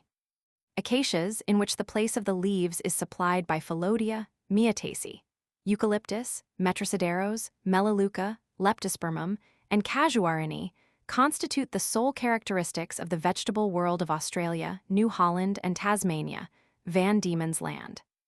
Casuarinae, with their leafless, thin, thread-like articulated branches, and their joints furnished with membranous tooth spathes, have been compared by travelers, according to differences of species, either with arborescent Equisedaceae, horsetails, or with our Scotch firs. I have been much struck with the singular appearance of leaflessness presented by the small thickets of Calicia and Ephedra in South America, near the coast of Peru. Casuarina quadrivalvis penetrates, according to Les Billardières, as far south as 43 degrees in Tasmania. The mournful form of the casuarina is not unknown in the East Indies and even on the eastern coast of Africa. Footnote 93. p. 227, acicular-leaved trees. The family of the Coniferae, including the genera of Damara, Ephedra, and Netum of Java and New Guinea, which are essentially allied to it, though distinctly separated by the form of the leaf and the whole conformation, plays so important a part in consequence of the number of individuals in each species, and by its geographical diffusion. While it covers in the northern temperate zone, as a social plant, such extensive districts, that we are almost compelled to wonder at the inconsiderable number of the species. We are not acquainted with so many coniferae by 3/4 as there are palms already described. Nay, the coniferae are numerically less than the Aridae. Zuccarini, in his Contributions to the Morphology of the Coniferae, enumerates 216 species, of which 165 belong to the northern and 51 to the southern hemisphere. These proportional numbers must now, in consequence of my researches, be differently expressed, since, with the species of Pinus, Cupressus, Ephedra, and Podocarpus, which Bonpland and I discovered in the tropical part of Peru, Quito, New Granada, and Mexico, the number of the cone-bearing trees flourishing between the tropics amounts to 42. The excellent and latest work of Endlicher contains 312 species of coniferae now living, and 178 of a primeval mundane period, which are now buried in the coal formation, in variegated sandstone, in Keuper, and in Jura limestone. The vegetation of the Eocene world presents especially to us forms which, by their chival relationship with several families of the present world, remind us that with it many intervening members have disappeared. The coniferae, so frequent in the primeval world, accompany, in particular, the ligneous remains of palms and cycadae, but in the most recent beds of lignite or brown coal we again find coniferae, our pines and firs, associated with cupuliferae or mastworts, maples and poplars. If the surface of the earth did not rise to great altitudes within the tropics, the strikingly characteristic form of acicular-leaved trees would have remained wholly unknown to the inhabitants of that zone. I took great pains, in common with Bonpland, to trace out, in the Mexican highlands, the lower and upper boundary line of the coniferae and oaks. The heights at which both begin to grow, Los Pinos y Encinos, Pineda et Querceta, are hailed with joy by those who come from the sea-coast, because they announce a climate not yet invaded, as far as experience has hitherto shown, by that mortal disease called the black vomit, vomito prieto, a form of the yellow fever. For the oaks, especially the Quercus zalapensis, one of the 22 Mexican species of oak which we first described, the lower line of vegetation, on the way from Vera Cruz to the capital of Mexico, somewhat below the Venta del Encero, is 48 feet above the sea. At the western slope of the plateau, between the South Sea and Mexico, the inferior line for oaks is something lower. It begins near a hut named Venta de la Moxonra, between Acapulco and Chilpancingo, at the absolute height of 2481 feet. I found a similar difference in the lower boundary line of the pine forest. This boundary, towards the South Sea, in the Alto de los Caxones, north of Coaxinquilapa, is for the Pinus montezumi, lamb, which we at first had considered to be the Pinus occidentalis, Swartz, at the height of 4092 feet. But towards Vera Cruz, at the Cuesta del Soldado, it rises to 5979 feet. Both these kinds of tree, therefore, the oaks and firs as specified above, descended lower towards the Pacific than towards the Caribbean Gulf. During my ascent of the Cofre de Parrot, I found the superior boundary line of the oaks to be 10,353 feet. That of the Pinus montezumi 12,936 feet, about 2,000 feet higher than the summit of Mount Etna, and here, in February, considerable masses of snow had already fallen. The greater the heights at which the Mexican cone-bearing trees begin to show themselves, the more singular is it in the island of Cuba, where at the border of the tropical zone the air, it is true, is cooled down during northerly winds to 46 degrees. 6 far. To see another kind of fir, P. occidentalis, Swartz, in the plain itself, or on the gentle hills of the Isle of Pines, growing among palms and mahogany trees, Swietenia. Columbus even makes mention of a firwood pinnel in the journal of his first voyage, Diario del 25 de Nov, 1492, at Cayo de Moya, northeast of Cuba. At Haiti, too, St. Domingo, the Pinus occidentalis near Cape Samana descends from the mountains down to the very beach. The stems of these firs, wafted by the Gulf Stream to the two Azores, Graciosa and Fayal, were among the principal signs that proclaimed to the great discoverer the existence of unknown lands in the West. Is it positively ascertained that the Pinus occidentalis is entirely absent from Jamaica, notwithstanding its lofty mountains? We may be permitted to inquire also, what kind of pinus grows on the eastern coast of Guatemala, since the P. tenuifolia benth is assuredly found only on the mountains near Chinanta. On taking a general view of the species of plants which form the upper tree boundary in the northern hemisphere from the frigid zone to the equator, I find, for Lapland, according to Wallenberg, in the Sublime Mountains, lat. 68 degrees, not acicular-leaved trees but birches, Bacilla alba, far above the upper limit of the Pinus sylvestris, and for the temperate zone I find in the Alps, lat. 45 degrees 45, Pinus picea, Duroy, advanced beyond the birches. In the Pyrenees, lat. 42 degrees 30, we find Pinus uncinata, Ram, and P. sylvestris, var. Rubra, within the tropics in Mexico, lat. 19 degrees 20 degrees, Pinus montezumi extends far beyond Ulmus toloxensis, Quercus spicata, and Q. crassipes, and in the snow-crowned mountains of Quito, beneath the equator, Escalonia meatiloides, Aurelia avicenifolia, and Drymes winteri attain the highest limits.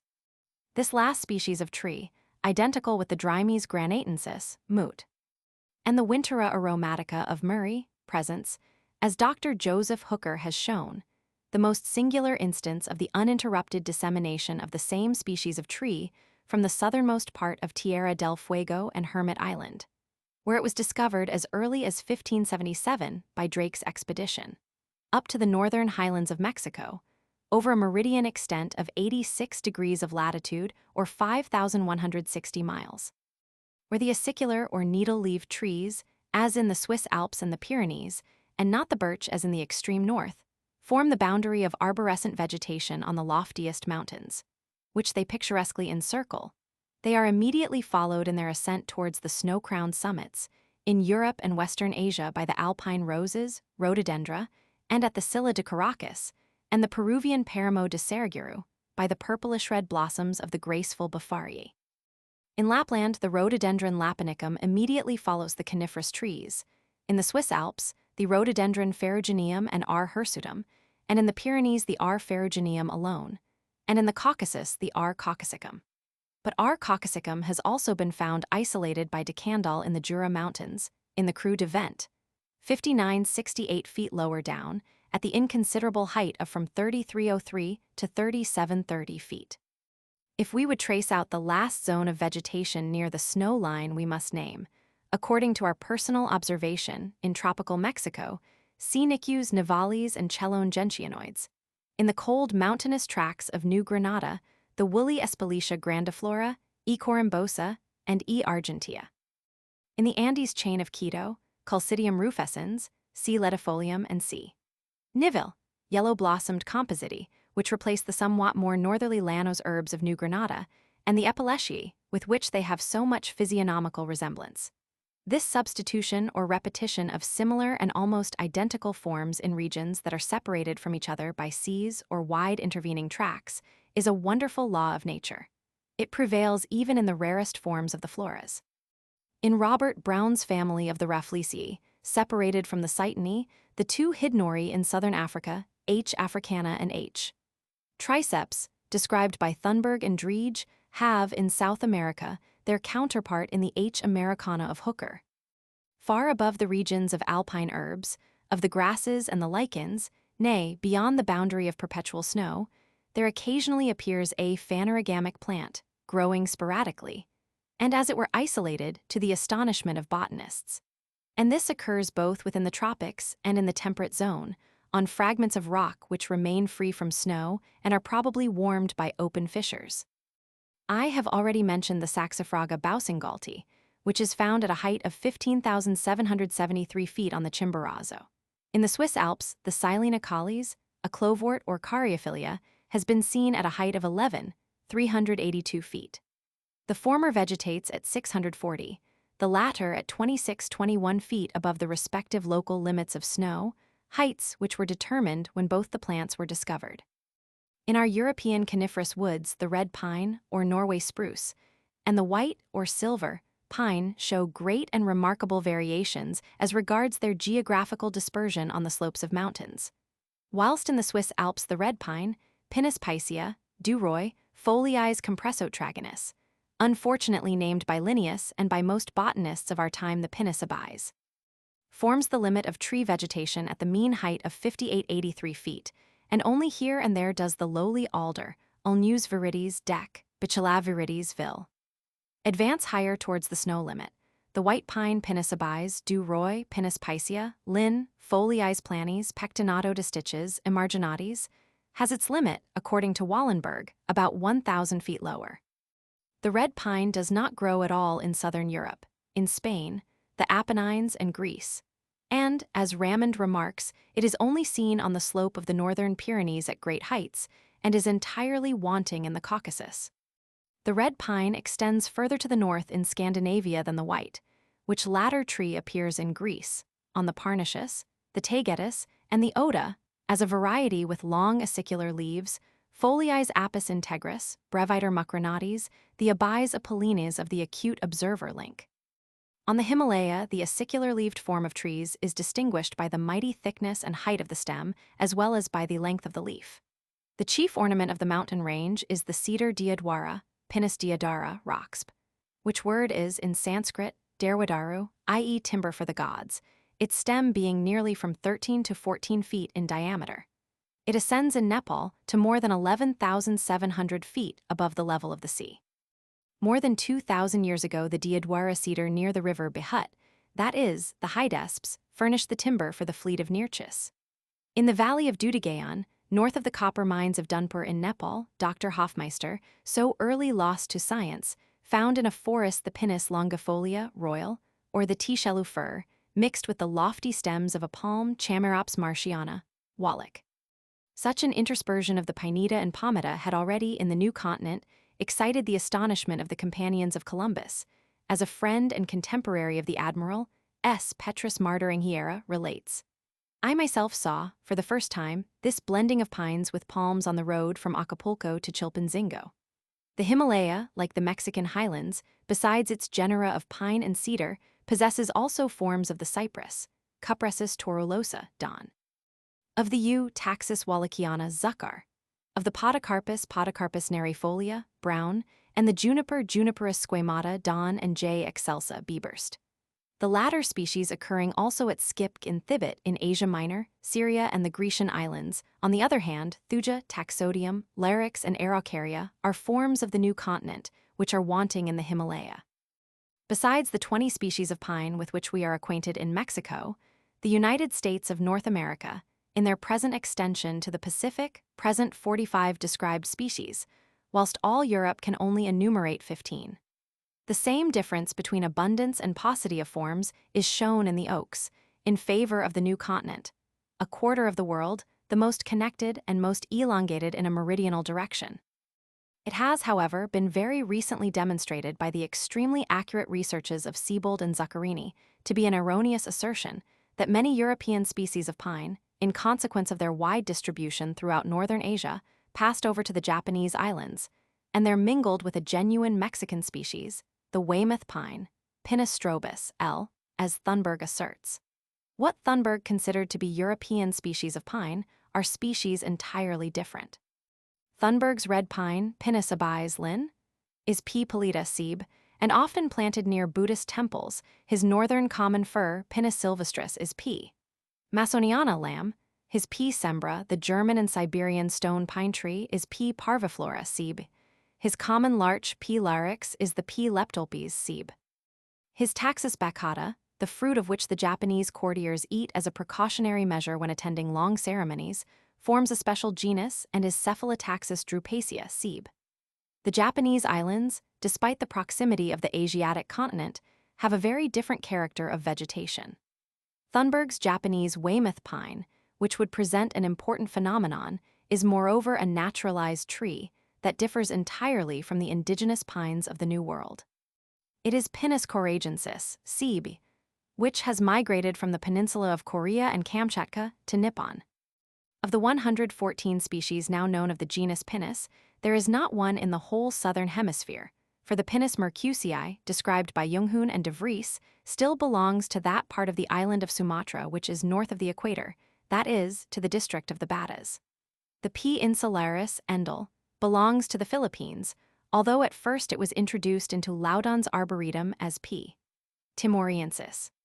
From our present increasing knowledge of the geography of plants, we know that there are excluded also from the southern hemisphere, in addition to the genus Pinus, all the races of Cupressus, Salisburia ginkgo, Cunninghamia Pinus lanceolata lam.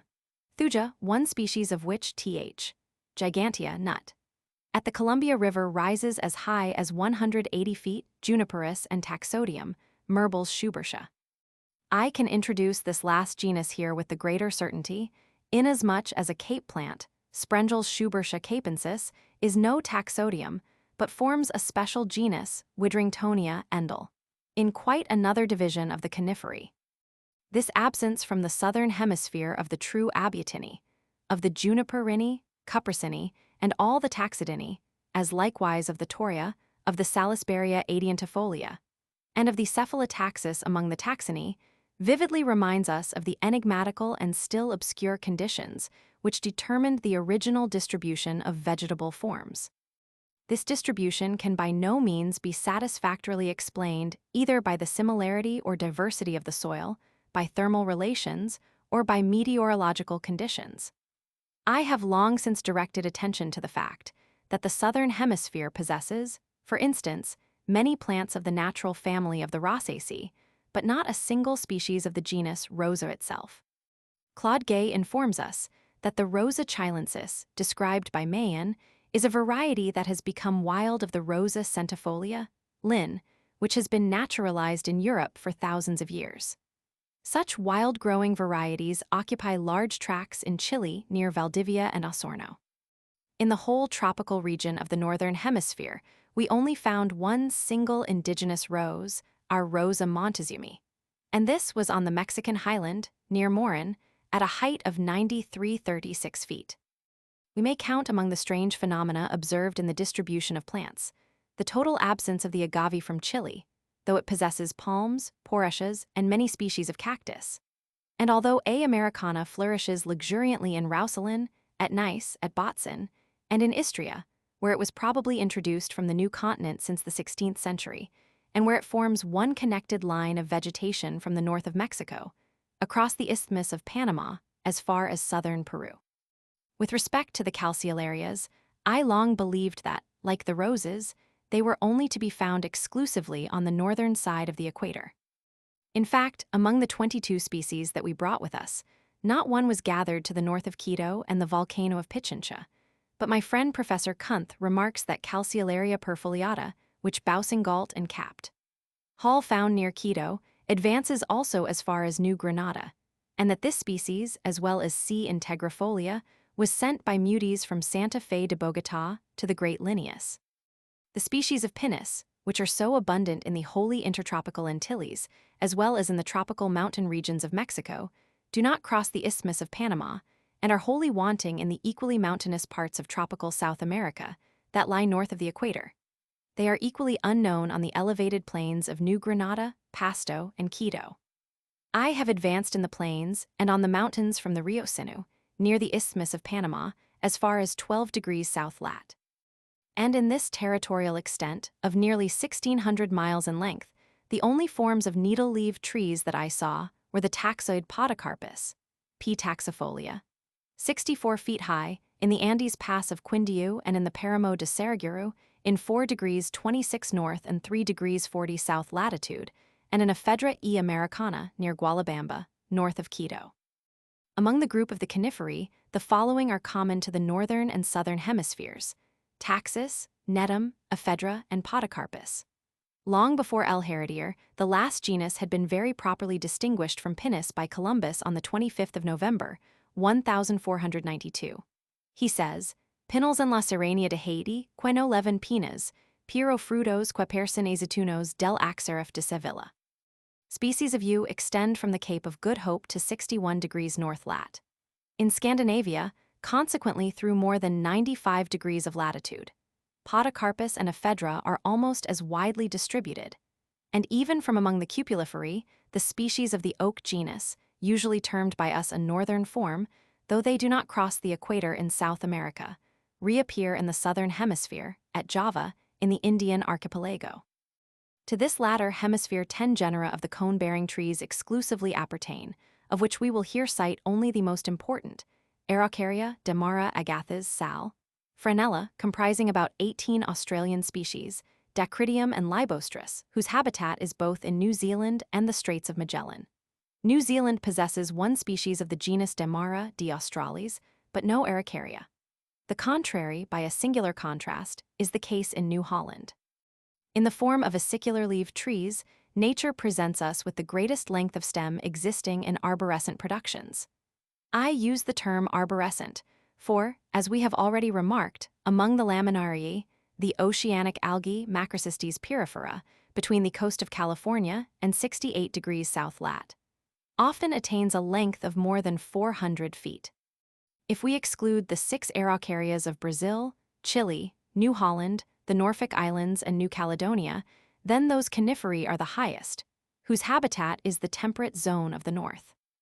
As we have found among the family of the palms the most gigantic of all, the Ceroxylon andicola, about 192 feet high, in the temperate alpine climate of the Andes, so in like manner do the loftiest cone-bearing trees belong, in the northern hemisphere, to the temperate northwestern coast of America and to the Rocky Mountains, lat. From 40 degrees to 52 degrees, in the southern hemisphere to New Zealand, Tasmania or Van Diemen's Land, to southern Chile and Patagonia, where the lat is again from 43 degrees to 50 degrees. The most gigantic forms among the genus Pinus are Sequoia, Endel, Araucaria, and Dacrydium. I only name those species whose height not merely reaches but often exceeds 200 feet. That the reader may have a standard of comparison, he is reminded that in Europe the loftiest red and white pines, especially the latter, reach a height of from 160 to 170 feet.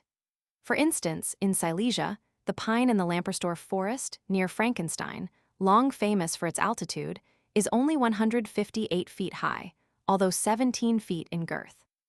We give the following examples. Pinus grandis Dougal, in New California, attains a height of 200 to 224 feet. Pinus fremontiana Endel, also there and probably of the same height. Dacrydium cupressinum, Solander, in New Zealand, above 213 feet. Pinus lambertiana Dougal, in northwestern America, 223-234 feet. Araucaria excelsa, R. Brown, the Cupressus columnaris of Forster, in Norfolk Island and the surrounding rocks, 180-223 feet. The 6 Araucariae hitherto known fall into 2 groups, according to Endlicher. Alpha, the American, Brazil, and Chile, A. brasiliensis, between 15 degrees and 25 degrees south lat, and A. imbricata, between 35 degrees and 50 degrees south lat. The latter 230-260 feet. Beta, the Australian A. bidwilli and A. cunninghami on the eastern side of New Holland, A. excelsa of Norfolk Island, and A. cookii of New Caledonia. Korda, Pressel, Goppert, and Endlicher have already found 5 fossil Araucariae in lias, in chalk, and in lignite. Pinus douglasa Sab, in the valleys of the Rocky Mountains and at the Columbia River, north lat, 43 degrees 52 degrees. That meritorious Scotch botanist, whose name this tree bears, suffered a dreadful death in 1833 when he came from New California to collect plants on the Sandwich Islands. He inadvertently fell into a pit, into which one of the wild bulls of that country, always viciously disposed, had previously fallen. This traveler has described from accurate measurements a stem of P. douglasii, which at 3 feet from the ground was 57.5 feet round and 245 feet high. Pinus trigona raffanesque, on the western slope of the Rocky Mountains. This gigantic fir was measured with great care. The girth of the stem at 6¼ feet above the ground was often from 38 to 45 feet. One stem was 300 feet high and without branches for the first 192 feet. Pinus strobus, in the eastern part of the United States of North America, especially on this side of the Mississippi, but also again in the Rocky Mountains, from the source of the Columbia to Mount Hood, from 43 degrees to 54 degrees north lat. In Europe called the Weymouth pine, and in North America the white pine, commonly no more than 160 to 190 feet high, but several have been seen in New Hampshire of 250 and 266 feet. Sequoia gigantea Endel, the Condylocarpus sal, of New California, like the Pinus trigona, about 300 feet high. The nature of the soil and the conditions of heat and moisture, on which the nourishment of plants simultaneously depends, promote it must be admitted, the development and the increase of the number of the individuals in a species. But the gigantic height attained by the stems of a few among the many nearly allied species of the same genus is not dependent on soil and climate, but on a specific organization on internal natural disposition, common alike to the vegetable and to the animal world. With the Araucaria imbricata of Chile, the Pinus douglasii of the Columbia River, and the Sequoia gigantea of New California, 245–300 feet, contrasts most strongly. Not the willow, Salix arctica, stunted by cold or mountain height and only 2 inches high, but a little phanerogamic plant in the beautiful climate of the southern tropical region, in the Brazilian province of Goiás. The moss-like Tristicha hypnoides of the monocotyledonous family of the podostemi hardly attains the height of 3 lines. While crossing the Rio Claro in the province of Goiás, says an excellent observer, I perceived on a stone a plant, the stalk of which was not more than 3 lines high, and which I considered at first to be a moss. It was, however, a phanerogamic plant, supplied with sexual organs like our oaks, and those gigantic trees which raised their majestic heads around. Besides the height of the stem, the length, breadth, and position also of the leaves and fruit, the aspiring or horizontal, almost umbellate ramification, the gradation of the color from fresh or silver-grayish green to dark brown, give a peculiar physiognomical character to the coniferae. The acicular leaves of Pinus lambertiana, Douglas, in northwestern America are 5, those of the P. excelsa, Wallach, on the southern slope of the Himalaya near Kathmandu, 7, and those of P. longifolia, Roxb, on the mountain range of Kashmir, more than 12 inches long. Moreover, in one and the very same species, these acicular leaves vary in the most remarkable manner, from the combined influence of the nourishment derived from soil and air, and of the height above the level of the sea. I found these variations in the length of the leaves of our common wild pine, Pinus sylvestris, so great, while traveling in a west and east direction over an extent of 80 degrees of longitude, more than 30–40 miles, from the Scheldt, through Europe and northern Asia to Bogoslovsk in the northern Ural, and Barnaul beyond the Obi, that occasionally, deceived by the shortness and rigidity of the leaves, I have mistaken it for another species of pine, allied to the mountain fir, P. rotundata. Link Pinus uncinata Ram. These are, as Link correctly observes, transitions to Ledebur's P. sibirica of the Altai. The delicate and pleasing green though deciduous foliage of the ahuahuate, Taxodium distichum, rich, Cupressus disticha, Linn. On the Mexican plateau especially delighted me. In this tropical region the tree, swelling out to a portly bulk, and the Aztec name of which signifies water drum, from atl, water, and huhuatl, drum, flourishes from 5750 to 7670 above the level of the sea, whilst it descends towards the plain in the marshy district, cypress swamps, of Louisiana as far as 43 degrees lat. In the southern states of North America the Taxodium distichum, Cyper's shove, as well as in the lofty plains of Mexico, attains a height of 128 feet, with an enormous girth, the diameter being from 30 to nearly 40 feet when measured near the ground. The roots, too, present a very remarkable phenomenon, for they have woody excrescences, which are sometimes of a conical and rounded, sometimes of a tabular shape, and project 3 and even nearly 5 feet above the ground. Travelers have compared these woody excrescences, in spots where they are numerous and frequent, to the grave tablets of a Jewish churchyard. Auguste de Saint-Hilaire remarks, with much acuteness, these excrescences of the bald cypress, which resemble boundary posts, may be regarded as exostoses, and like these live in the air. Adventitious buds would doubtless escape from them, if the nature of the tissue of the coniferous plants did not oppose itself to the development of those concealed germs that give birth to these kinds of buds. In addition to the above, a remarkably enduring vitality is manifested in the roots of cone-bearing trees by the phenomenon which, under the name of effervescence, aftergrowth, has attracted, in many ways, the attention of botanical physiologists, and which phenomenon, it appears, rarely displays itself in other dicotyledonous plants. The stumps of the felled white pine, left in the ground, form during a succession of several years new layers of wood and continue to increase in thickness, without throwing out shoots, branches, or leaves. The excellent observer Goppert believes that this takes place solely through nourishment derived from the roots, which the extremity of the stem receives from a neighboring living tree of the same species. The roots of the living tree he conceives are organically incorporated with those of the stump. Kunth, in his excellent New Lehrbuch der Botanik, is opposed to this explanation of a phenomenon, which was even known, though imperfectly, to Theophrastus. According to him, this process is perfectly analogous to that by which metallic plates, nails, carved letters, nay, even stags' horns become embedded within the body of wood. The cambium, that is, the thin, walled cellular tissue, conducting mucogranular sap, from which new formations alone proceed, continues without any relation to the buds, being perfectly independent of them, to deposit new layers of wood on the outermost layer. The relation above alluded to, between the absolute height of the ground and the geographical as well as isothermal latitude, shows itself often, no doubt, when one compares the arborescent vegetation of the tropical part of the Andes chain with the vegetation of the northwest coast of America or the banks of the Canadian lakes.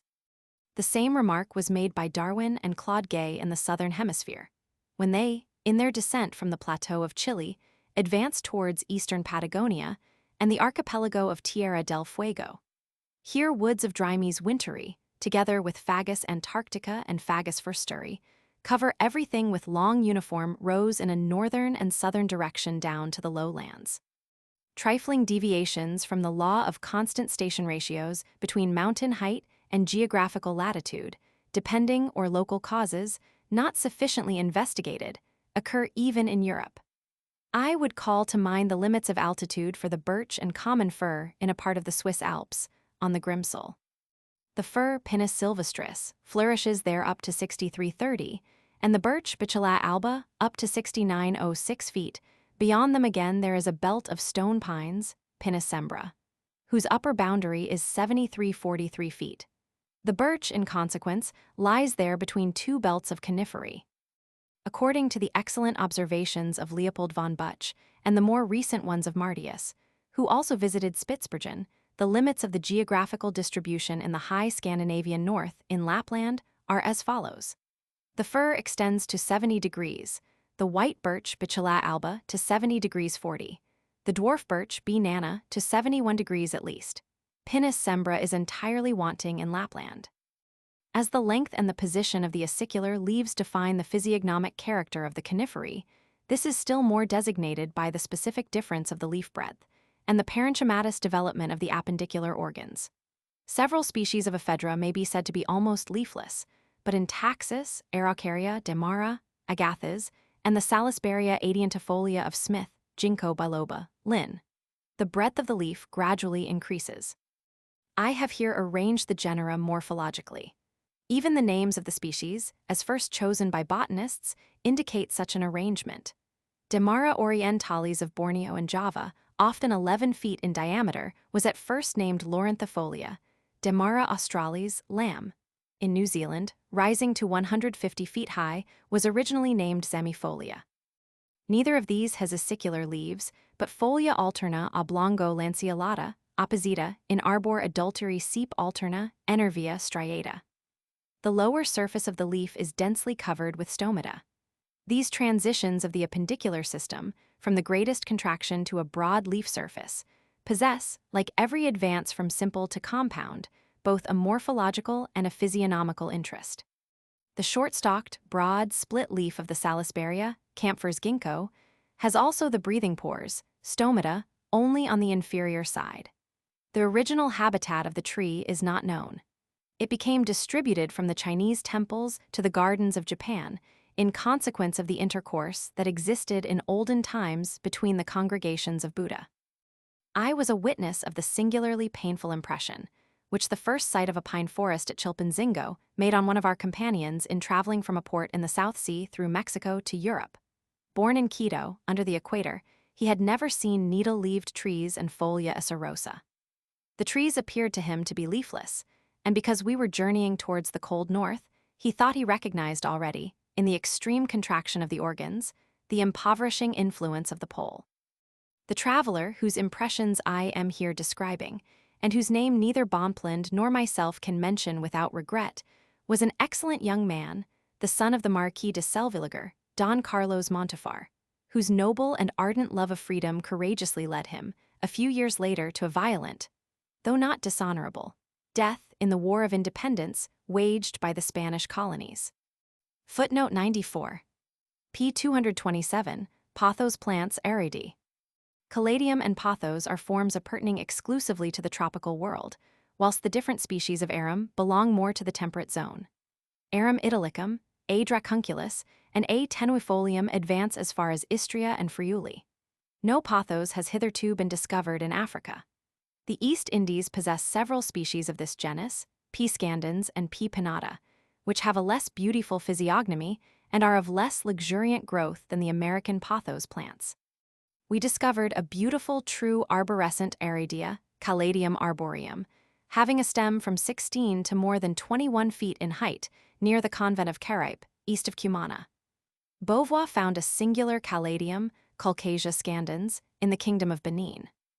In the pothos form, the parenchyma occasionally expands to so great a degree that the leaf surface becomes perforated with holes, as in Calla pertusa, Kunth, and Dracontium pertusum, Jachin, which we collected in the forests of Cumana.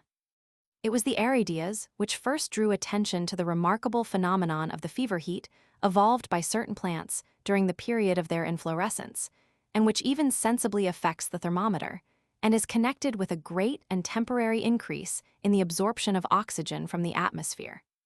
Lamarck, in 1789, observed this increase of temperature in the Arum italicum. According to Hubert and Bory de Saint Vincent, the vital heat of the Arum cordifolium rises in the Isle of France to 110 degrees or 120 degrees, whilst the temperature of the surrounding air is only 66 degrees. Too far. Even in Europe, Becquerel and Brechet found a difference of 39 degrees. 4. Dutroquet observed a paroxysm, a rhythmical decrease and increase of vital heat, which appeared by day to attain a double maximum. Théodore de Saussure remarked analogous augmentations of heat, although only of 1 degrees, 1 and 1 degrees, 8 far, in other families of plants, as, for instance, in Bignonia radicans and Cucurbita pepo. In the latter, the male plant exhibited a greater increase of temperature than the female when measured by a very sensitive thermoscopic apparatus. Dutroquet, whose early death is greatly to be regretted, on account of the important services he rendered to physics and vegetable physiology, likewise observed, by means of thermomagnetic multiplicators, a vital heat of 0 degrees, 25 to 0 degrees, 67 far. In many young plants, Euphorbia lathyrus, Lilium candidum, Papaver somniferum, and even among funguses in many species of Agaricus and Lycoperdon. This vital heat disappeared at night, but not by day, even when the plants were placed in the dark. The contrast presented by the physiognomy of the casuarinias, acicular-leaved trees, and the almost leafless Peruvian calycias and pothos plants, Arideas, is still more striking when we compare these types of extreme contraction in the leaf form with Nymphaeaceae and Nelumbonae.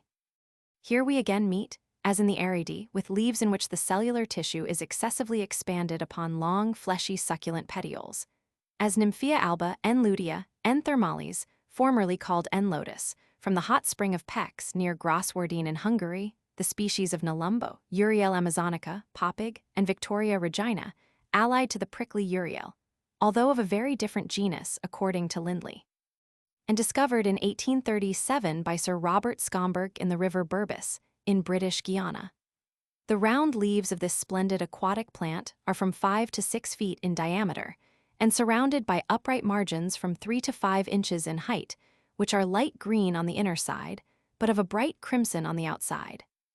These agreeably perfumed flowers, of which 20 or 30 may be seen together in a small space, are about 15 inches in diameter, of a white or rose color, and have many hundred petals. Popig also gives to the leaves of his Uriel amazonica, which he found at Teffe, a diameter of about 6 feet. Whilst Uriel and Victoria present a greater parenchymatous expansion of the leaf form in all its dimensions than other genera, the most gigantic development of the blossoms occurs in a parasitical Cytenia, which Dr. Arnold discovered in Sumatra in 1818. This flower, Rafflesia arnoldi R. Brown, has a stemless blossom measuring 3 feet in diameter, surrounded by large leaf-like scales.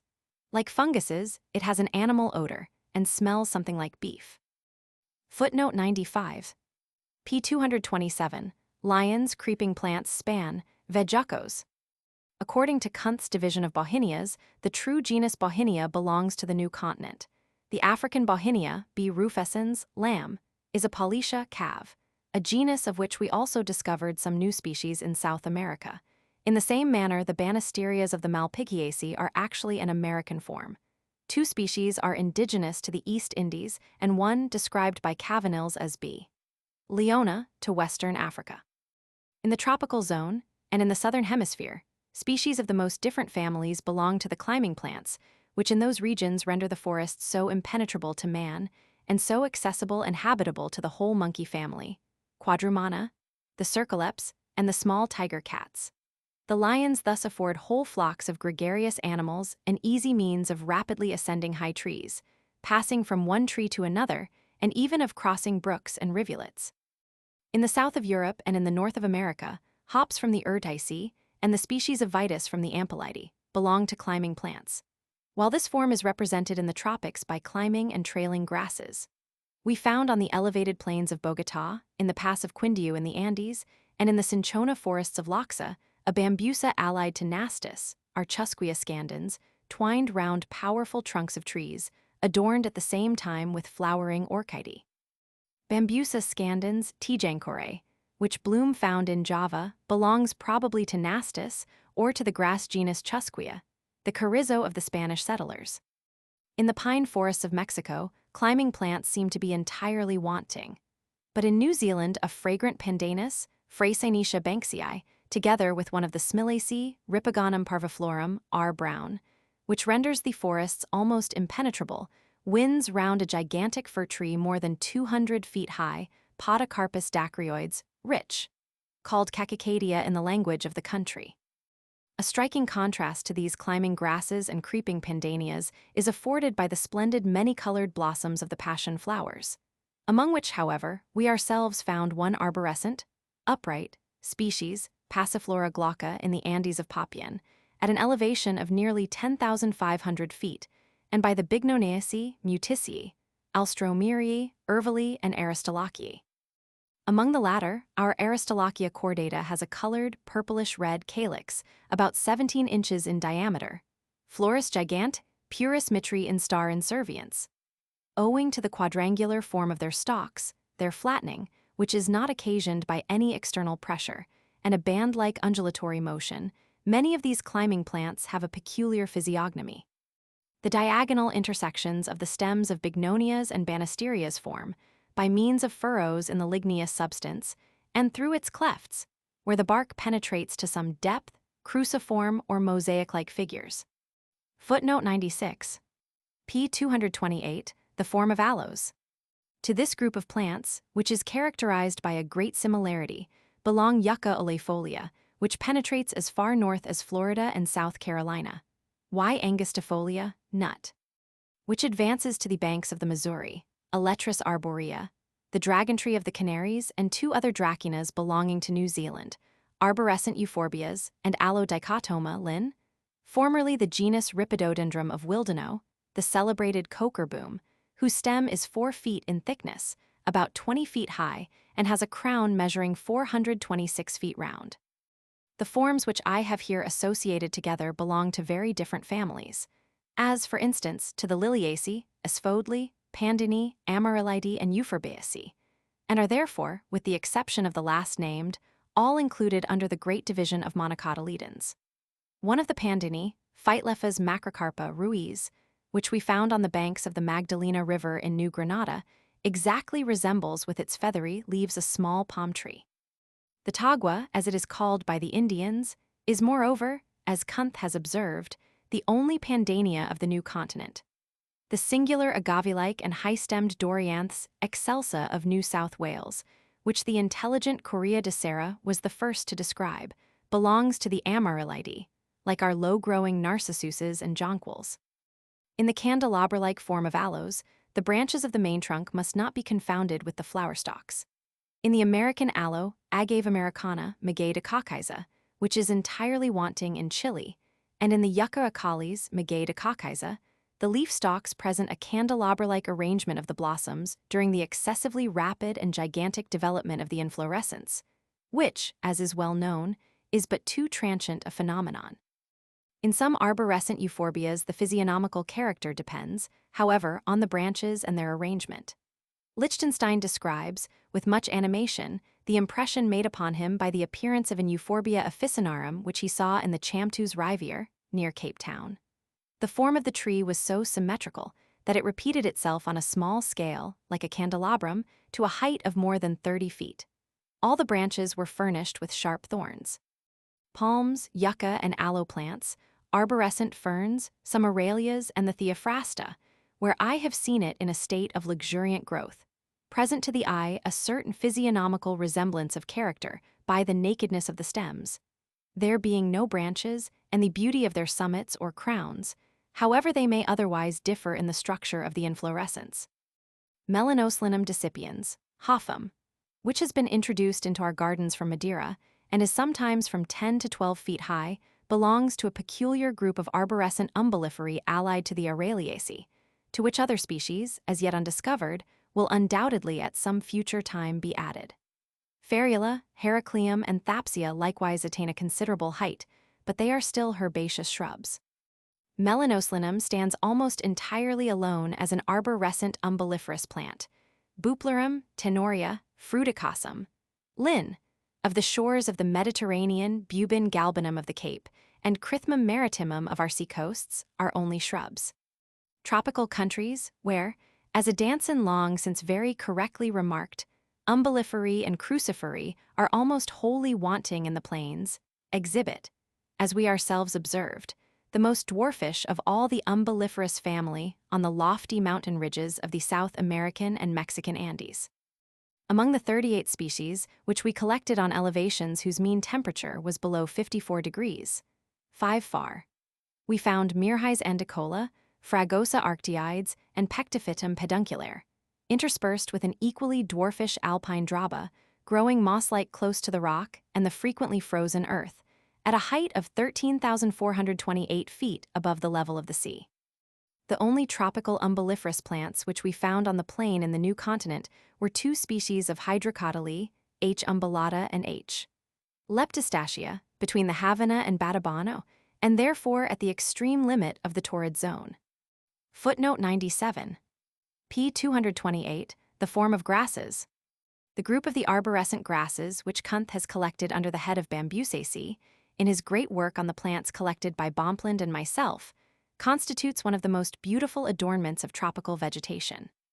Bamboo, called also mambu, occurs in the Malay language, although according to Bushman merely as an isolated expression, the ordinary term in use being bula, whilst the only name for this species of cane in Java and Madagascar is wula, vulu. The numbers of the genera and species included in this group have been extraordinarily increased by the industry of botanical travelers. It has been found that the genus Bambusa is entirely wanting in the new continent, to which region, however, the gigantic guaduas discovered by us, and which attain a height of from 50 to 64 feet, together with the chusquia, exclusively belong, that arundinaria, rich. Occurs in both continents, although differing specifically in each, that Bambusa and Bisha, reed, occur in India and the Indian archipelago, and that nastus grows in the islands of Madagascar and Bourbon. With the exception of the high-climbing chusquia, these forms morphologically replace each other in different parts of the earth. In the northern hemisphere, far beyond the limits of the torrid region, in the valley of the Mississippi, the traveler is gladdened by the sight of a species of bamboo, the Arundinaria macrosperma, formerly called also Mija and Ludolphia.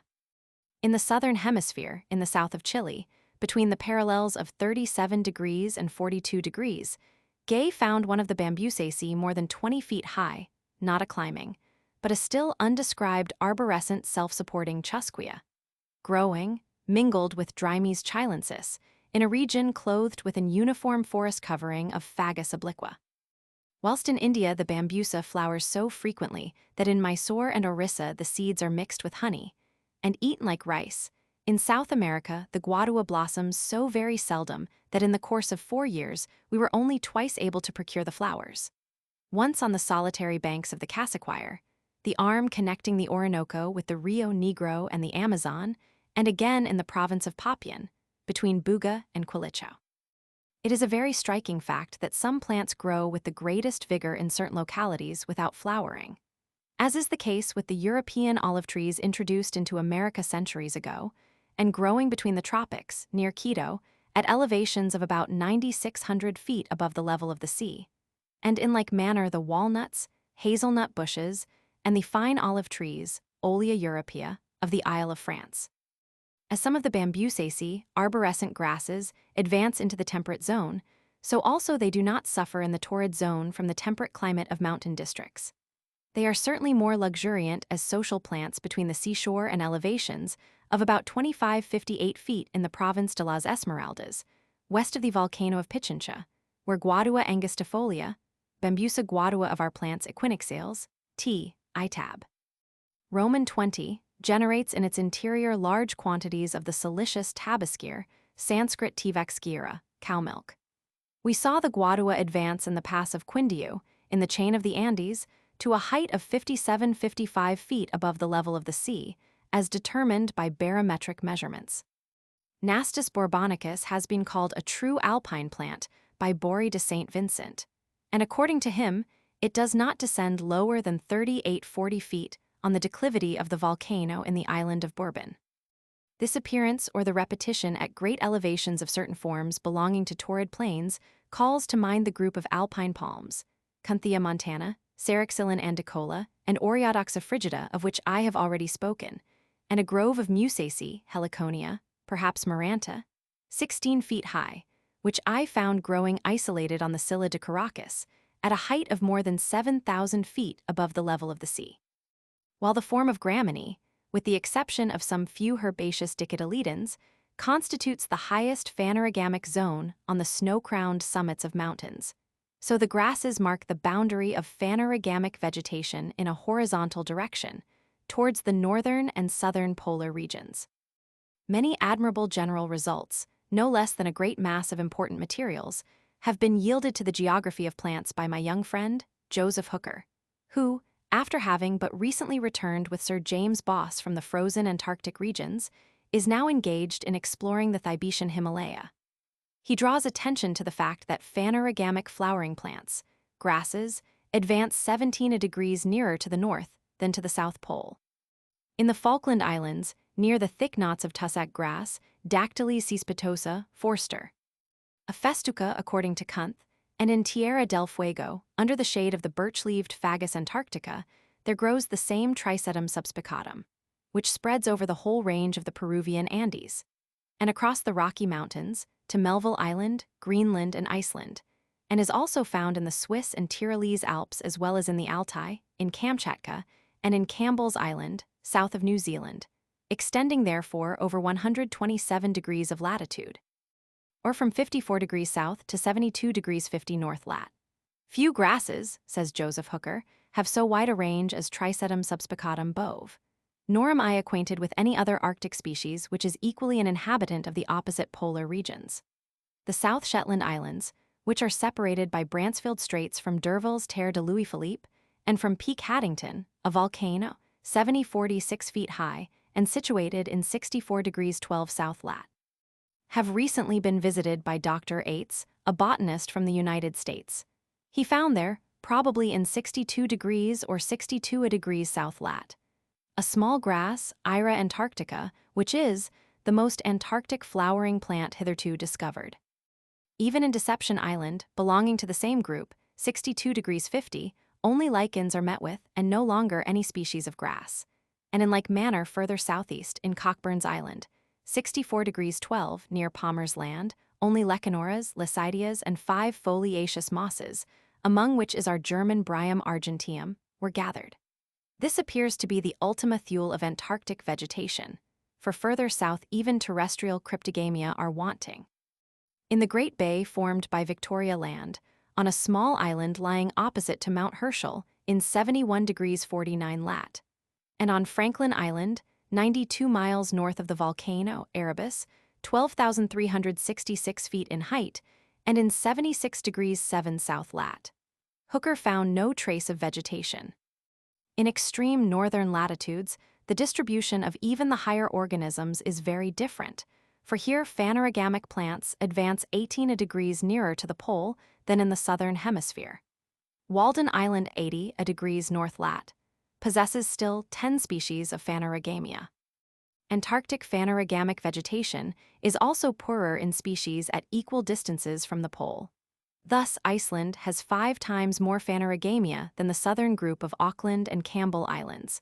But the uniform vegetation of the Antarctic regions is, from climatic causes, both more succulent and more luxuriant. Footnote 98. p. 229, Ferns. If we estimate the whole number of the cryptogamia hitherto described at 19,000 species, as has been done by Dr. Klotz, a naturalist possessing a profound acquaintance with the agamic plants, we shall have for fungi 8,000, of which Agarici constitute the 8th part. For lichens, according to J. von Flotto of Hirschberg and Hamp of Blankenberg, at least 1,400. For the algae, 2,580. For mosses and liverworts, according to Karl Muller of Halle and Dr. Gotch of Hamburg, 3,800, and for ferns, 3,250.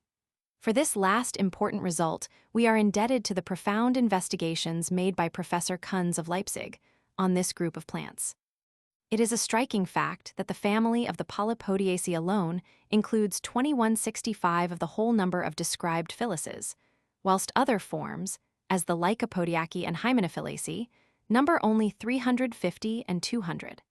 There are therefore nearly as many described species among ferns as among grasses. It is singular that no mention of the beautiful arborescent ferns is to be found in the classic authors of antiquity, Theophrastus, Dioscorides, and Pliny, while, from the information given by the companions of Alexander, Aristobulus, Megasthenes, and Nearchus, reference is made to bamboos, qui fissus internodiis lembi vice vectitabant navigates, to the Indian trees, quarum folia non minora clipio sunt, to the fig tree which takes root from its branches, and to palms, tanti prosratates ut sagittis supergis inequint. I find the first mention of arborescent ferns in Oviedo. Among ferns, says this experienced traveler, who had been appointed by Ferdinand the Catholic director of the gold washings in Haiti, there are some which I class with trees because they are as thick and high as pine trees. Helechos quayoquiunto por arboles, tan gruesos como grandes pinos y muy altos. They mostly grow among the mountains and where there is much water. This estimate of their height is exaggerated, for in the dense forests near Caripe even our Cyathea speciosa only attains a height of 32 to 37 feet, and an admirable observer, Ernst Diefenbach, did not see in the most northern of the 3 islands of New Zealand any trunks of Cyathea dilbata exceeding 42.5 feet. In the Cyathea speciosa and the Menicium of the Chaymas missions, we observed in the midst of the most shady part of the primeval forest that the scaly stems of some of the most luxuriantly developed of these trees were covered with a shining carbonaceous powder, which appeared to be owing to a singular decomposition of the fibrous parts of the old leaf stalks. Between the tropics, where, on the declivities of the Cordilleras, climates are superimposed in strata, the true region of arborescent ferns lies between about 3,200 and 5,350 feet above the level of the sea. In South America and in the Mexican highlands, they seldom descend lower towards the plains than 1,280 feet. The mean temperature of this happy region is between 64 degrees, 6 and 70 degrees, 8 far. It reaches the lowest stratum of clouds, which floats the nearest to the surface of the sea and the plain, and it therefore enjoys uninterruptedly a high degree of humidity, together with a great equality in its thermal relations. The inhabitants, who are of Spanish descent, call this region Tierra Templada de los Helechos. The Arabic designation for ferns is Feledschun filix, from which the F has been changed, according to Spanish usage, into H, and perhaps the term may be connected with the verb falecha. It divides from the finely cut margin of the frond. The conditions of genial mildness in an atmosphere charged with aqueous vapor and of great uniformity in respect to moisture and warmth are fulfilled on the declivities of the mountains in the valleys of the Andes, and more especially in the southern milder and more humid hemisphere, where arborescent ferns advance not only to New Zealand and Van Diemen's Land, Tasmania, but even as far as the Straits of Magellan and Campbell Island, and therefore to a southern latitude almost identical in degrees with the parallel in which Berlin is situated north of the equator. From among the family of arborescent ferns, there flourishes the vigorous Dicksonia squarrosa in 46 degrees south lat. In Dusky Bay, New Zealand, D. Antarctica of Labelardiere in Tasmania, a Theosopterus in the island of Juan Fernandez, an undescribed Dicksonia, whose stem is from 12 to 16 feet high, near Valdivia in southern Chile, and a Lemuria, somewhat less in height, in the Straits of Magellan. Campbell Island is still nearer to the South Pole, in 52 degrees lat. But even there, the leafless stem of the Aspidium venustum rises to a height of more than 4 feet. The climatic relations under which ferns, phyllises in general flourish, are manifested in the numerical laws of their quotients of distribution. In the plains within the tropical regions of large continents, this quotient is, according to Robert Brown, and from more recent investigations on the subject, of all the Phanerogamia, and in mountainous districts of large continents, 2. This ratio is quite different on the small islands scattered over the ocean. For here the proportion borne by the number of ferns to the sum total of all the phanerogamic plants increases so considerably that in the South Sea Islands the quotient rises to 1/4, while in the sporadic islands, St. Helena and Ascension, the number of ferns is almost equal to half of the whole phanerogamic vegetation. In receding from the tropics, where on the large continents D'Urville estimates the proportional number at, the relative frequency of ferns decreases rapidly as we advance into the temperate zone. The quotients are for North America and the British Islands, for France, for Germany, for the dry parts of southern Italy, for Greece. The relative frequency again increases considerably towards the frigid north. Here the family of ferns decreases much slower in the number of its species than does that of phanerogamic plants. The luxuriantly aspiring character of the species and the number of individuals contained in each augment the deceptive impression of absolute frequency. According to Wallenberg, S. and Horniman's catalogues, the relative numbers of the phyllises are for Lapland, for Iceland, for Greenland. Such are, according to our present knowledge, the natural laws that manifest themselves in the distribution of the graceful form of ferns. But it would seem as if in the family of ferns, which have so long been regarded as cryptogamic, we had lately acquired evidence of the existence of another natural law, the morphological law of propagation. Count Leszczyk-Sumiński, who happily combines the power of microscopic investigation with a very remarkable artistic talent, has discovered an organization capable of effecting fructification in the prothallum of ferns.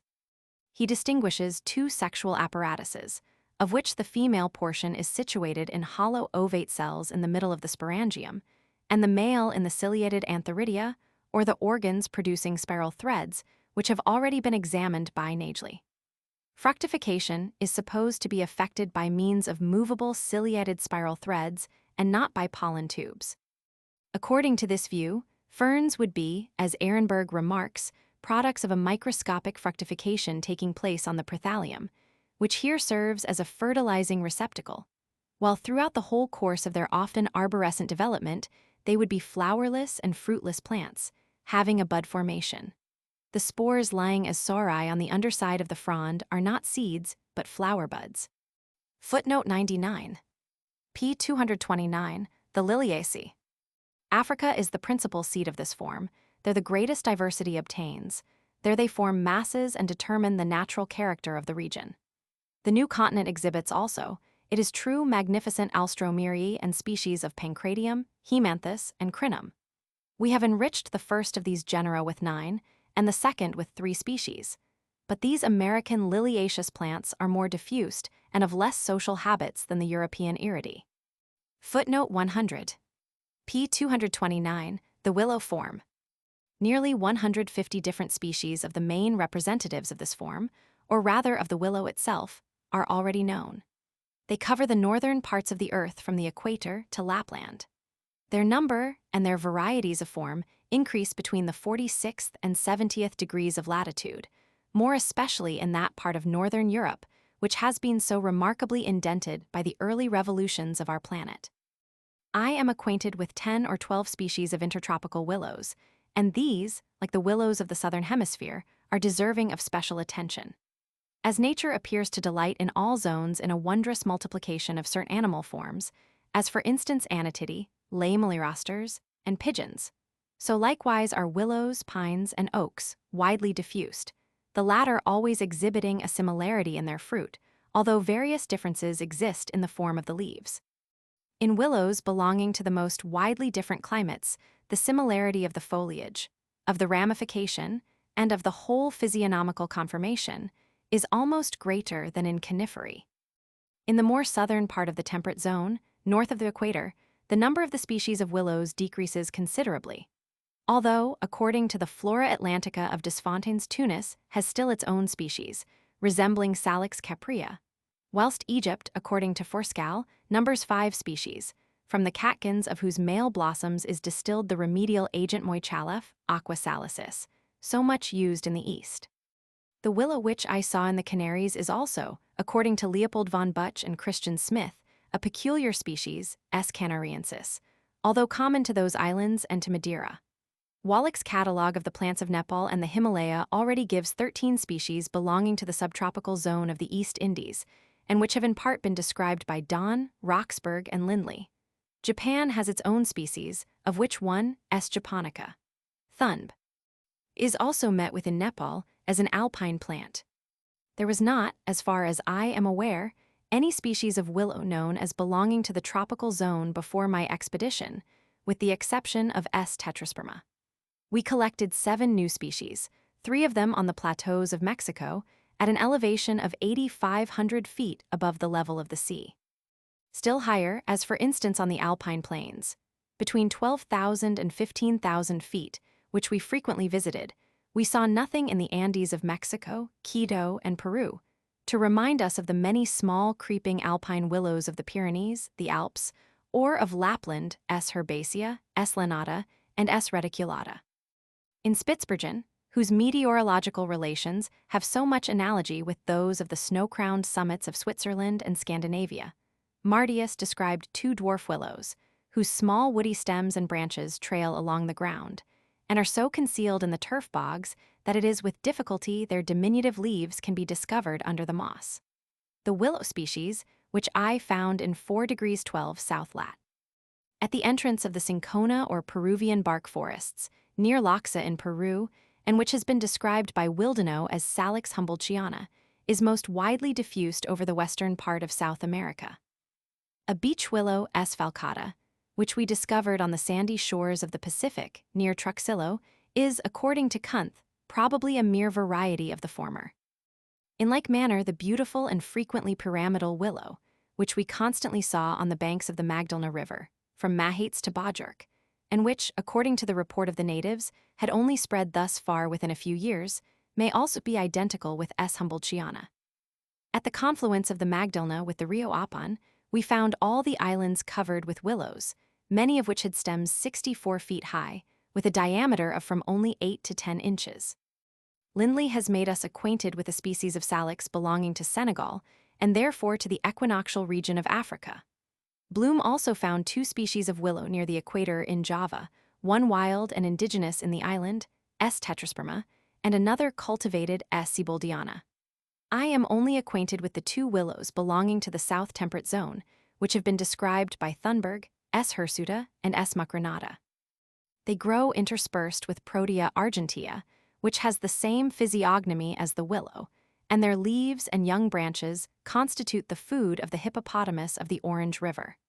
The family of willows is entirely wanting in Australia and the neighboring islands.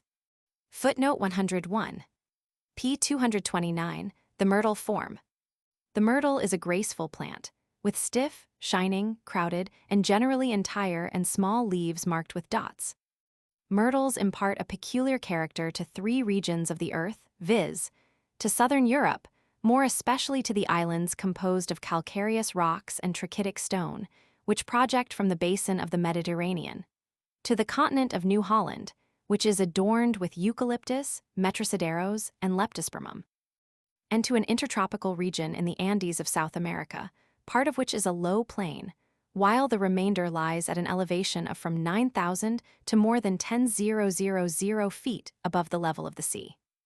This alpine region, called in Quito the paramos, is entirely covered with trees having a myrtle-like aspect, even though they may not all belong to the Myrtaceae. At this elevation grow Escallonia myrtilloides, E. tubar, Symplochos alstonia, species of Myrica, and the lovely Myotis microphylla, of which we have given a drawing in our Plants Equinoxales, TIP21, PL, Roman 4. It grows on micaceous schist, at an elevation of 10,000 feet on the Paramo de Saraguru, near Vinyaku and Alto de Pulla, which is adorned with so many beautiful flowering alpine plants. M. myocinoides ascends in the Paramo de Guamani as high as 11,200 feet. By far the greater number of the 40 species of the genus Myotis, which we collected in the equinoctial zone, and of which 37 were undescribed, belong to the plains and the less elevated mountain spurs. We brought only a single species, M. zalapensis, from the mild tropical climate of the mountains of Mexico, but the Tierra Templada, in the direction of the volcano of Orizaba, no doubt possesses many yet undescribed varieties. We found M. maritima near Acapulco, on the very shore of the Pacific. The Escalloniae, among which E. myrtilloides, E. tubar, E. floribunda are the ornaments of the paramos, and remind us strongly by their physiognomical aspect of the myrtle form, formerly constituted, together with the European and South American alpine roses, rhododendron and befaria, with Clethra, Andromeda, and Galasatia buxifolia, the family of the Araceae. Robert Brown has arranged them in a special family, which Kunth has placed between the Philadelphiae and Hamamlidae. Escallonia floribunda affords by its geographical distribution one of the most striking examples of the relation existing between distance from the equator and vertical elevation above the level of the sea. I would here again borrow support from the testimony of the accurate observer, my friend Auguste de Saint-Hilaire. Humboldt and Bomplind in their expedition discovered Escallonia floribunda in 4 degrees south lat, at an elevation of 8,952 feet. I found the same plant in 21 degrees south lat.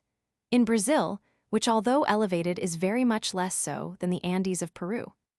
This plant is of common occurrence between 24 degrees 50 and 25 degrees 55 in the Campos Gerais, and I also met with it again on the Rio de la Plata in about 35 degrees lat, on a level with the sea. The group of the Myrtaceae, to which belong Melaleuca, Metrosideros, and Eucalyptus, commonly classed under the general denomination of Leptospermae, produce partially, wherever the true leaves are supplied by Phyllodia petiole leaves, or where the direction of the leaves is inclined towards the unexpanded petiole, a distribution of streaks of light and shade wholly unknown in our deciduous-leaved forest. We find that the earliest botanical travelers who visited New Holland were astonished at the singular effect thus produced.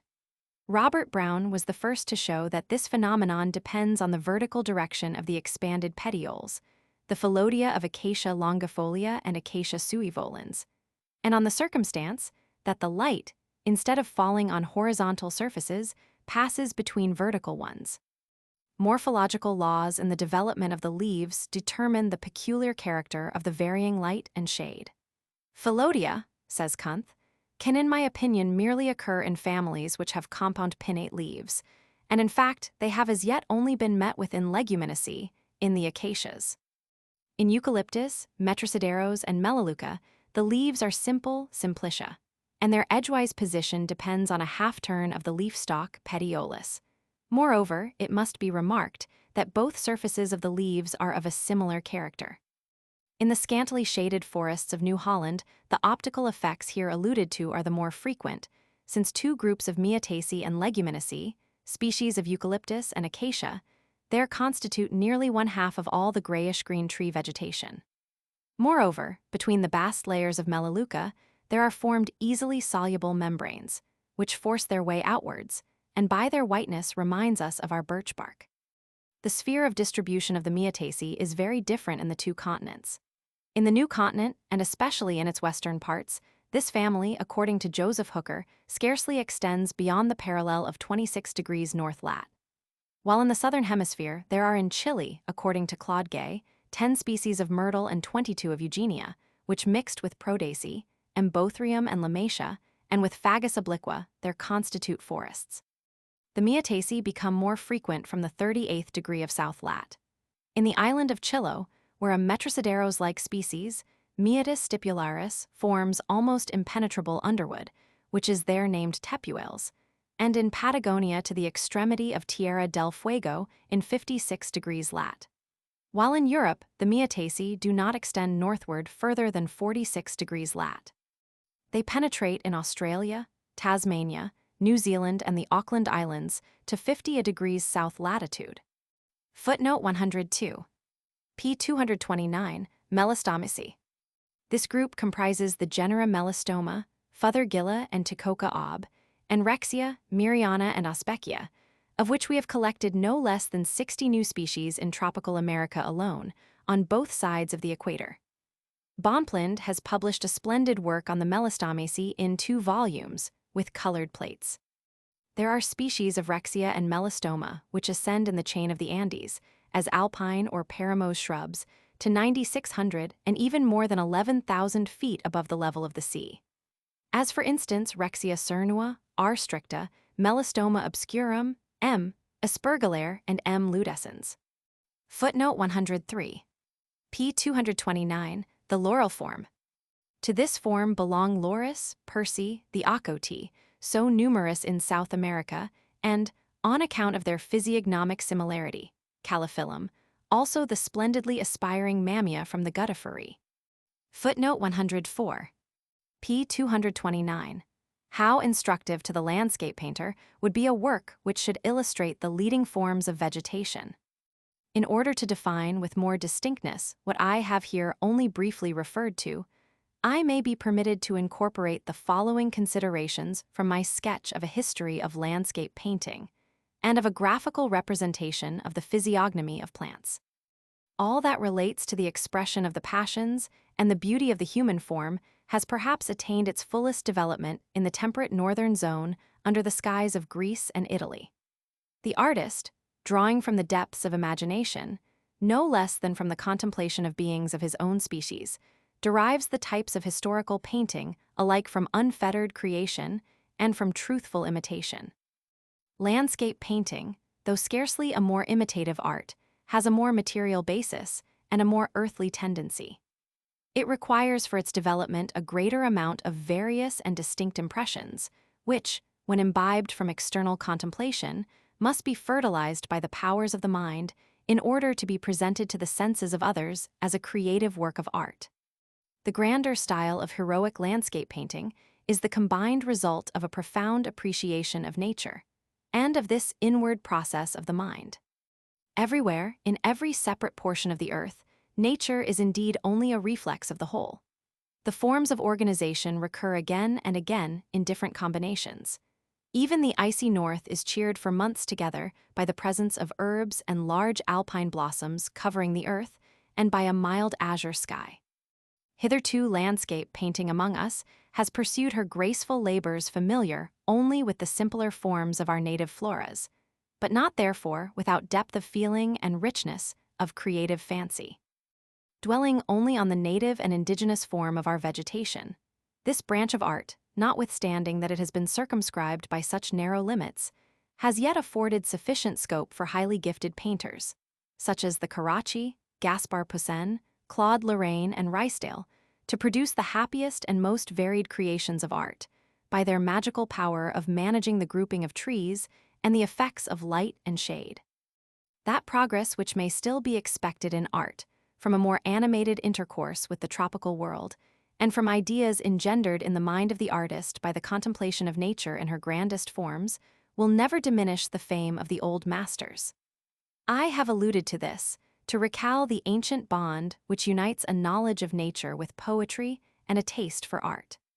For in landscape painting, as in every other branch of art, a distinction must be drawn between the elements generated by a limited field of contemplation and direct observation, and those which spring from the boundless depth of feeling and from the force of idealizing mental power. The grand conceptions which landscape painting, as a more or less inspired branch of the poetry of nature, owes to the creative power of the mind, are, like man himself, and the imaginative faculties with which he is endowed, independent of place. These remarks especially refer to the gradations in the form of trees from Ruysdael and Everdingen, through the works of Claude Lorraine, to Poussin and Annibal Carracci.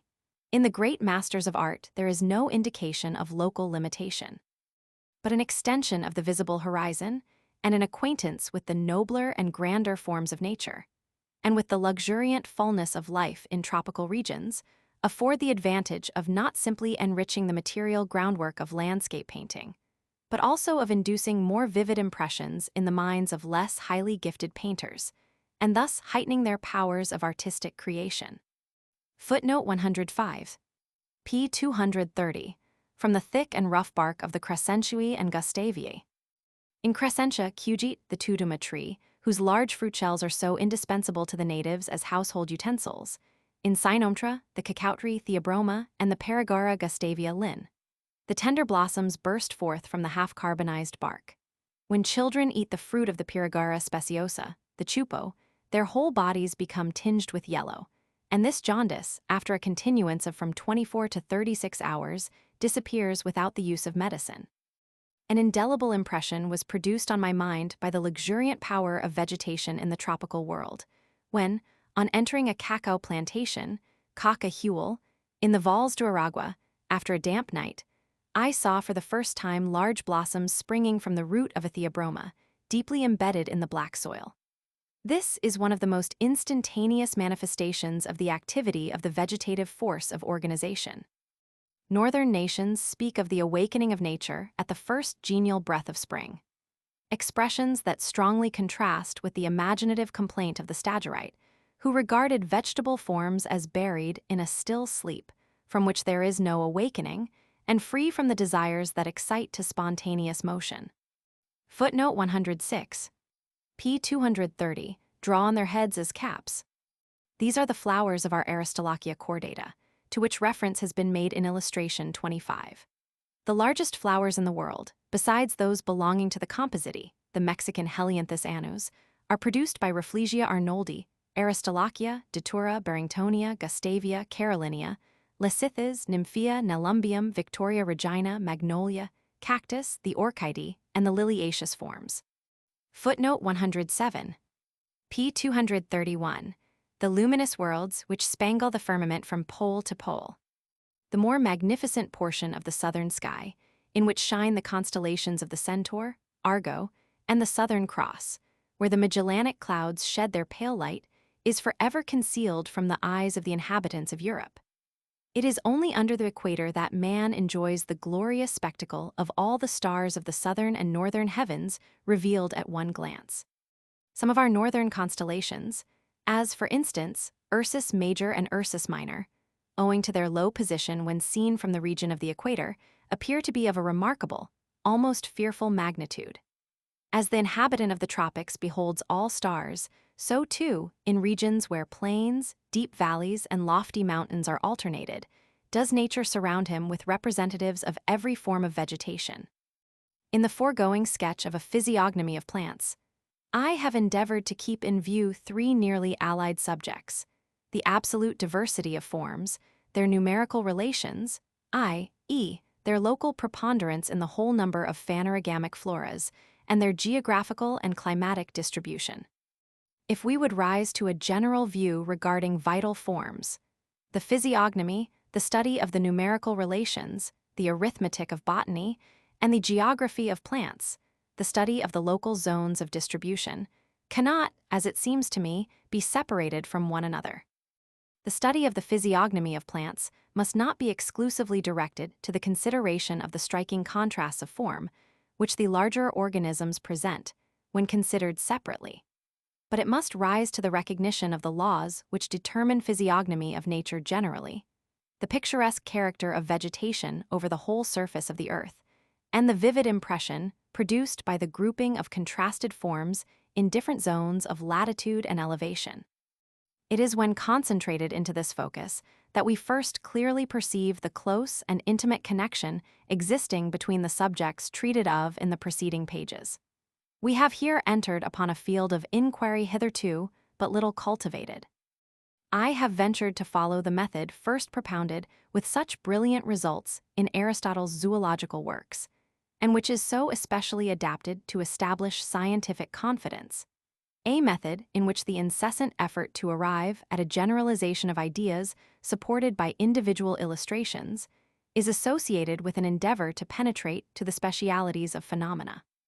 The enumeration of forms is, from the physiognomical difference of their nature, incapable of any strict classification. Here, as everywhere in the consideration of external forms, there are certain main types which present the strongest contrasts, as the groups of the arborescent grasses, the aloe form and the species of cactus, palms, acicular-leaved trees, mimosacea, and bananas. Even scantily dispersed individuals belonging to these groups determine the character of a district and produce a lasting impression on the mind of the unscientific but susceptible beholder. Other forms, perhaps more numerous and preponderating, may not appear equally marked either by the shape or position of the leaves, the relation of the stem to the branches, luxuriant vigor, animation, and grace, or even by the melancholy contraction of the leaf organs. As, therefore, a physiognomical classification, or a distribution into groups according to external appearance, does not admit of being applied to the whole vegetable kingdom collectively, the basis on which such a classification should be grounded must necessarily be wholly different from that which has been so happily chosen for the establishment of our comprehensive systems of the natural families of plants. Vegetable physiognomy grounds its divisions and the choice of its types on all that possesses mass, as the stem, branches, and appendicular organs, the form, position, and size of the leaf, the character and brilliancy of the parenchyma, and consequently on all that is now included under the special term, the organs of vegetation, and on which depend the preservation, nourishment, and development of the individual. While systematic botany, on the other hand, bases the arrangement of the natural families of plants on a consideration of the organs of propagation, on which depends the preservation of the species. It was already taught in the school of Aristotle that the generation of seed is the ultimate aim of the being and life of a plant. The process of development in the organs of fructification has become, since Caspar Fried, Wolff, and our great poet Goethe, the morphological basis of all systematic botany. This science and that also of vegetable physiognomy proceed, I would here again observe, from two different points of view. The former depending upon an accordance in the inflorescence and in the reproduction of the delicate sexual organs. The latter on the conformation of the parts constituting the axes, the stem and branches, and on the outline of the leaves, which are mainly determined by the distribution of the vascular bundles. As, moreover, the stem and branches, together with their appendicular organs, predominate by mass and volume, they determine and strengthen the impression we receive, while they individualize the physiognomical character of the vegetation, as well as that of the landscape or the zone in which some distinguished types occur. The law is here expressed by the accordance and affinity in the marks appertaining to the vegetative, i.e., the nutrition organs. In all European colonies, the inhabitants have been led by resemblances of physiognomy, habitus, facies, to apply the names of European forms to certain tropical plants, which bear wholly different flowers and fruits from the genera to which these designations originally referred. Everywhere in both hemispheres, the northern settler has believed he could recognize alders, poplars, apple and olive trees, being misled for the most part by the form of the leaves and the direction of the branches. The charm associated with the remembrance of native forms has strengthened the illusion, and European names of plants have thus been perpetuated from generation to generation in the slave colonies, where they have been further enriched by denominations borrowed from the Negro languages. A remarkable phenomenon is presented by the contrast frequently observed to arise from a striking accordance in physiognomy, coupled with the greatest difference in the organs of inflorescence and fructification, between the external form as determined by the appendicular or leaf system, and the sexual organs on which are based the various groups of the natural systems of botany.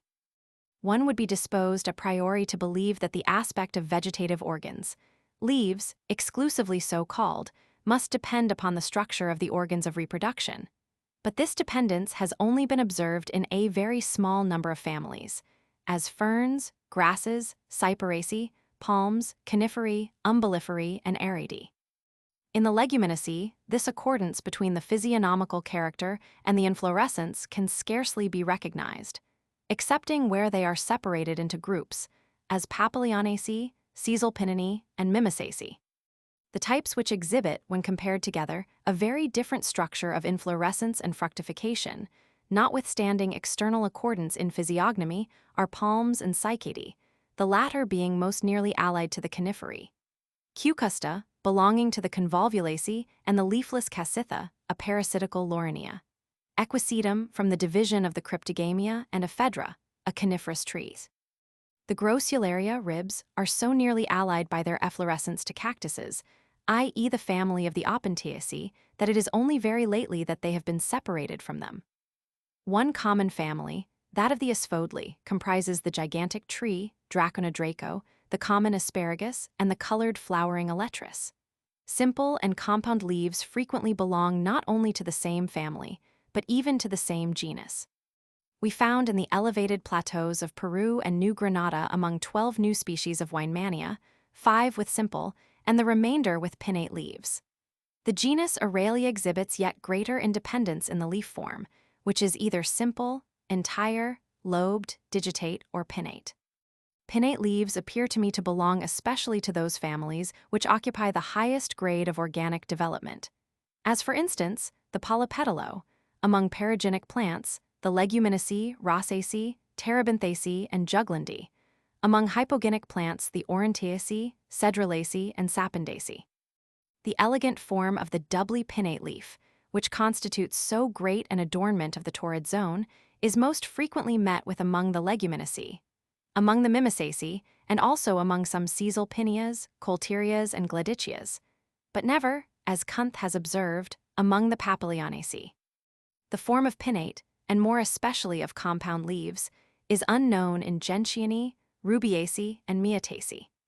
In the morphological development presented by the richness and varied aspect of the appendicular organs of dicotyledons, we are only able to recognize a very small number of general laws. On the structure and mode of action of volcanoes in different parts of the earth. This memoir was read at a public meeting of the Academy at Berlin on the 24th January, 1823. When we consider the influence exerted on the study of nature during the last few centuries, by the extension of geographical knowledge and by means of scientific expeditions to remote regions of the earth, we are at once made sensible of the various character of this influence, according as the investigations have been directed to the forms of the organic world, the study of the inorganic crust of the earth, or to the knowledge of rocks, their relative ages, and their origin.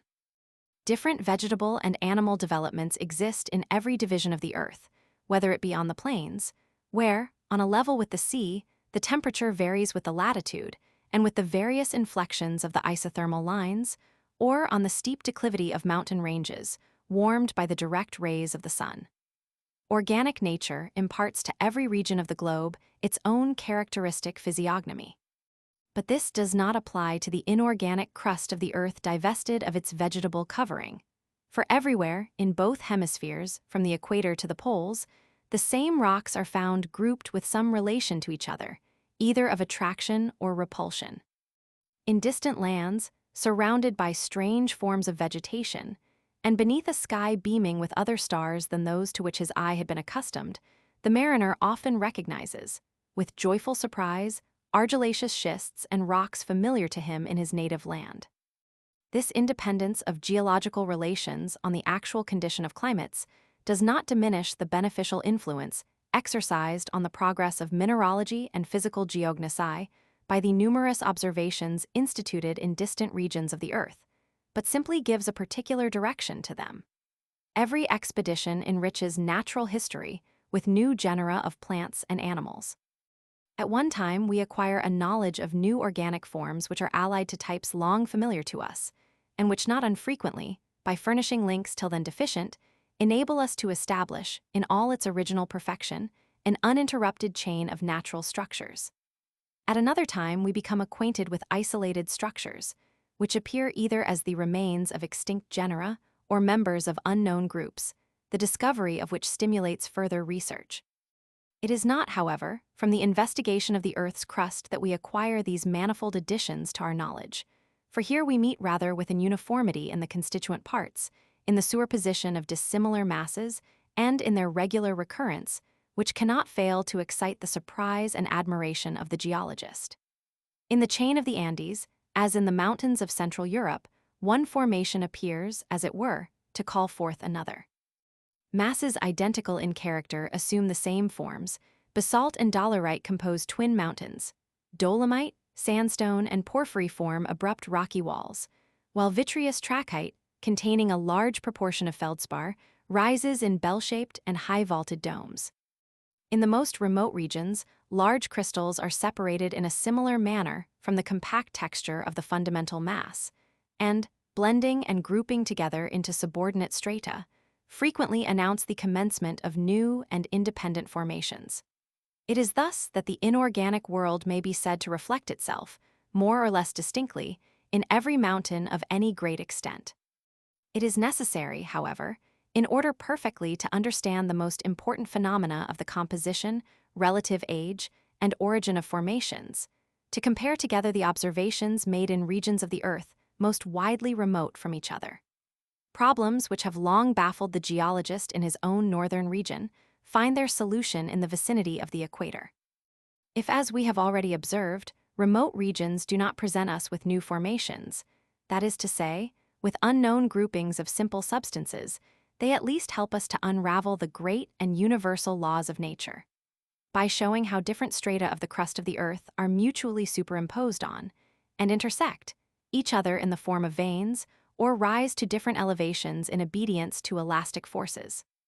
Although our geological knowledge may be thus extensively augmented by researches over vast regions, it can hardly be a matter of surprise that the class of phenomena constituting the principal subject of this address should have been so long examined in an imperfect manner, since the means of comparison were of difficult, and almost, it may be said, of laborious access. Until towards the close of the 18th century, all that was known of the form of volcanoes, and of the action of their subterranean forces, was derived from observations made on two volcanic mountains of southern Italy, Vesuvius and Etna. As the former of these was the more accessible, and like all volcanoes of slight elevation had frequent eruptions, a hill became to a certain degree the type according to which a whole world, the mighty volcanoes of Mexico, South America, and the Asiatic islands, was supposed to be formed. Such a mode of reasoning involuntarily calls to mind Virgil's shepherd, who believed that in his own humble cot he saw the image of the eternal city, imperial Rome. This imperfect mode of studying nature might indeed have been obviated by a more attentive examination of the whole Mediterranean, and especially of its eastern islands and littoral districts, where mankind first awoke to intellectual culture and to a higher standard of feeling. Among the Sporades, trachytic rocks have risen from the bottom of the sea, and have formed lands similar to those of the Azores, which in the course of 3 centuries have appeared periodically at 3 almost equal intervals of time. Between Epidaurus and Troezene, near Methone in the Peloponnesus, there is a Monte Nuovo, described by Strabo and since by Dodwell. Its elevation is greater than that of the Monte Nuovo of the Phlegrean fields near Baiae, and perhaps even than that of the new volcano of Zorello in the plains of Mexico, which I found to be surrounded by many thousand small basaltic cones, upheaved from the earth, and still emitting smoke. It is not only in the basin of the Mediterranean that volcanic fires escape from the permanent craters of isolated mountains having a constant communication with the interior of the earth, as Stromboli, Vesuvius, and Etna. For at Ischia, and on Mount Epomeus, and also, according to the accounts of the ancients, in the Lelantine plain, near Chalcis, lavas have flowed from fissures which have suddenly opened on the surface of the earth. Besides these phenomena, which fall within historical periods, that is, within the narrow bounds of authentic tradition, and which Ritter purposes collecting and explaining in his masterly work on geography, the shores of the Mediterranean present numerous remains of the earlier action of fire.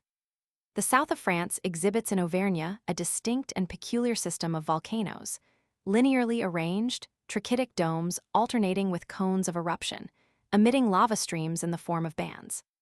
The plains of Lombardy, which are on a level with the sea and constitute the innermost bay of the Adriatic, enclose the trachyte of the Euganean hills, where rise domes of granular trachyte, obsidian, and pearlstone. These masses are developed from each other and break through the lower chalk formations and nummulitic limestone, but have never been emitted in narrow streams.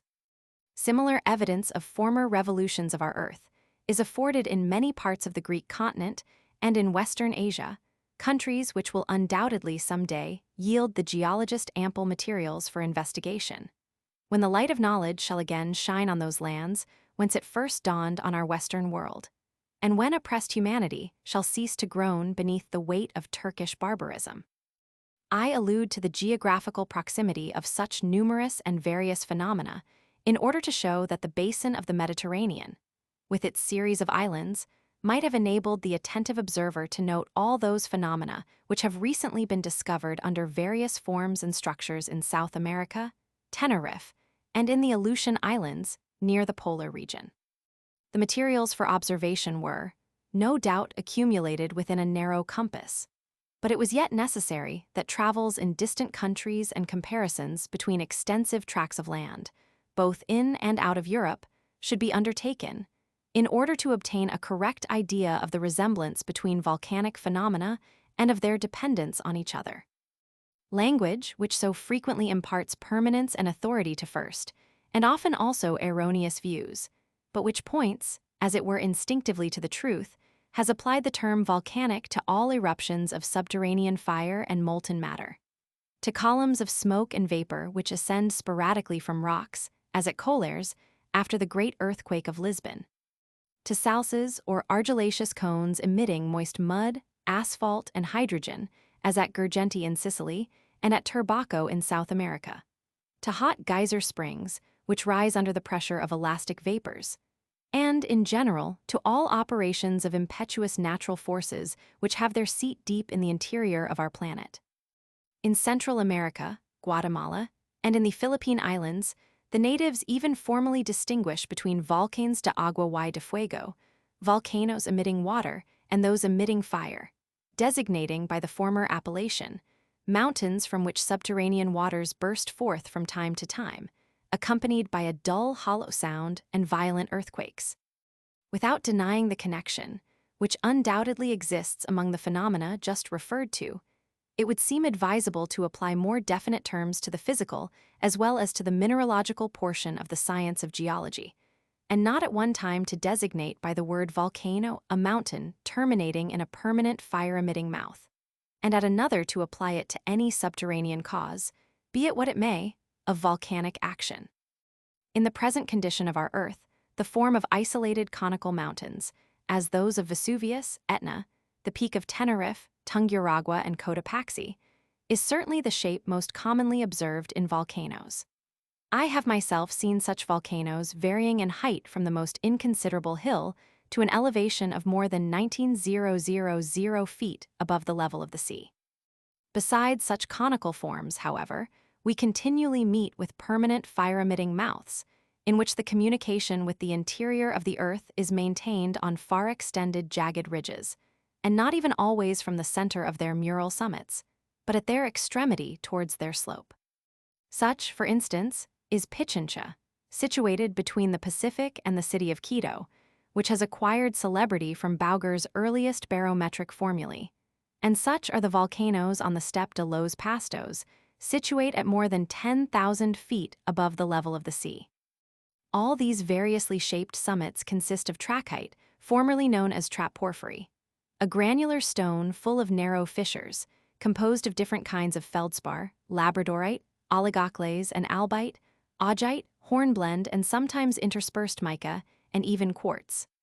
Wherever the evidences of the first eruption, the ancient structures, if I may use the expression, remain complete, the isolated cone is surrounded, circus-like, with a high wall of rock consisting of different superimposed strata, encompassing it like an outer sheath. Such walls or circular enclosures are termed craters of elevation, and constitute a great and important phenomenon, upon which that eminent geologist, Leopold von Buch, from whose writings I have borrowed many facts advanced in this treatise, presented so remarkable a paper to our Academy 5 years ago. Volcanoes which communicate with the atmosphere by means of fire-emitting mouths, such as conical basaltic hills and dome-like craterless trachytic mountains, the latter being sometimes low, like the Sarkoi, and sometimes high, like the Chimborazo, form various groups. comparative geography draws our attention, at one time, to small archipelagos or independent mountain systems, with craters and lava streams, like those in the Canary Isles and the Azores, and without craters or true lava streams, as in the Euganian Hills and the Siebengebirge near Bonn. At another time, it makes us acquainted with volcanoes arranged in single or double chains, and extending for many hundred miles in length, either running parallel with the main direction of the range, as in Guatemala, Peru, and Java, or intersecting its axis at right angles, as in tropical Mexico. In this land of the Aztecs, fire-emitting trachytic mountains alone attain the high snow limit. They are ranged in the direction of a parallel of latitude, and have probably been upheaved from a chasm extending over upwards of 420 miles, intersecting the whole continent from the Pacific to the Atlantic. This crowding together of volcanoes, either in rounded groups or double lines, affords the most convincing proof that their action does not depend on slight causes located near the surface, but that they are great and deep-seated phenomena. The whole of the eastern portion of the American continent, which is poor in metals, has in its present condition no fire-emitting openings, no trachytic masses, and perhaps no basalt containing olivine. All the volcanoes of America are united in the portion of the continent opposite to Asia, along the chain of the Andes, which runs nearly due north and south over a distance of more than 7,200 miles. The whole elevated tableland of Quito, which is surmounted by the high mountains of Pichincha, Cotopaxi, and Tunguragua, constitutes one sole volcanic hearth. The subterranean fire bursts sometimes from one and sometimes from another of these openings, which have generally been regarded as independent volcanoes. The progressive movement of the fire has, for 3 centuries, inclined from north to south. Even the earthquakes, which so fearfully devastate this portion of the globe, afford striking evidence of the existence of subterranean communications, not only between countries where there are no volcanoes, as has long been known, but likewise between volcanic apertures situated at a distance from each other.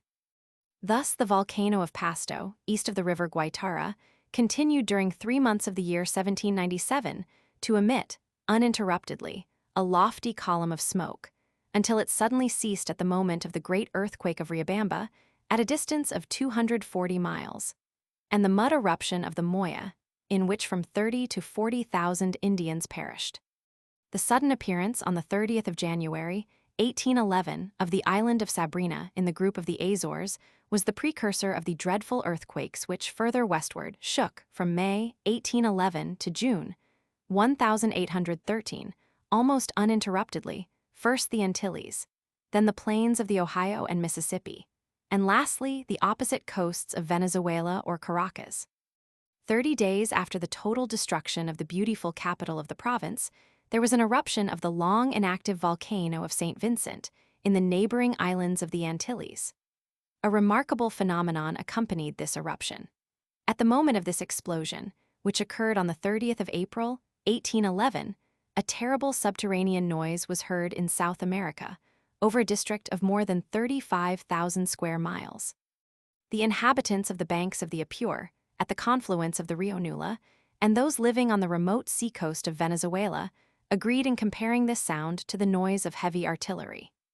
The distance from the confluence of the Rio Nula with the Apure, by which I entered the Orinoco, to the volcano of St. Vincent, measured in a straight line, is no less than 628 miles. This noise was certainly not propagated through the air, and must have arisen from some deep-seated subterranean cause.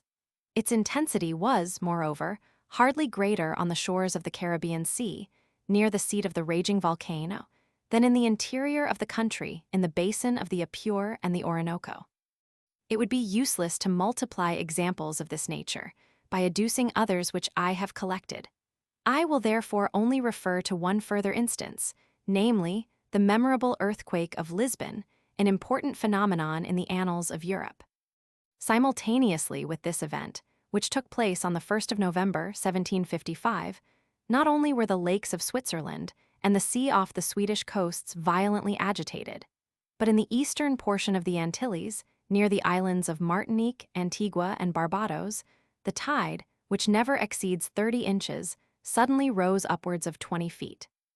All these phenomena prove that subterranean forces are manifested either dynamically, expansively, and attended by commotion in earthquakes, or possess the property of producing or of chemically modifying substances in volcanoes. And they further show that these forces are not seated near the surface in the thin crust of the Earth, but deep in the interior of our planet, whence through fissures and unfilled veins they act simultaneously at widely distant points of the Earth's surface. The more varied the structure of volcanoes, that is to say, of elevations enclosing a channel through which the molten masses of the interior of the Earth reach the surface, the more important it is to form a correct idea of these structures by careful measurement. The interest derived from measurements of this kind, which I made a special subject of inquiry in the Western Hemisphere, is increased by the consideration that the objects to be measured vary in magnitude at different points. A philosophical study of nature seeks, in considering the changes of phenomena, to connect the present with the past. In order to ascertain the periodic recurrence or the laws of the progressive changes in nature, we require certain fixed points and carefully conducted observations, which, by their connection with definite epochs, may serve as a basis for numerical comparisons. If the mean temperature of the atmosphere and of the Earth in different latitudes, or the mean height of the barometer at the sea level, had been determined only once in every 1,000 years, we should know to what extent the heat of climates has increased or diminished, and whether any changes have taken place in the height of the atmosphere. Such points of comparison are especially required to determine the inclination and declination of the magnetic needle, and the intensity of those electromagnetic forces on which Seebeck and Ehrman, two admirable physicists belonging to this academy, have thrown so much light.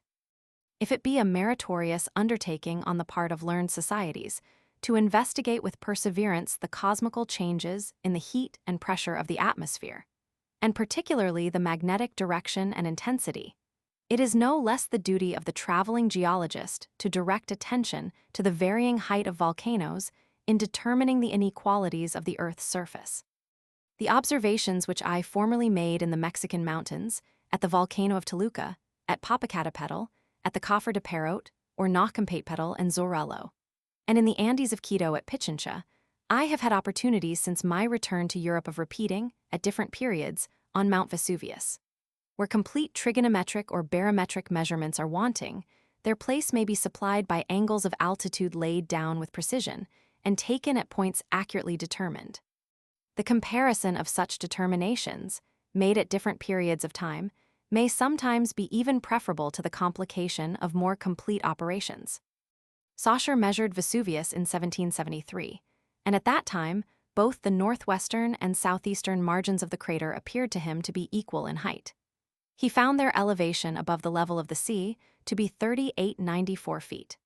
The eruption of 1794 occasioned a falling in towards the south and an inequality in the margins of the crater, which may be distinguished from a considerable distance even by the most unpracticed eye.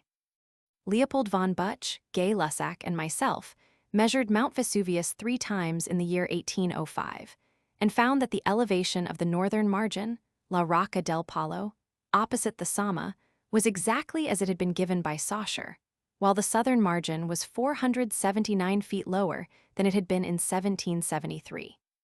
The elevation of the volcano itself towards Torre del Greco, the side towards which, for 30 years, the volcanic action has been principally directed, had at that time decreased 1/8.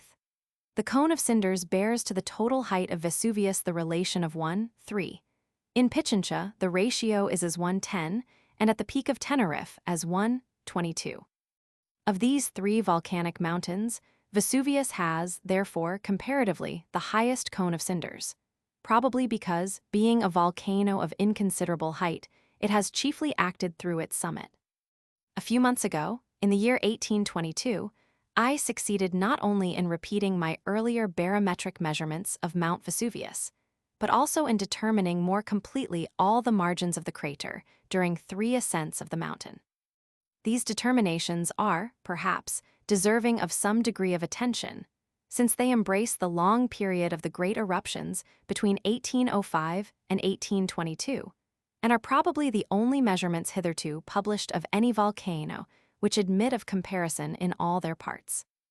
They prove that the margins of the crater should be regarded as a much more permanent phenomenon than has hitherto been supposed, from the hasty observations made on the subject, and that this character appertains to them everywhere, and not merely in those instances where, as at the peak of Tenerife, and in all the volcanoes of the Andes, they evidently consist of trachyte.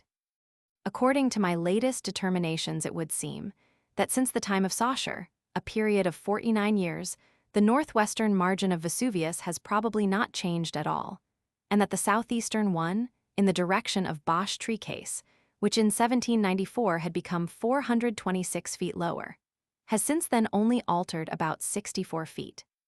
If, in the newspaper reports of great eruptions, we often find assertions made of an entire change of form in Mount Vesuvius, and if these assertions appear to be confirmed by the picturesque views of the volcano made at Naples, the cause of the error arises from the outlines of the margins of the crater having been confounded with those of the cones of eruption accidentally formed in its center, the bottom of which has been raised by the force of vapors.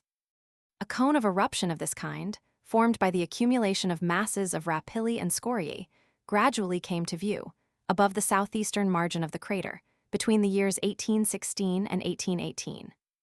The eruption in the month of February, 1822, increased this cone to such an elevation that it projected from 107 to 117 feet above the northwestern margin of the crater, the Rocca del Palo. This remarkable cone, which was at length regarded at Naples as the actual summit of Vesuvius, fell in with a fearful crash at the last eruption, on the night of the 22nd of October, in consequence of which the bottom of the crater, which had continued uninterruptedly accessible from the year 1811, is now nearly 800 feet below the northern and 213 feet below the southern margin of the volcano. The varying form and relative position of the cones of eruption, the apertures of which must not, as they sometimes are, be confounded with the crater of the volcano, give to Vesuvius at different epochs a peculiar physiognomy. So much so that the historiographer of this volcano, by a mere inspection of Hackert's landscapes in the Palace of Portici, might guess the exact year in which the artist had made his sketch, by the outline of the summit of the mountain, according as the northern or southern side is represented in respect to height. 24 hours after the fall of the cone of scoriae, which was 426 feet high, and when the small but numerous streams of lava had flowed off, on the night between the 23rd and 24th of October, there began a fiery eruption of ashes and rapilli, which continued uninterruptedly for 12 days, but was most violent during the first 4 days.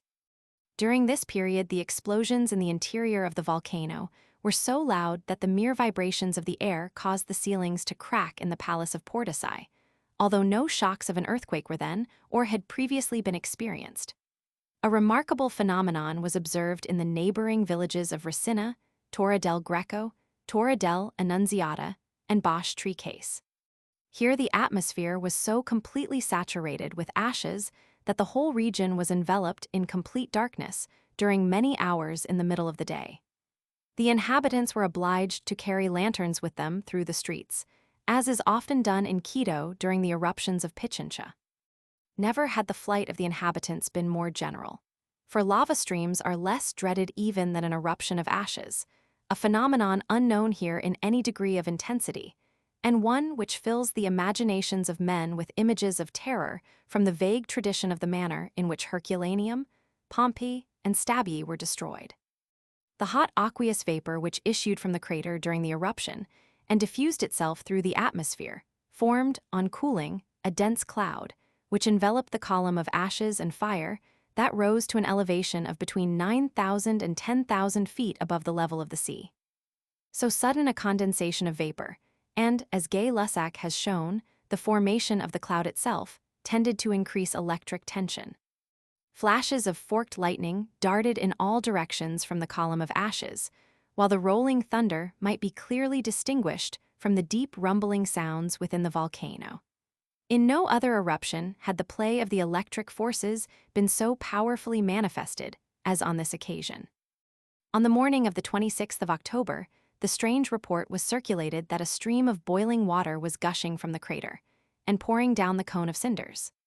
Monticelli, the zealous and learned observer of the volcano, soon perceived that this erroneous report originated in an optical illusion, and that the supposed stream of water was a great quantity of dry ashes which issued like drift sand from a crevice in the highest margin of the crater. The long drought, which had parched and desolated the fields before this eruption of Vesuvius, was succeeded towards the termination of the phenomenon by a continued and violent rain, occasioned by the volcanic storm which we have just described. A similar phenomenon characterizes the termination of an eruption in all zones of the Earth. As the cone of cinders is usually wrapped in clouds at this period, and as the rain is poured forth with most violence near this portion of the volcano, streams of mud are generally observed to descend from the sides in all directions. The terrified peasant looks upon them as streams of water that rise from the interior of the volcano and overflow the crater, while the deceived geologist believes that he can recognize in them either seawater or muddy products of the volcano, the so-called eruption's bowuses, or, in the language of the old French systematizers, products of an igneo-aqueous liquefaction. Where, as is generally the case in the chain of the Andes, the summit of the volcano penetrates beyond the snowline, attaining sometimes an elevation twice as great as that of Mount Etna, the inundations we have described are rendered very frequent and destructive, owing to the melting and permeating snow. These are phenomena which have a meteorological connection with the eruptions of volcanoes and are variously modified by the heights of the mountains, the circumference of the summits which are perpetually covered with snow, and the degree to which the walls of cinder cones become heated, but they cannot be regarded in the light of true volcanic phenomena. Subterranean lakes, communicating by various channels with the mountain streams, are frequently formed in deep and vast cavities, either on the declivity or at the base of volcanoes. When the whole mass of the volcano is powerfully shaken by those earthquakes which precede all eruptions of fire in the Andes, the subterranean vaults open and pour forth streams of water, fishes, and tufaceous mud. This singular phenomenon brings to mind the Pimelode cyclopum, or the ciliars of the Cyclops, which the inhabitants of the plateau of Quito call Prenadilla, and of which I gave a circumstantial account soon after my return to Europe. When, on the night between the 19th and 20th of June, 1698, the summit of Mount Carguerazo, situated to the north of Chimborazo, and having an elevation of more than 19,000 feet, fell in, all the country for nearly 32 square miles was covered with mud and fishes. A similar eruption of fish from the volcano of Imbaburu was supposed to have caused the putrid fever, which, 7 years before this period, raged in the town of Ibarra. I refer to these facts because they throw some light on the difference between the eruption of dry ashes and mud-like inundations of tuff and trass, investing fragments of wood, charcoal, and shells. The quantity of ashes recently erupted from Mount Vesuvius, like every phenomenon connected with volcanoes and other great and fearful natural phenomena, has been greatly exaggerated in the public papers. And two Neapolitan chemists, Vicenzo Pepe and Giuseppe di Nobili, even asserted that the cinders were mixed with given proportions of gold and silver, notwithstanding the counterstatements of Monticelli and Cavelli. According to my researches, the stratum of ashes which fell during the 12 days was only 3 feet in thickness in the direction of Bosch Tree Case, on the declivity of the cone, where they were mixed with rapilli, while in the plains, its greatest thickness did not exceed from 16 to 19 inches. Measurements of this kind must not be made at spots where the ashes have been drifted by the wind, like snow or sand, or where they have been accumulated in pulp-like heaps by means of water. The times are past in which, after the manner of the ancients, nothing was regarded in volcanic phenomena save the marvelous, and when men would believe, like Ctesias, that the ashes from Etna were borne as far as the Indian peninsula.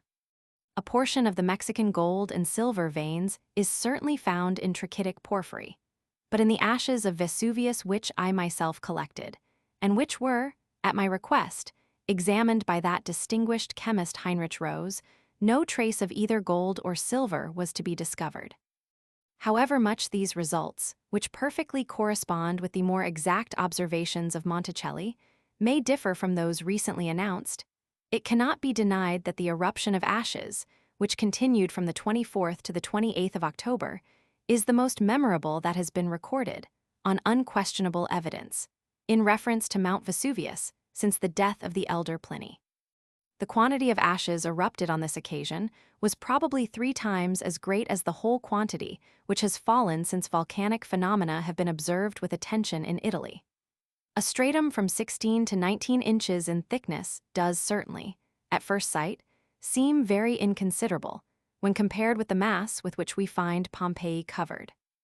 But without taking into account the heavy rains and the inundations, which must have increased the bulk of this stratum in the course of ages, and without reviving the animated contention maintained with much skepticism on the other side of the Alps, regarding the causes of the destruction of the Campanian cities, it may, at any rate, be here observed that the eruptions of a volcano at widely remote epochs cannot be compared with respect to their intensity. All conclusions must be insufficient that are based on mere analogies of quantitative relations of the lava and ashes, the height of the column of smoke, and the intensity of the explosions. We learn from the geographical description of Strabo, and from the opinion expressed by Vitruvius on the volcanic origin of pumice, that, until the year of Vespasian's death, that is to say, until the eruption which buried Pompeii, Vesuvius appeared more like an extinct volcano than a solfatara. When, after a long-continued repose, subterranean forces suddenly opened for themselves new channels, penetrating through strata of primitive rock and trachyte, effects must have been produced to which no analogy is afforded by those of subsequent occurrence. We clearly learn from the well-known letter in which Pliny the Younger informs Tacitus of the death of his uncle, that the renewal of the eruptions, or, one might almost say, the revival of the slumbering volcano, began with an outbreak of ashes. The same phenomenon was observed at Zorello, when the new volcano, in the month of September, 1759, breaking through strata of syenite and trachyte, was suddenly upheaved in the plain. The country people fled in terror on finding their cottages covered with ashes thrown up from the earth, which was bursting in every direction. In the ordinary periodical manifestations of volcanic activity, a shower of ashes usually terminates each partial eruption. The letter of the younger Pliny contains, moreover, a passage which clearly shows that the dry ashes falling from the air immediately attained a height of 4 or 5 feet, independent of accumulation by drifts. The court, the narrative continues, which led to the apartment in which Pliny took his siesta, was so filled with ashes and pumice that, had the sleeper tarried longer, he would have found the passage wholly blocked up. Within the enclosed limits of a court, the wind cannot have exercised any very considerable influence on the drifting of the ashes. I have interrupted my comparative view of volcanoes by different observations in relation to Vesuvius, partly on account of the great interest excited by its recent eruption, and partly because every great outpouring of ashes almost involuntarily recalls to mind the classic soil of Pompeii and Herculaneum. In a note not adapted to be read to the audience to whom this lecture is addressed, I have collected all the elements of the barometric measurements which I made during the close of last year at Mount Vesuvius and in the Campi Flegrei. We have hitherto considered the form and effects of those volcanoes which are permanently connected, by means of a crater, with the interior of the earth. The summits of such volcanoes are upheaved masses of trachyte and lava intersected by numerous veins. The permanency of their effects indicates a highly complex structure. They have, so to say, a certain individuality of character, which remains unaltered for long periods of time. Contiguous mountains generally yield wholly different products, for instance, leucitic and feldspathic lavas, obsidian with pumice, and basaltic masses containing olivine. They belong to the more recent phenomena of the earth, usually breaking through all the strata of the float's formation, and their lava currents and products are of subsequent origin to our valleys. Their life, if I may be permitted to use a figurative expression, depends upon the mode and the duration of their connection with the interior of the earth.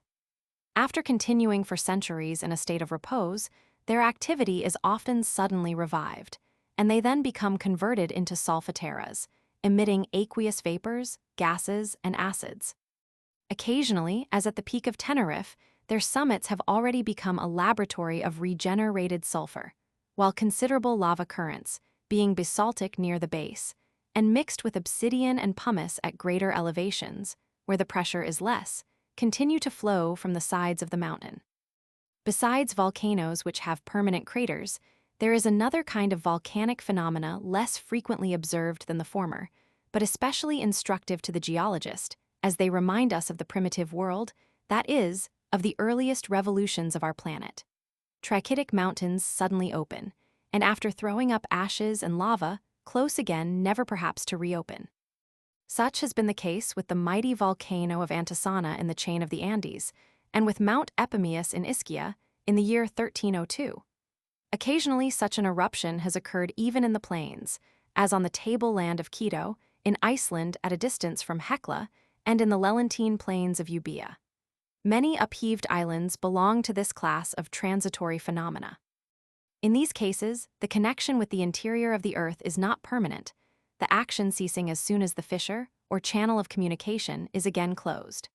Veins of basalt, dolerite, and porphyry, which traverse almost all formations in different parts of the earth, and the masses of syenite, augitic porphyry, and amygdaloid, which characterize the most recent strata of transition rock and the oldest stratum of the floats formation, have all probably been formed in a similar manner. In the youthful period of our planet, the substances that had continued in a fluid condition within the earth broke through its crust, everywhere intersected with fissures, and became solidified as granular veins or were spread out in broad superimposed strata. The products that may be termed exclusively volcanic, which have come down to us from the primitive ages of the world, have not flowed in streams or bands like the lava of our isolated conical mountains.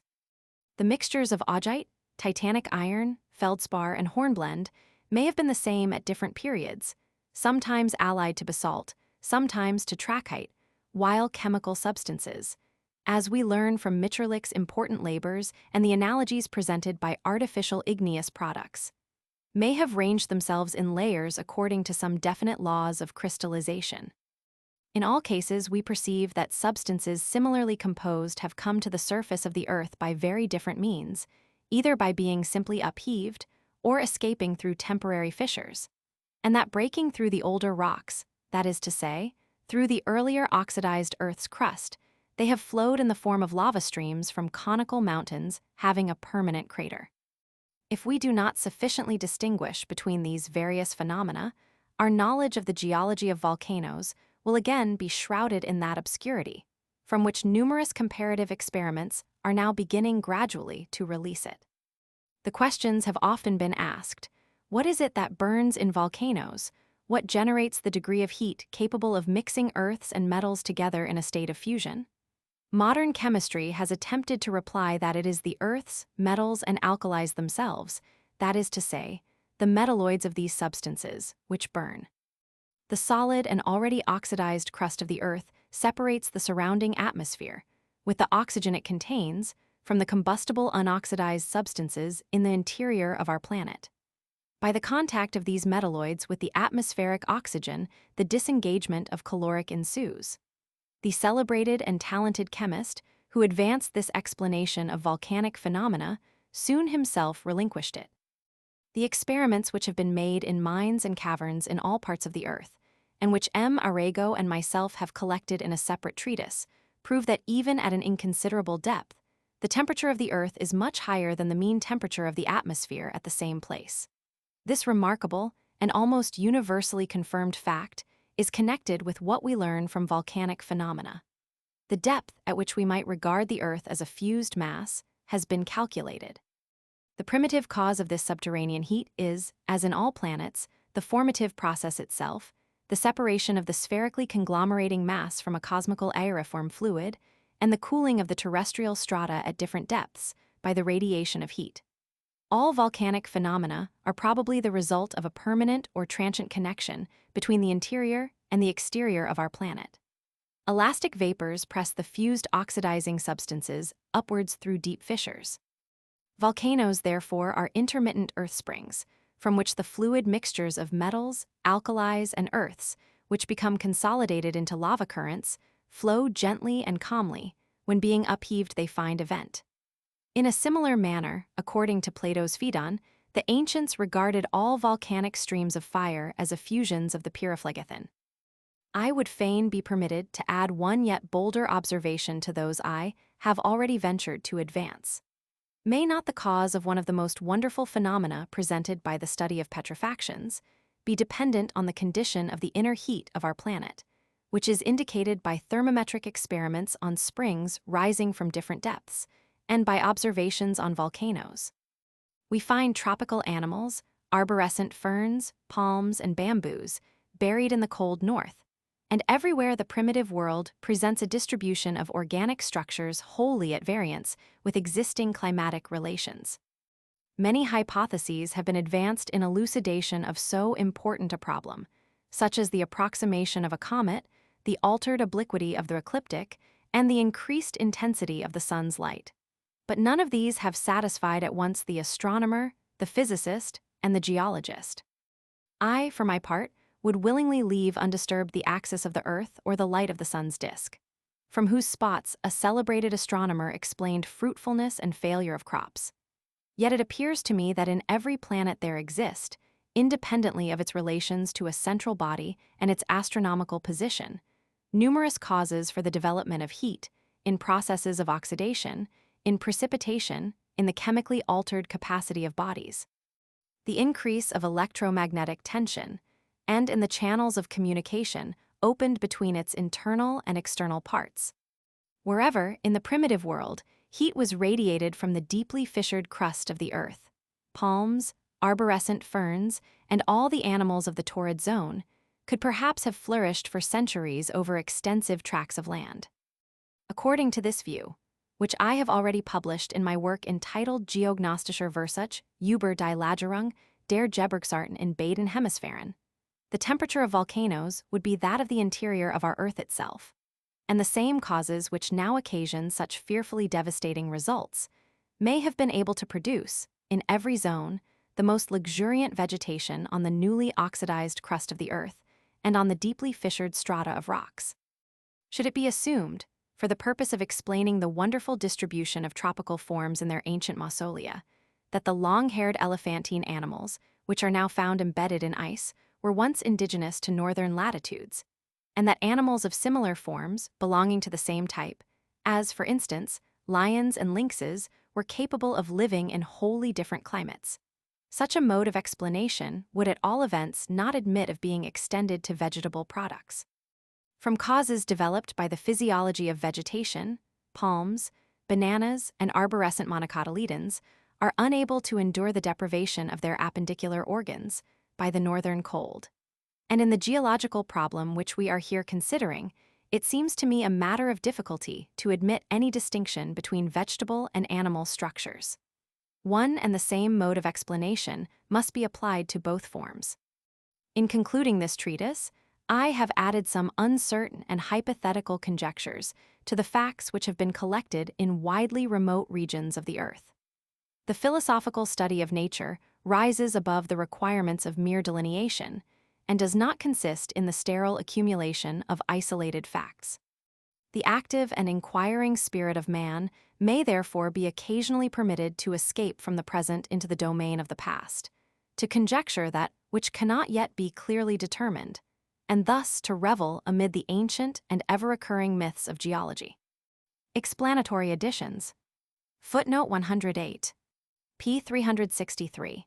A more complete determination of the margins of the crater of Mount Vesuvius. My astronomical fellow laborer, Oltmans, who is unhappily too early lost to science, has recalculated the barometric measurements I made on Mount Vesuvius, from the 22nd to the 25th of November, and on the 1st of December, 1822, and compared the results with those yielded by the measurements given to me in manuscript by Lord Minto, Visconti, Monticelli, Brioschi, and Pulitz-Scrope. A Rocca del Palo, the highest northern margin of the crater of Vesuvius, was estimated by feet. Saussure in 1773 barometrically, probably according to Deluxe Formula Poli, 1794, barometrically Bracelach, 1794, barometrically, although as in the case of Poli, it is uncertain what formula was used Gay-Lussac, Leopold von Buch, and Humboldt 1805. Barometrically, according to the formula of Laplace, as in all the following barometric results: Brioschi, 1810, trigonometrically Visconti, 1816. Trigonometrically Lord Minto, 1822, barometrically and frequently repeated Poulet-Scrope, 1822. This calculation is somewhat uncertain, owing to the unknown relation of the diameters of the tubes to those of the cistern Monticelli and Cavelli, 1822, Humboldt, 1822. The most probable final result is 26 feet above the Hermitage, or feet above the level of the sea. Be the lowest southeastern margin of the crater, opposite Bosch tree case. After the eruption of 1794, this margin was 426 feet lower than the Rocca del Palo. Consequently, if the latter be estimated at feet, it would be Gay-Lussac, Leopold von Buch, and Humboldt, 1805. Barometrically 3,414 Humboldt, 1822, barometrically. See the elevation of the cone of scoriae that fell into the crater on the 22nd October, 1822, Lord Minto, barometrically Brioschi, trigonometrically, according to different combinations, either or. The most probable final result for the height of the cone of scoriae that fell in during the year 1822 is 4131 feet. Die Punta Nasson, the highest summit of the Sama, Schuckberg, 1794, barometrically, probably according to his own formula Humboldt, 1822, barometrically, according to the formula of Laplace. E-plane of the Atrio del Cavallo, Humboldt, 1822, barometrically. F-base of the cone of ashes, Gay-Lussac, Leopold von Buch, and Humboldt, 1805, barometrically 2,366 Humboldt, 1822, barometrically. G. Hermitage of Salvator, Gay-Lussac, Leopold von Buch, and Humboldt, 1805, barometrically 1918 Lord Minto, 1822, barometrically Humboldt, 1822, again barometrically. Some of my measurements have appeared in Monticelli's Storia de Fenomeni del Vesuvio, Avenue di Negli Anni 1821, 1823, p. 115, but owing to the correction of the height of the mercury in the cistern having been omitted, the numbers are not given with perfect exactness. When it is remembered that the results contained in the above table were obtained with barometers of very different construction, at different hours of the day, during the prevalence of various winds, and on the unequally heated declivity of a volcano, in a locality where the decrease of the atmospheric temperature differs very considerably from that assumed in our barometrical formulae, the amount of correspondence between the various results will appear sufficiently satisfactory. My measurements of 1822, at the time of the Congress of Verona, when I accompanied the late king to Naples, were conducted with more care and under more favorable circumstances than those of 1805. Differences of elevations are moreover always preferable to absolute elevations. These differences show that since 1794, the relative condition of the margins of the Rocca del Palo and of that towards Bosch tree case had remained almost the same. I found in 1805 for the height 441 and in 1822 nearly 524 feet. A distinguished geologist, Mr. Poulet-Scrope, obtained 473 feet, although his absolute heights for these two margins of the crater appear somewhat too low. So inconsiderable a variation in a period of 28 years, and during violent disturbances in the interior of the mountain, is undoubtedly a remarkable phenomenon. The height to which the cones of scoriae rise from the bottom of the crater at Vesuvius also deserves special attention. Schuckberg found in 1776 a cone of this nature to be 32 feet above the level of the Mediterranean, and, according to Lord Minto, a remarkably exact observer. The cone of scoriae which fell in on the 22nd of October, 1822, was even 4156 feet high. On both occasions, therefore, the cone of scoriae in the crater exceeded the highest point of the margin of the crater. On comparing the measurements of Rocca del Palo from 1773 to 1822, one is almost involuntarily led to hazard the bold conjecture that the northern margin of the crater has been gradually upheaved by subterranean forces. The correspondence of the three measurements made between 1773 and 1805 is almost as striking as in those between 1816 and 1822. No doubt can be entertained as to the height being from 3,970 to 4,021 feet during the latter period. Ought less confidence to be attached to the measurements made 30 or 40 years previously, and which only gave from 3,875 to 3,894 feet. After a longer lapse of time, the question may be decided as to how much is attributable to errors of measurement and how much to the upheaval of the margin of the crater. There is here no accumulation of loose masses from above. If therefore the solid trachytic lava strata of the Rocca del Palo actually rise, we must assume that they are upheaved from below by volcanic forces. My learned and indefatigable friend, Oltmans, has published the details of all these measurements with critical remarks. Would that this work might incite geognostists to enter upon a series of hypsometric observations, by which, in the course of time, Vesuvius, which is, excepting Stromboli, the most accessible of all European volcanoes, may be thoroughly understood in all periods of its development. Footnote 109. p. 371, at elevations where the pressure is less. Compare Leopold von Buch on the Peak of Teneriffe in his Physikalische Beschreibung der Kanarischen Inseln, 1825, s. 213, and in the Abhandlungen der Königl. Akademie zu Berlin, Os Denje. 1800-2021, s. 99. Footnote 110. p. 373, springs which rise from different depths. Compare Arago in the Annuaire du Bureau des Longitudes pour 1835. p. 234. The increase of the temperature is in our latitudes 1 degree far, for nearly every 54 feet. In the artesian boring at the new salt works, Owenhausen's Bath, near Minden, which is the greatest known depth that has been reached below the surface of the sea, the temperature of the water at 2231 feet is fully 91 degrees Fahrenheit, whilst the mean upper temperature of the air may be assumed at 49 degrees 3 far. It is very remarkable that, even in the 3rd century, St. Patricius, Bishop of Pertusa, should have been led, from the thermal springs near Carthage, to form a very correct view of such an increase of heat. Vital force, or the Rhodian genius. The Syracusans, like the Athenians, had their posel, where representations of gods and heroes, the works of Grecian and Italian art, adorned the richly decorated halls of the portico. Incessantly the people streamed thither, the young warrior to feast his eyes upon the deeds of his forefathers, the artist to contemplate the works of the great masters. Among the numerous paintings which the active enterprise of the Syracusans had collected from the mother country, there was but one which for full a century had continued to attract the attention of every visitor. Even when the Olympian Jupiter, Cecrops, the founder of cities, and the heroic courage of Harmodius and Aristogiton failed to attract admirers, a dense crowd still pressed round this one picture. Whence this preference? Was the painting a rescued work of Apelles, or did it bear the impress of the school of Callimachus? No, although it possessed both grace and beauty, yet neither in the blending of the colors, nor in the character and style of its composition, could it be compared with many other paintings in the posel. The crowd, and how numerous are the classes included in this denomination, ever admires and wonders at what it does not understand. For more than a century had that painting been publicly exhibited, and yet, although Syracuse contained within its narrow limits more artistic genius than all the rest of sea-girt Sicily, the riddle of its meaning still remained unsolved.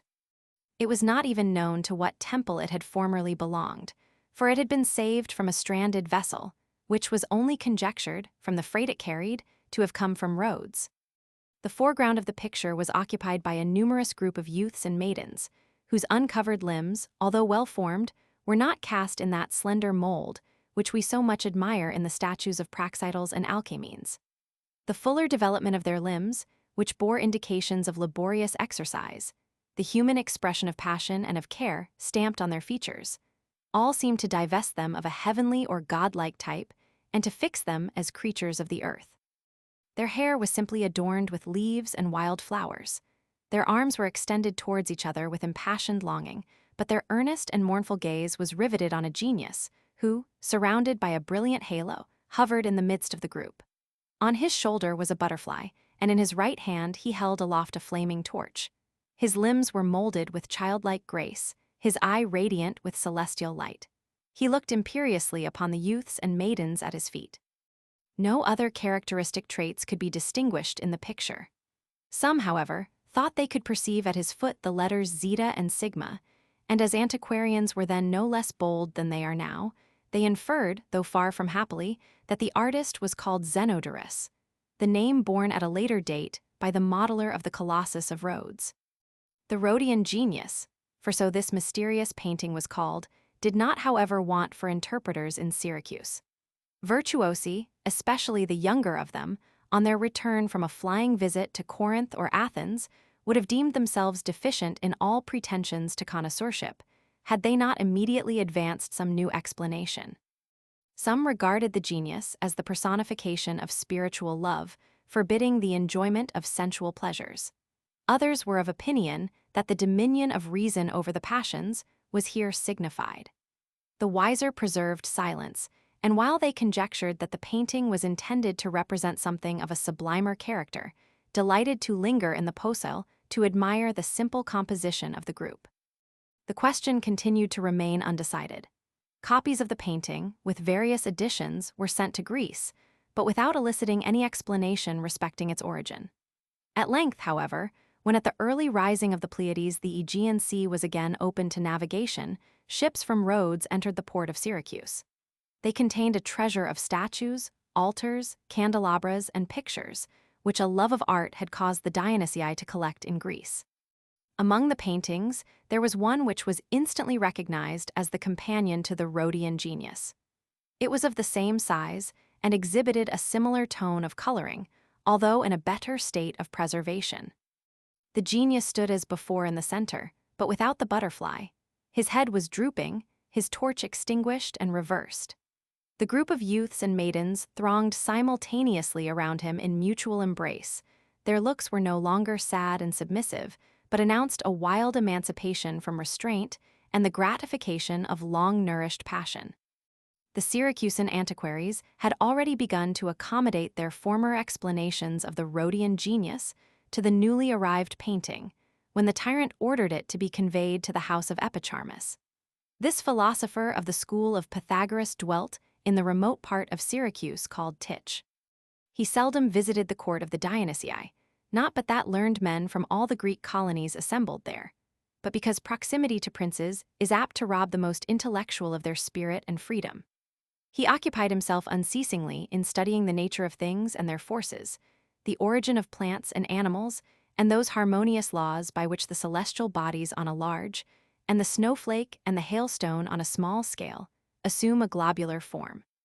Decrepit with age, he caused himself to be carried daily to the Posel, and thence to the harbor of Knossos, where, as he said, the wide ocean presented to his eye an image of the boundless and the infinite, which his mind strove in vain to comprehend.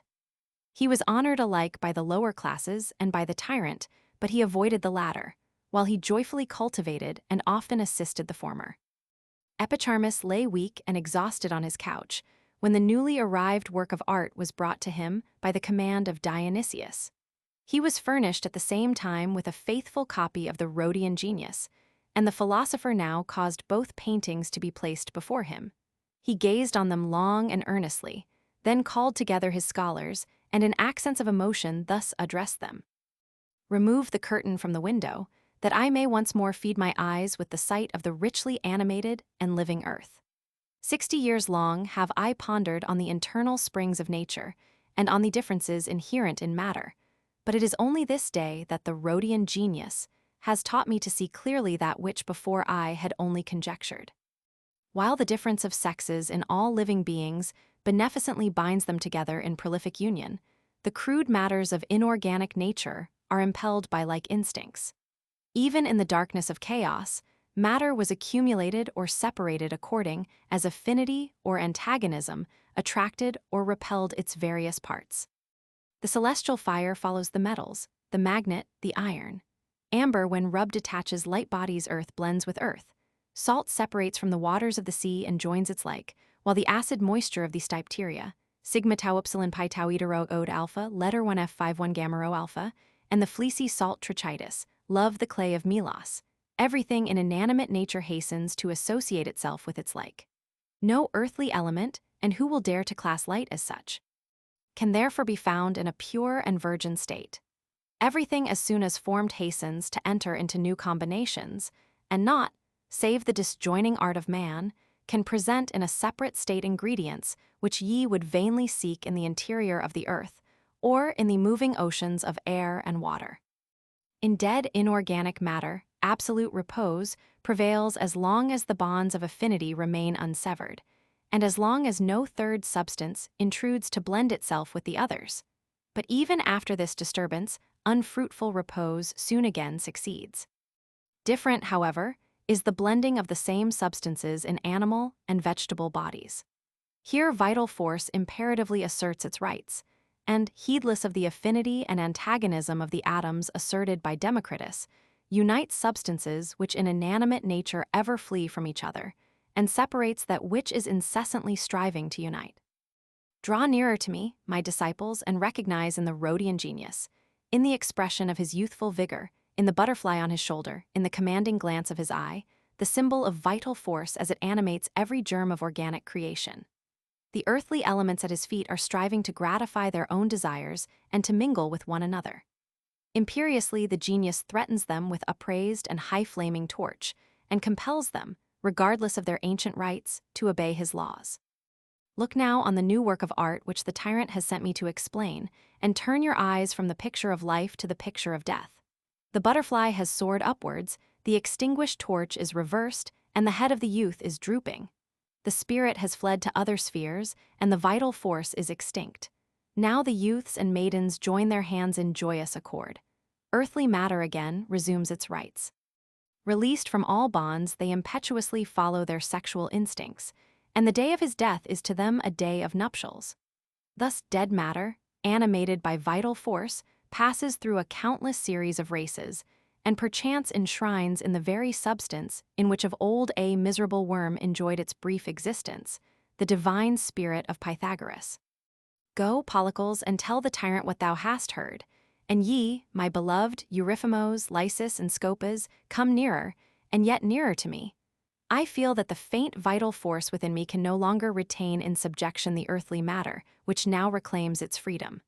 Lead me once more to the Posail, and thence to the wide seashore. Soon will ye collect my ashes. Illustration and note. In the preface to the second and third editions of this work, see preliminary pages of this translation, I have already noticed the republication of the preceding tale, which was first printed in Schiller's Horen, for the year 1795, Part 5, pages 1996. It embodies the development of a physiological idea in a semi-mythical garb.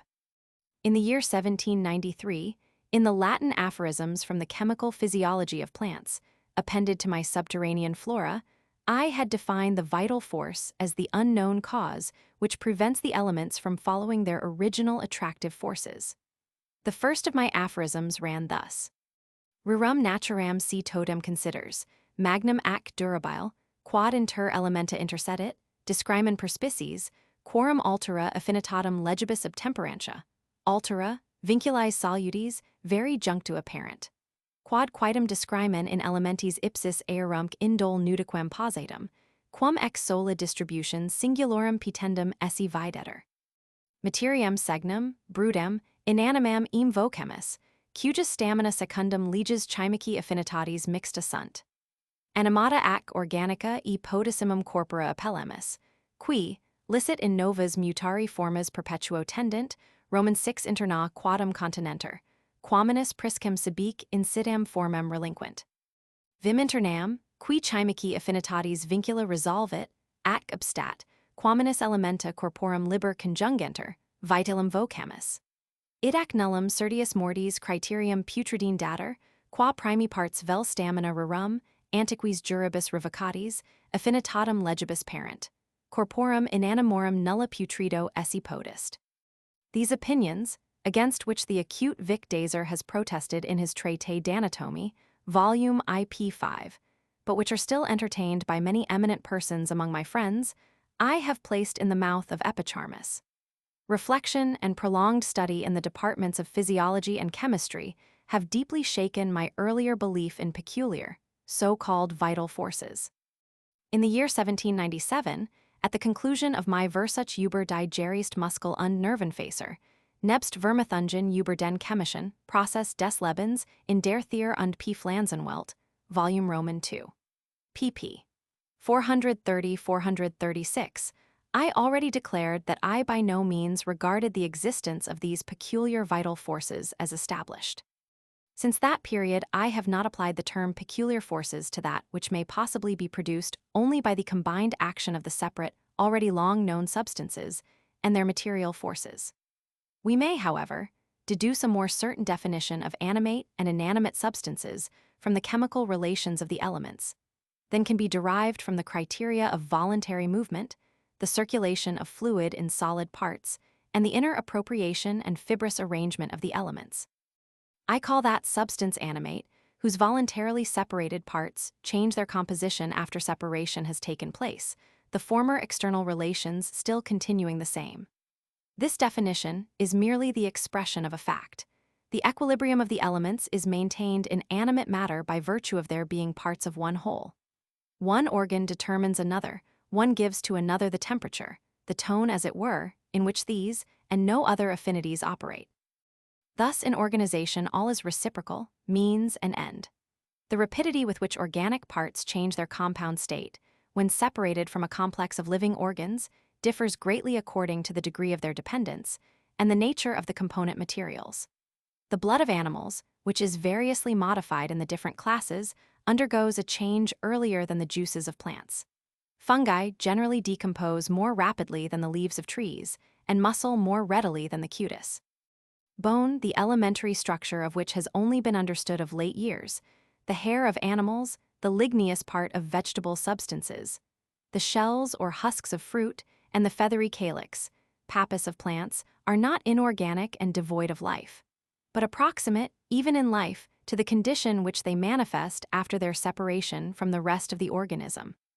The higher the degree of vitality or irritability of an animate substance, the more striking or rapid will be the change in its compound state after separation. The aggregate of the cells is an organism, and the organism lives as long as its parts continue actively subservient to the whole. Considered antithetically to inanimate nature, the organism appears to be self-determining. The difficulty of satisfactorily referring the vital phenomena of organism to physical and chemical laws depends chiefly, and almost in the same manner as the prediction of meteorological processes in the atmosphere, on the complication of the phenomena and on the great number of the simultaneously acting forces, as well as the conditions of their activity. I have faithfully adhered in the cosmos to the same mode of representing and considering the so-called vital forces and affinities, the formative impulse, and the principle of organizing activity. I there wrote as follows: the mythical ideas long entertained of the imponderable substances and vital forces peculiar to each mode of organization have complicated our views generally and shed an uncertain light on the path we ought to pursue. The most various forms of intuition have thus, age after age, aided in augmenting the prodigious mass of empirical knowledge, which in our own day has been enlarged with ever-increasing rapidity. The investigating spirit of man strives, from time to time, with varying success, to break through those ancient forms and symbols invented to subject rebellious matter to rules of mechanical construction. Further in the same work, I have said, it must, however, be remembered that the inorganic crust of the earth contains within it the same elements that enter into the structure of animal and vegetable organs. A physical cosmography would therefore be incomplete if it were to omit a consideration of these forces and of the substances which enter into solid and fluid combinations in organic tissues, under conditions which, from our ignorance of their actual nature, we designate by the vague term of vital forces and group into various systems, in accordance with more or less perfectly conceived analogies. The plateau or tableland of Caxamarca, the ancient capital of the Inca Atahualpa, and the first view of the Pacific Ocean from the ridge of the Andes. After having sojourned for a whole year on the ridge of the Andes, or Antis, between 4 degrees north and 4 degrees south latitude, amidst the tablelands of New Granada, Pastos, and Quito, and consequently at an elevation varying between 8,500 and 13,000 feet above the level of the sea. It is delightful to descend gradually through the more genial climate of the cinchona or quina woods of Loxa into the plains of the upper Amazon. There an unknown world unfolds itself, rich in magnificent vegetation. The little town of Loxa has given its name to the most efficacious of all fever barks, the quina, or the Cascarilla fina de Loxa. This bark is the precious produce of the tree, which we have botanically described as the Cinchona condamina, but which, from the erroneous supposition that all the cinchona known in commerce was obtained from one and the same tree, had previously been called Cinchona officinalis. The fever bark first became known, in Europe, about the middle of the 17th century. Sebastian Battus affirms that it was brought to Alcalá de Henares in the year 1632, but according to other accounts, it was brought to Madrid in 1640, when the Countess de Chinchon, the wife of the Peruvian viceroy, arrived from Lima, where she had been cured of an intermittent fever, accompanied by her physician, Juan del Vigo. The finest kind of cinchona is obtained at the distance of from 8 to 12 miles southward of the town of Loxa, among the mountains of Uritusinga, Villanaco, and Rumisitana. The trees which yield this bark grow on mica slate and gneiss, at the moderate elevations of 57-55 and 76-73 feet above the level of the sea, nearly corresponding, respectively, with the heights of the hospital on the Grimsel and the pass of the Great St. Bernard. The cinchona woods in these parts are bounded by the little rivulets Zamora and Caquiacu. The tree is felled in its first flowering season, or about the 4th or 7th year of its growth, according as it may have been reared from a strong shoot or from seed.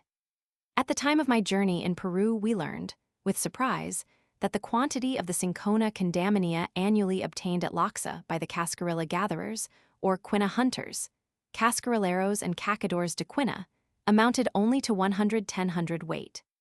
At that time, none of this valuable product found its way into commerce.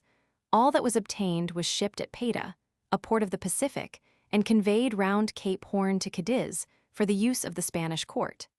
To procure the small supply of 11,000 Spanish pounds, no less than 800 or 900 cinchona trees were cut down every year.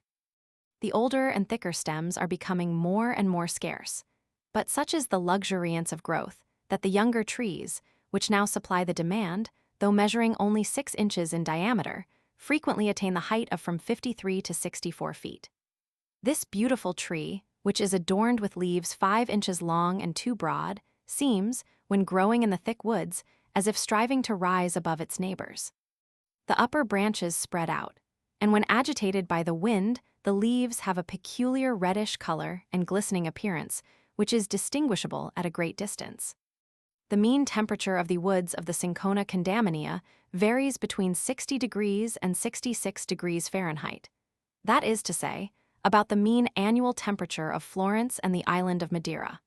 But the extremes of heat and cold experienced at those points of the temperate zone are never felt in the vicinity of Loxa.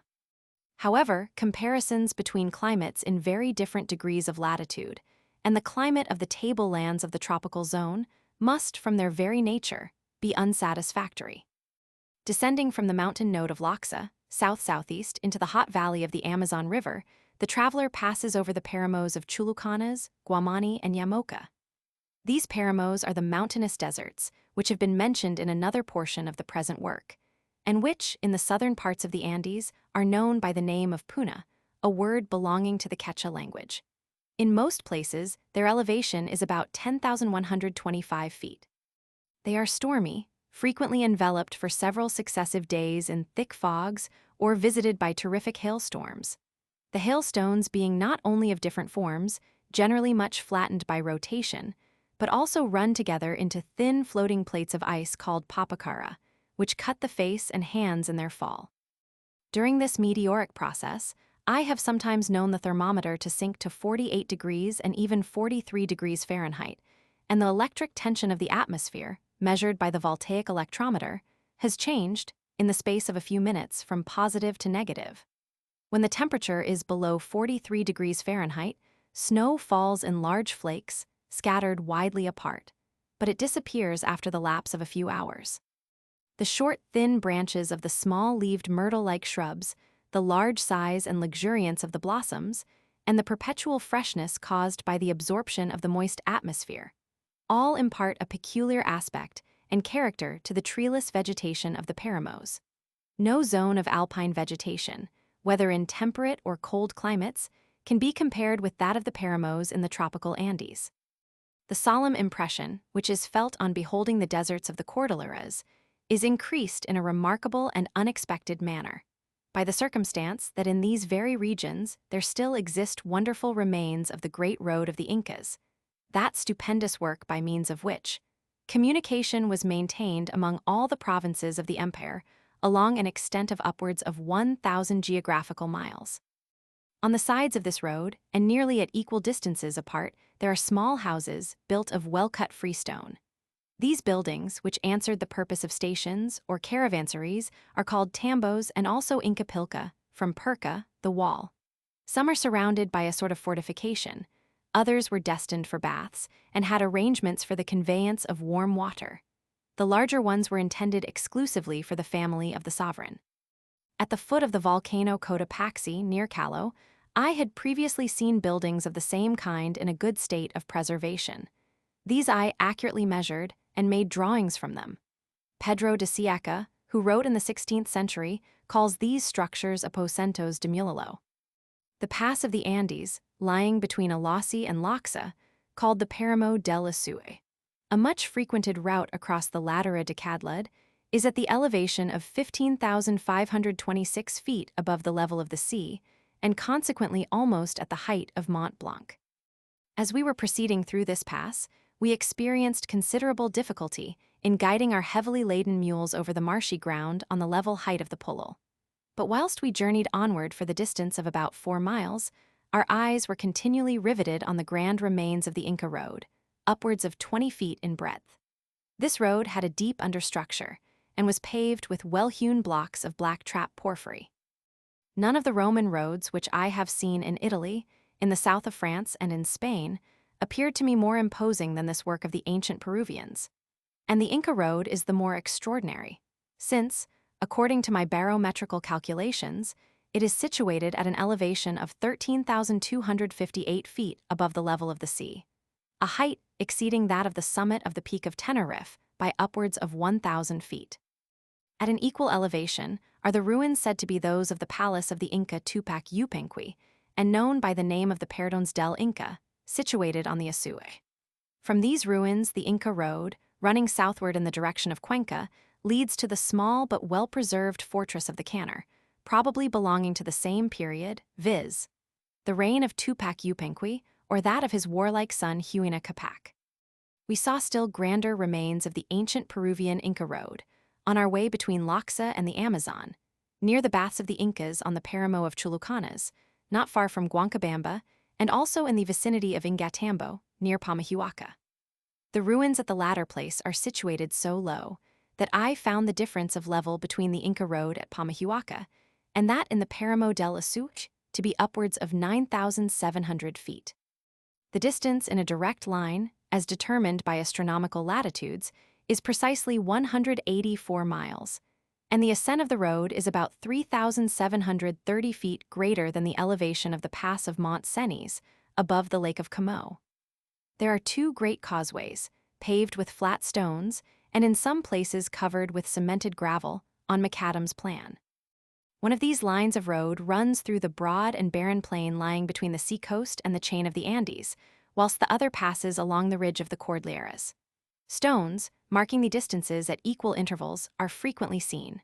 The rivulets and ravines were crossed by bridges of 3 kinds, some being of stone, some of wood, and others of rope. These bridges are called by the Peruvians puentes de hamaca or puentes de maroma. There were also aqueducts for conveying water to the tambos and fortresses. Both lines of road were directed to Cuzco, the central point and capital of the great Peruvian Empire, situated in 13 degrees 31 south lat, and according to Pentland's map of Bolivia, at the elevation of 11,378 feet above the level of the sea. As the Peruvians had no wheeled carriages, these roads were constructed for the march of troops, for the conveyance of burthens borne by men, and for flocks of lightly laden llamas. Consequently, long flights of steps with resting places were formed at intervals in the steep parts of the mountains.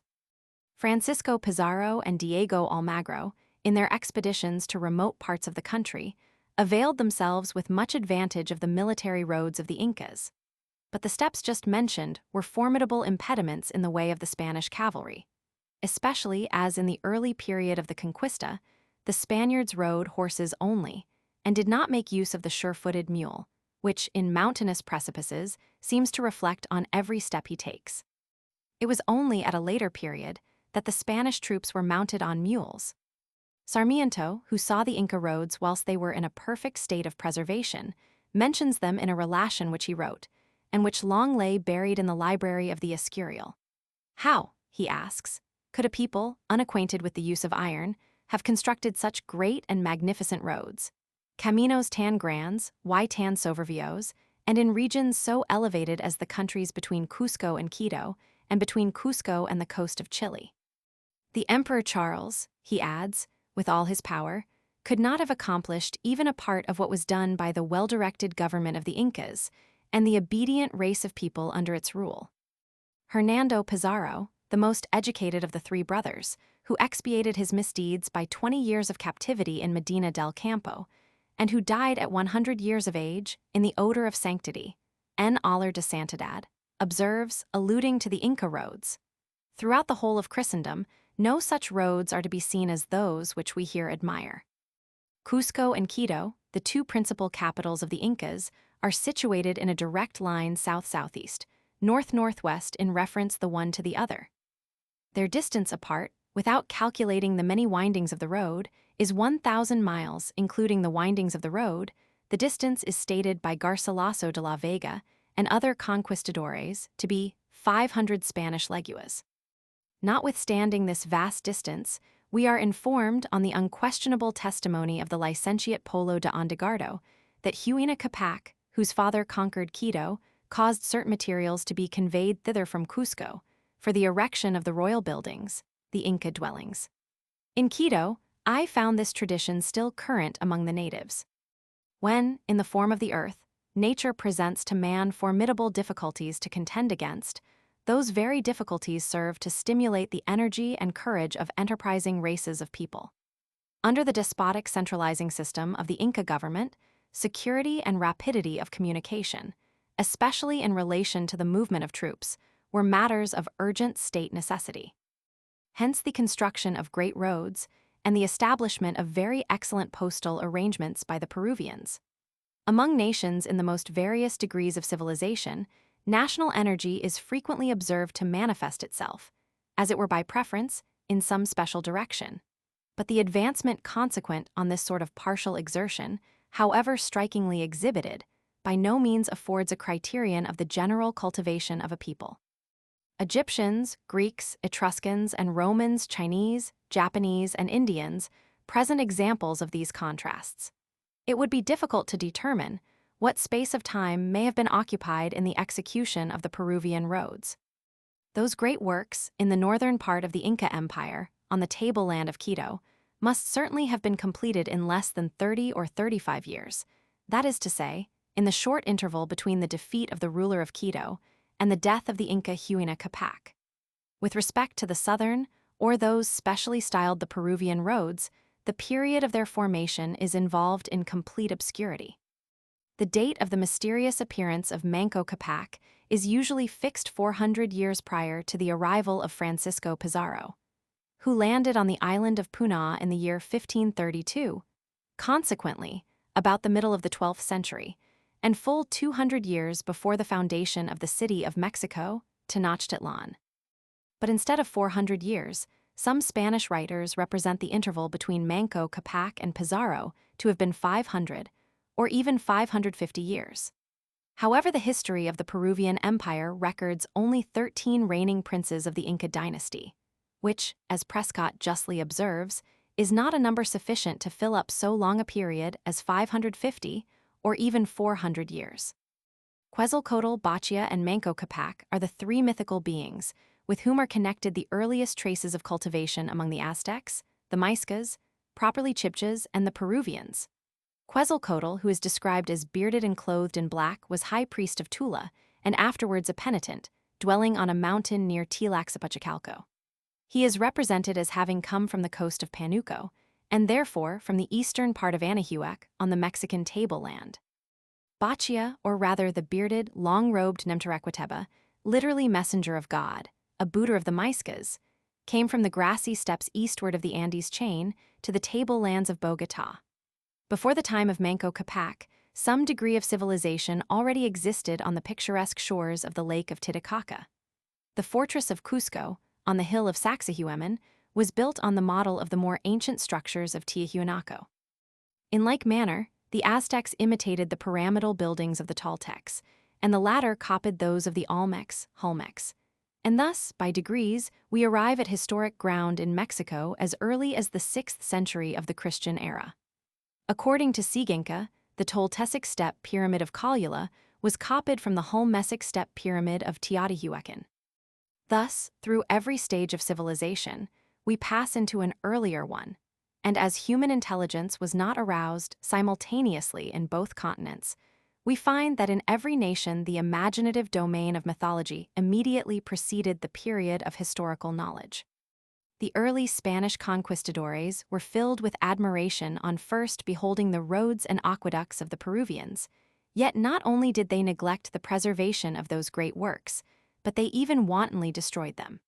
As a natural consequence of the destruction of the aqueducts, the soil was rendered unfertile by the want of irrigation. Nevertheless, those works, as well as the roads, were demolished for the sake of obtaining stones ready-hewn for the erection of new buildings. And the traces of this devastation are more observable near the seacoast than on the ridges of the Andes or in the deeply cleft valleys with which that mountain chain is intersected. During our long day's journey from the cyanitic rocks of Zolac to the valley of San Felipe, rich in fossil remains and situated at the foot of the icy paramo of Yamoca, we had no less than 27 times to ford the Rio de Guancabamba, which falls into the Amazon. We were compelled to do this on account of the numerous sinuosities of the stream, whilst on the brow of a steep precipice near us, we had continually within our sight the vestiges of the rectilinear Inca road, with its tambos. The little mountain stream, the Rio de Guancabamba, is not more than from 120 to 150 feet broad. Yet so strong is the current that our heavily laden mules were in continual danger of being swept away by it. The mules carried our manuscripts, our dried plants, and all the other objects which we had been a whole year engaged in collecting. Therefore, every time that we crossed the stream, we stood on one of the banks in a state of anxious suspense until the long train of our beasts of burthen 18 or 20 in number were fairly out of danger. This same Rio de Guancabamba, which in the lower part of its course has many falls, is the channel for a curious mode of conveying correspondence from the coast of the Pacific. For the expeditious transmission of the few letters that are sent from Truxillo to the province of Yin de Bracamoros, they are dispatched by a swimming courier, or, as he is called by the people of the country, El Correo Quenada. This courier, who is usually a young Indian, swims in 2 days from Pamahuaca to Tompenda, first proceeding by the Rio de Chamia, the name given to the lower part of the Rio de Guancabamba, and then by the Amazon River. The few letters of which he is the bearer, he carefully wraps in a large cotton handkerchief, which he rolls round his head in the form of a turban. On arriving at those parts of the rivers in which there are falls or rapids, he lands and goes by a circuitous route through the woods. When wearied by long-continued swimming, he rests by throwing one arm on a plank of a light kind of wood of the family of the bombaceae, called by the Peruvians ceiba or palo de balsa. Sometimes the swimming courier takes with him a friend to bear him company. Neither troubles himself about provisions, as they are always sure of a hospitable reception in the huts, which are surrounded by abundant fruit trees in the beautiful huertas of Pucara and Cavaco. Fortunately, the river is free from crocodiles, which are first met with in the upper course of the Amazon, below the cataract of Mayasi, for the slothful animal prefers to live in the more tranquil waters. According to my calculation, the Rio de Chamia has a fall of 1778 feet, in the short distance of 52 geographical miles. That is to say, measuring from the ford Paso de Pucara to the point where the Chamia disembogues in the river Amazon, below the village of Coros. The governor of the province de Bracamoros assured me that letters sent by the singular water post conveyance just mentioned are seldom either wetted or lost. After my return from Mexico, I myself received, when in Paris, letters from Tompenda, which had been transmitted in this manner. Many of the wild Indian tribes, who dwell on the shores of the upper Amazon, perform their journeys in a similar manner, swimming sociably down the stream in parties. On one occasion, I saw the heads of 30 or 40 individuals, men, women, and children of the tribe of the Ziberos, as they floated down the stream on their way to Tompenda. The Corioquenada returns by land, taking the difficult route of the Páramo del Perdón. On approaching the hot climate of the basin of the Amazon, the aspect of beautiful and occasionally very luxuriant vegetation delights the eye. Not even in the Canary Islands, nor on the warm coasts of Cumana and Caracas, had we beheld finer orange trees than those which we met with in the Huertas de Pucará. They consisted chiefly of the sweet orange tree, Citrus aurantium, Risso. The bitter orange tree, Citrus vulgaris, Risso, was less numerous.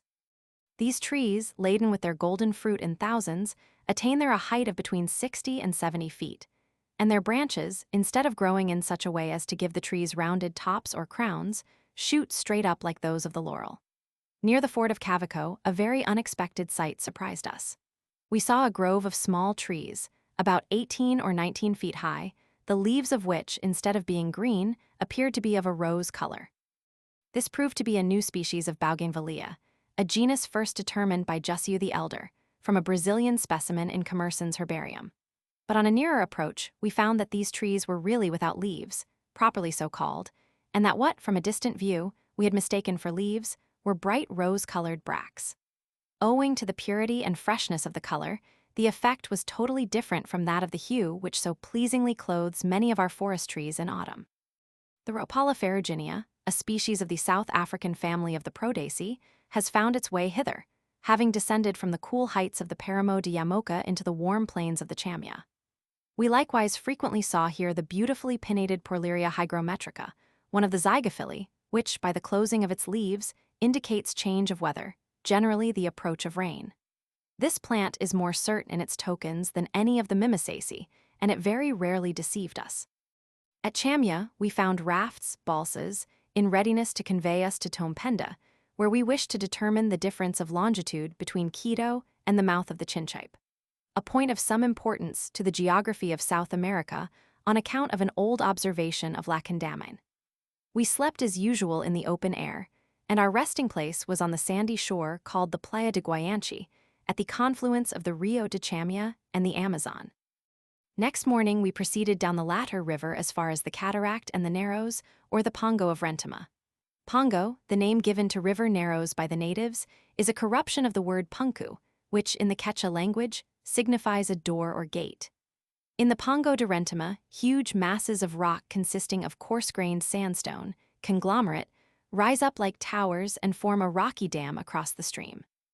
I measured a baseline on the flat sandy shore and found that the Amazon River, which, further eastwards, spreads into such mighty width, is, at Tompenda, scarcely 1,400 feet broad. In the celebrated river Narrows, called the Pongo de Mansarich, between Santiago and San Borja, the breadth is less than 160 feet. The Pongo de Mansarich is formed by a mountain ravine, in some parts of which the overhanging rocks, roofed by a canopy of foliage, permit only a feeble light to penetrate, and by the force of the current all the driftwood, consisting of trunks of trees in countless numbers, is broken and dashed to atoms. The rocks by which all these pongos are formed have, in the course of centuries, undergone many changes. The Pongo de Rentema, which I have mentioned above, was, a year before my visit to it, in part broken up by a high flood. Indeed, the inhabitants of the shores of the Amazon still preserve by tradition a lively recollection of the sudden fall of the once lofty masses of rock along the whole length of the Pongo. This fall took place in the early part of the last century, and the debris suddenly dammed up the river and impeded the current. The consequence was that the inhabitants of the village of Paika, situated at the lower part of the Pongo de Rentema, were filled with alarm on beholding the dry bed of the river. But after the lapse of a few hours, the waters recovered their usual course. there appears to be no reason for believing that these remarkable phenomena are occasioned by earthquakes. The river, which has a very strong current, seems, as it were, to be incessantly laboring to improve its bed. Of the force of its efforts, some idea may be formed from the fact that, notwithstanding its vast breadth, it sometimes rises upwards of 26 feet above its ordinary level in the space of 20 or 30 hours. We remained 17 days in the hot valley of the Marañón or the Amazon River. To proceed from thence to the coast of the Pacific, it is necessary to cross the chain of the Andes, between Miquipampa and Caxamarca, in 6 degrees 57 S lat and 78 degrees 34 W long. At a point where, according to my observations, it is intersected by the magnetic equator. At a still higher elevation are situated the celebrated silver mines of Chota. Then, after having passed the ancient Caxamarca, the scene, 316 years ago, of the most sanguinary drama in the history of the Spanish Conquista, and also Aroma and Guangamarca, the route descends, with some interruptions, into the Peruvian lowlands. Here, as in nearly all parts of the Andes, as well as of the Mexican mountains, the highest points are picturesquely marked by tower-like masses of erupted porphyry and trachyte, the former frequently presenting the effect of immense columns. In some places, these masses give a rugged cliff-like aspect to the mountain ridges, and in other places, they assume the form of domes or cupolas. They have here broken through a formation, which in South America is extensively developed on both sides of the equator, and which Leopold von Buch, after profound research, has pronounced to be Cretaceous. Between Guambos and Monton, nearly 12,800 feet above the level of the sea, we found marine fossils, ammonites about 15 inches in diameter, the large pecten elatis, oyster shells, echini, isocardias, and Exogyra polygona. A species of Sidaris, which, in the opinion of Leopold von Buch, does not differ from one found by Brongniart in the old chalk at the Pert du Rhône, we collected in the basin of the Amazon at Tompenda, and likewise at Miquipampa. That is to say, at elevations differing the one from the other by no less than 10,550 feet. In like manner, in the Amuich chain of the Caucasian Dagestan, the chalk of the banks of the Sulak, scarcely 530 feet above the level of the sea, is again found on the Ticunum at the elevation of full 9,600 feet, whilst on the summit of the Shadog Mountain, 13,950 feet high, the Ostrea diluviana, gold, and the same chalk present themselves.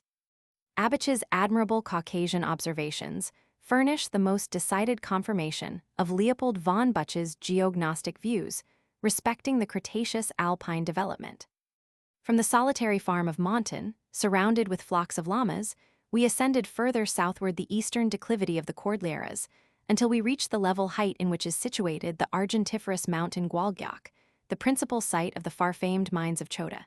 Night was just drawing in, and an extraordinary spectacle presented itself to our observation. The Cerro de Gualguac is separated by a deep cleft-like valley, quebrada, from the limestone mountain Cormalash. The latter is an isolated hornstone rock, presenting, on the northern and western sides, almost perpendicular precipices, and containing innumerable veins of silver, which frequently intersect and run into each other. The highest shafts are 15-40 feet above the floor of the stole or groundwork, called the Sacabin de Espinachi. The outline of the mountain is broken by numerous tower-like points and pyramidal notches, and hence the summit of the Cerro de Gualguac bears the name of Las Puntas. This mountain presents a most decided contrast to that smoothness of surface which miners are accustomed to regard as characteristic of metalliferous districts. "Our mountain," said a wealthy mine owner whom we visited, "looks like an enchanted castle, como si fuese un castillo encantado." The Gualguac bears some resemblance to a cone of dolomite, but it is still more like the notched ridges of the mountain of Montserrat in Catalonia, which I have also visited, and which has been so pleasingly described by my brother. Not only is the silver mountain Gualguac perforated on every side, and to its very summit, by many hundred large shafts, but the mass of the siliceous rock is cleft by natural openings, through which the dark blue sky of these elevated regions is visible to the observer standing at the foot of the mountain. The people of the country call these openings windows, las ventanillas de Gualguac. On the trachytic walls of the volcano of Pichincha similar openings were pointed out to us, and there, Likewise, they were called windows, ventanillas de Pichincha. The singular aspect of the Gualgyak is not a little increased by numerous sheds and habitations, which lie scattered like nests over the fortress-looking mountain wherever a level spot admits of their erection. The miners carry the ore in baskets, down steep and dangerous footpaths, to the places where it is submitted to the process of amalgamation. The value of the silver obtained from the mines of Gualgyak during the first 30 years of their being worked, from 1771 to 1802, is supposed to have amounted to upwards of 32 millions of piasters. Notwithstanding the hardness of the quartzose rock, the Peruvians, even before the arrival of the Spaniards, extracted rich argentiferous galena from the Cerro de la Lin and also from the Chupaquiacu. Of this fact, many old shafts and galleries bear evidence. The Peruvians also obtained gold from the Curamao, where also natural sulfur is found in the quartz rock as well as in the Brazilian Itacolomite. We took up our temporary abode, in the vicinity of the mines, in the little mountain town of Miquipampa, situated at an elevation of 11,873 feet above the sea, and where, though only 6 degrees 43 from the equator, water freezes within doors, at night, during a great part of the year. This wilderness, almost devoid of vegetation, is inhabited by 3,000 or 4,000 persons, who are supplied with articles of food from the warm valleys, as they themselves can grow nothing but some kinds of cabbage and salad, the latter exceedingly good. Here, as in all the mining towns of Peru, ennui drives the richer inhabitants, who, however, are not the best informed class, to the dangerous diversions of cards and dice. The consequence is that the wealth thus quickly won is still more quickly spent. Here one is continually reminded of the anecdote related of one of the soldiers of Pizarro's army, who complained that he had lost in one night's play a large piece of the sun, meaning a plate of gold which he had obtained at the plunder of the temple of Cusco. At Miquipampa, the thermometer at 8 in the morning stood at 34 degrees, 2, and at noon at 47 degrees, 8 Fahrenheit. Among the thin iku grass, possibly Arstipa eriostacea, we found a beautiful calceolaria, C. Sibthorpioides, which we should not have expected to see at such an elevation. Near the town of Miquipampa, there is a high plain called the Llano or the Pampa de Navarre. In this plain there have been found, extending over a surface of more than 4 English square miles, and immediately under the turf, immense masses of red gold ore and wire-like threads of pure silver. These are called by the Peruvian miners remolinos, clavos, and vetas mantidas, and they are overgrown by the roots of the alpine grasses. Another level plain, to the west of the Purgatorio, and near the Quebrada de Chiquera, is called the Corapampa, the mussel shell plain. The word chiru signifying in the Quechua language a mussel or cockle, particularly a small eatable kind, which the people of the country now distinguish by their Spanish names Hostion or Mexilin. The name Corapampa refers to fossils of the Cretaceous formation, which in this plain are found in such immense numbers that at an early period they attracted the attention of the natives. In the Corapampa, there has been found near the surface of the earth a rich mass of pure gold, spun round, as it were, with threads of silver. This fact proves how slight may be the affinity between many of the ores upheaved from the interior of the earth, through fissures and veins, and the nature of the adjacent rock, and how little relative antiquity exists between them and that of the formation they have broken through. The rock of the Gualgyak, as well as that of the Fuentestiana, is very watery, whilst in the Purgatorio perfect dryness prevails. In the Purgatorio, notwithstanding the height of the strata above the sea level, I found to my astonishment that the temperature in the mine was 67 degrees, 4 far, whilst in the neighboring Mina de Guadalupe the water in the mine was about 52 degrees, 2 far. In the open air the thermometer indicates only 42 degrees, 1 far, and the miners, who labor very hard and who work almost without clothing, say that the subterranean heat in the Purgatorio is stifling. The narrow path from Miquipampa to the ancient Inca city Caxamarca is difficult even for mules. The original name of the town was Casamarca or Casamarca, that is to say, the city of frost. Marca, in the signification of a district or town, belongs to the northern dialect of the Chinchasuyo or the Chinchasuyu, whilst in the common Quichua language the word means the story of a house, and also a fortress and place of defense. For the space of 5 or 6 miles, the road led us through a succession of paramos, where we were without intermission exposed to the fury of a boisterous wind and the sharp angular hail peculiar to the ridges of the Andes. The height of the road is for the most part between 9,600 and 10,700 feet above the sea level. Their eye had the opportunity of making a magnetic observation of general interest, viz., for determining the point where the north inclination of the needle passes into the south inclination, and also the point at which the traveler has to cross the magnetic equator. Having at length reached the last of these mountain wildernesses, the Páramo de Yanaguanga, the traveler joyfully looks down into the fertile valley of Caxamarca. It presents a charming prospect, for the valley, through which winds a little serpentine rivulet, is an elevated plain of an oval form, in extent from 96 to 112 square miles. The plain bears a resemblance to that of Bogotá, and like it is probably the bed of an ancient lake. But in Caxamarca, there is wanting the myth of the miracle-working Bacchia, or Idacanzas, the high priest of Iraca, who opened a passage for the waters through the rocks of Tequendama.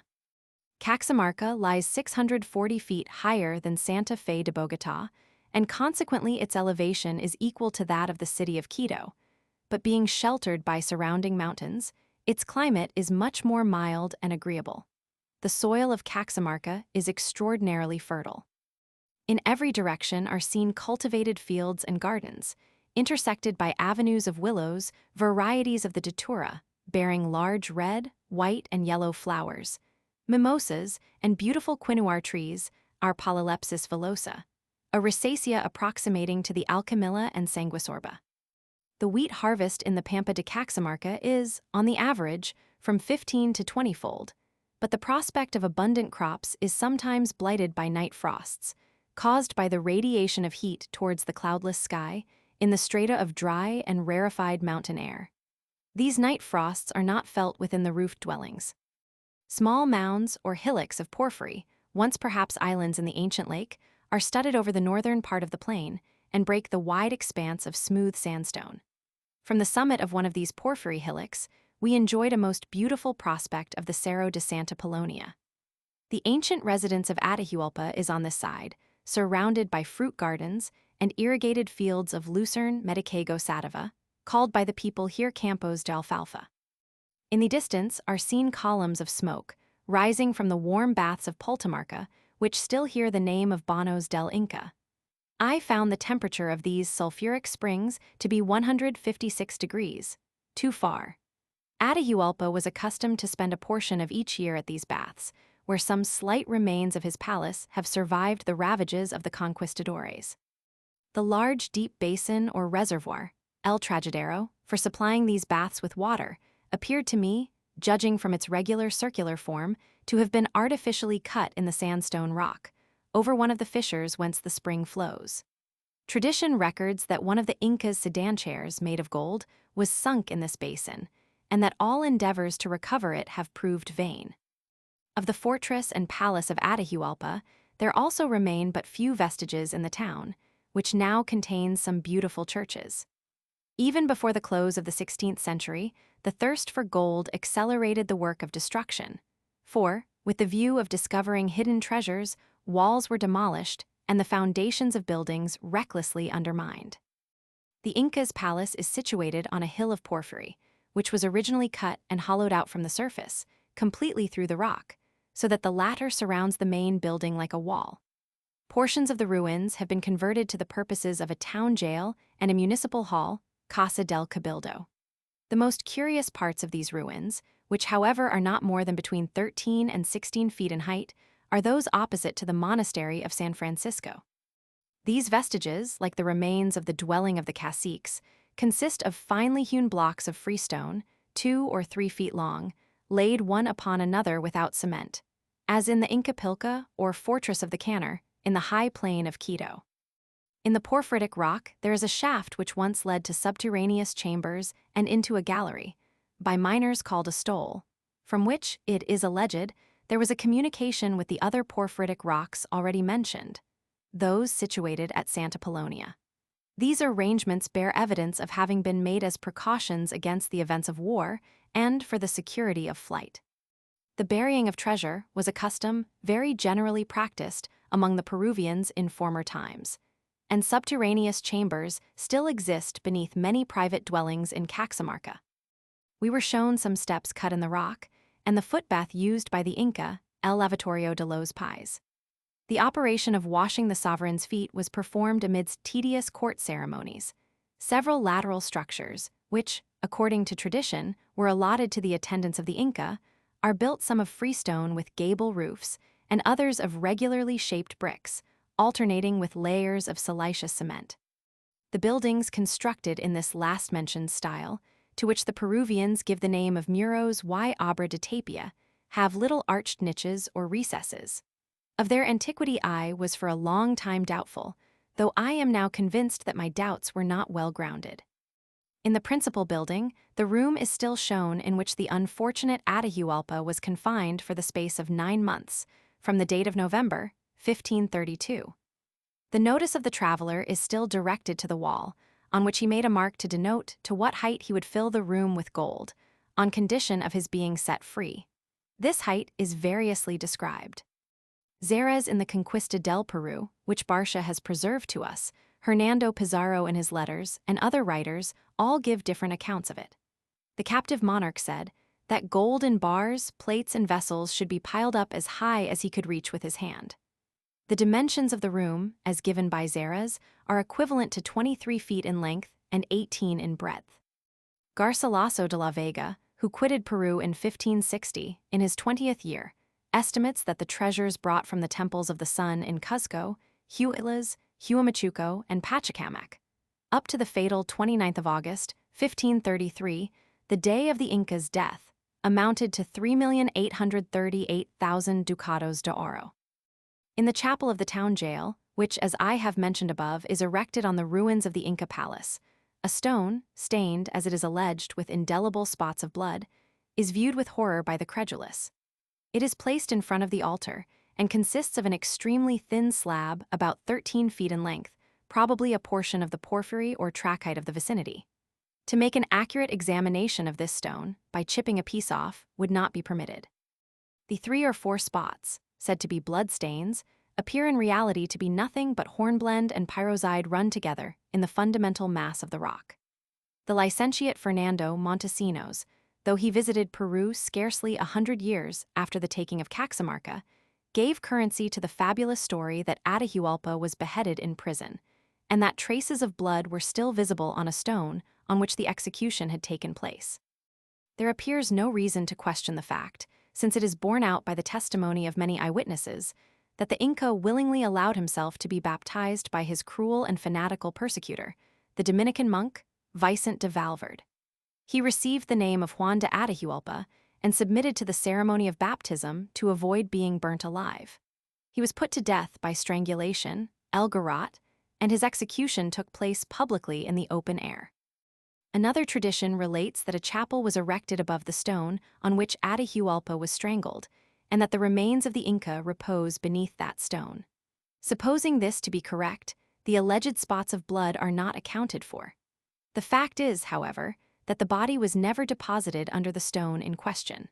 After the performance of a mass for the dead and other solemn funeral ceremonies, at which the brothers Pizarro were present in deep mourning, the body was conveyed first to the cemetery of the Convento de San Francisco, and afterwards to Quito, Atahualpa's birthplace.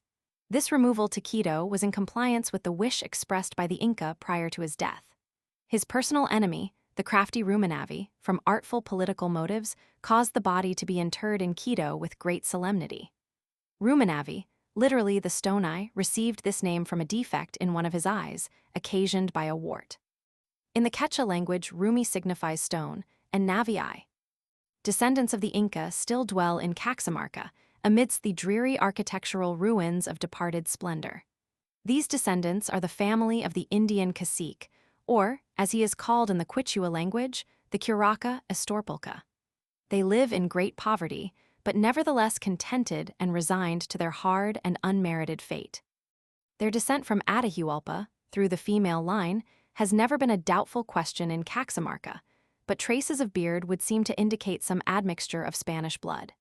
Huascar and Atahualpa, 2 sons of the great Huayna Capac, who for a child of the sun was somewhat disposed to free thinking, reigned in succession before the invasion of the Spaniards.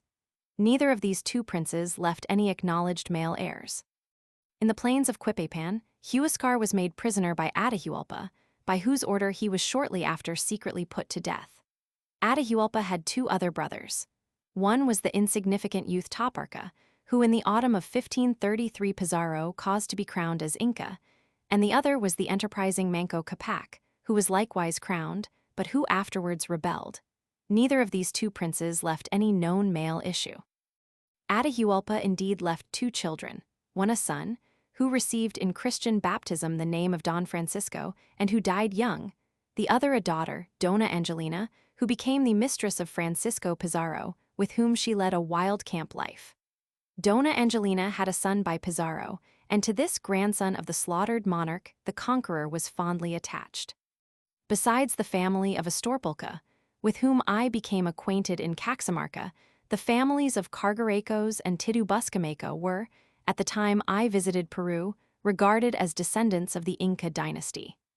The race of Buscameca has since that time become extinct. The son of the cacique Astorpulca, an interesting and amiable youth of 17, conducted us over the ruins of the ancient palace. Though living in the utmost poverty, his imagination was filled with images of the subterranean splendor and the golden treasures which, he assured us, lay hidden beneath the heaps of rubbish over which we were treading. He told us that one of his ancestors once blindfolded the eyes of his wife, and then, through many intricate passages cut in the rock, led her down into the subterranean gardens of the Inca.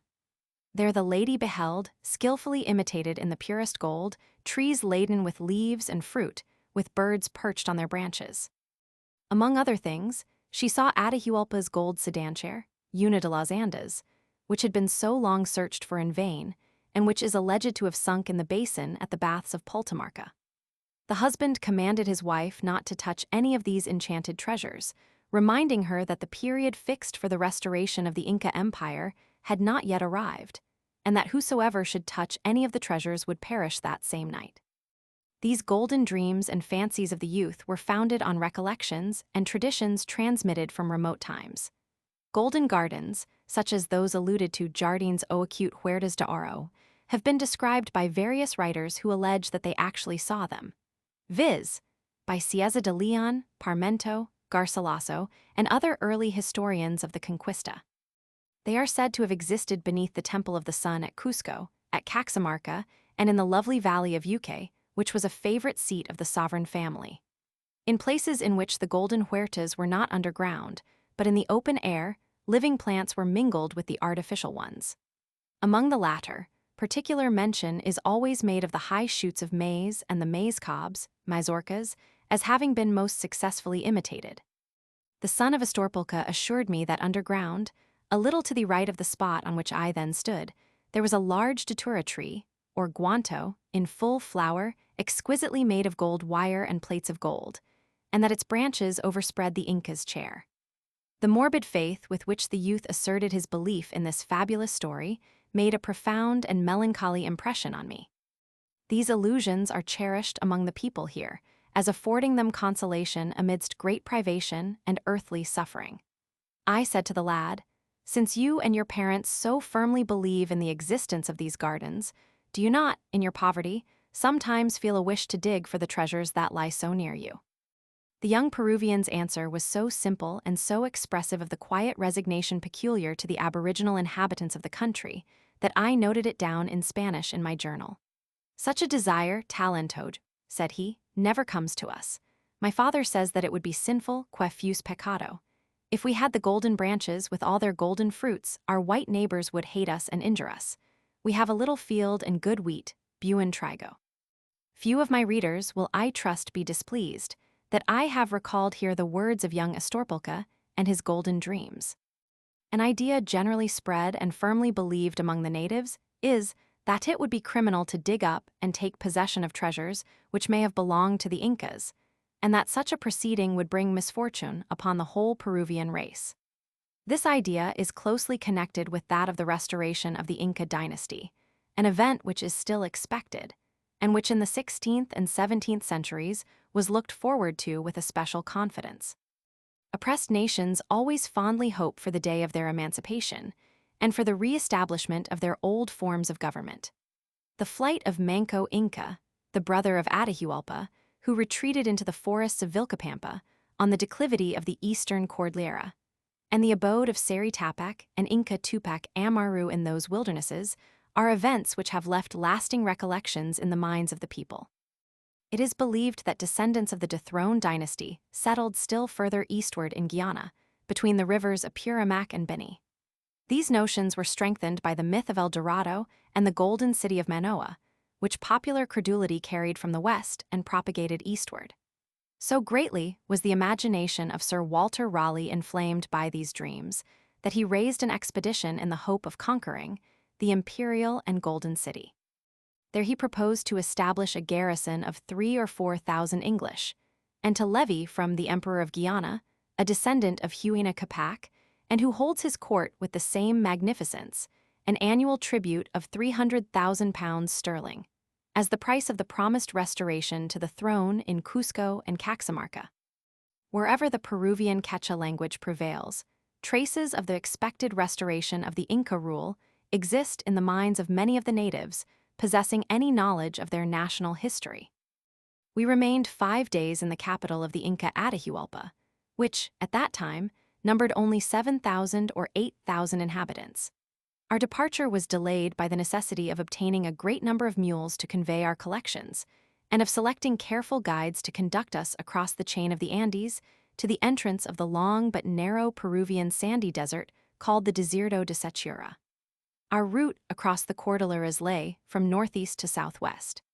Having passed over the old bed of the lake, on the pleasant level height of Caxamarca, we ascended an eminence at an elevation of scarcely 10,230 feet, and we were then surprised by the sight of 2 strangely shaped porphyritic mounds called the Aroma and the Contarcaga.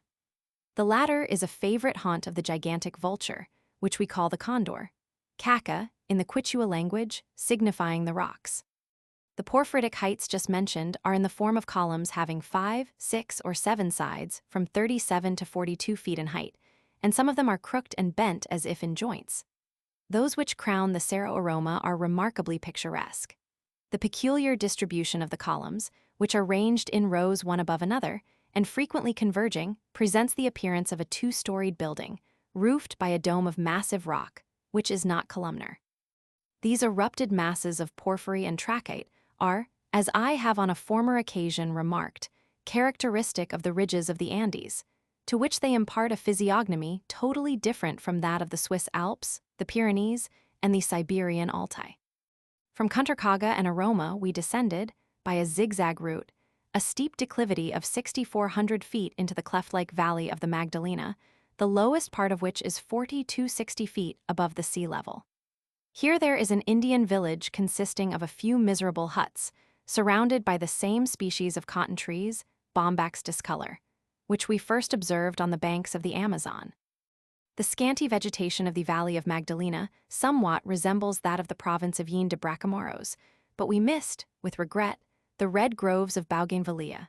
Magdalena is one of the deepest valleys I have seen in the chain of the Andes.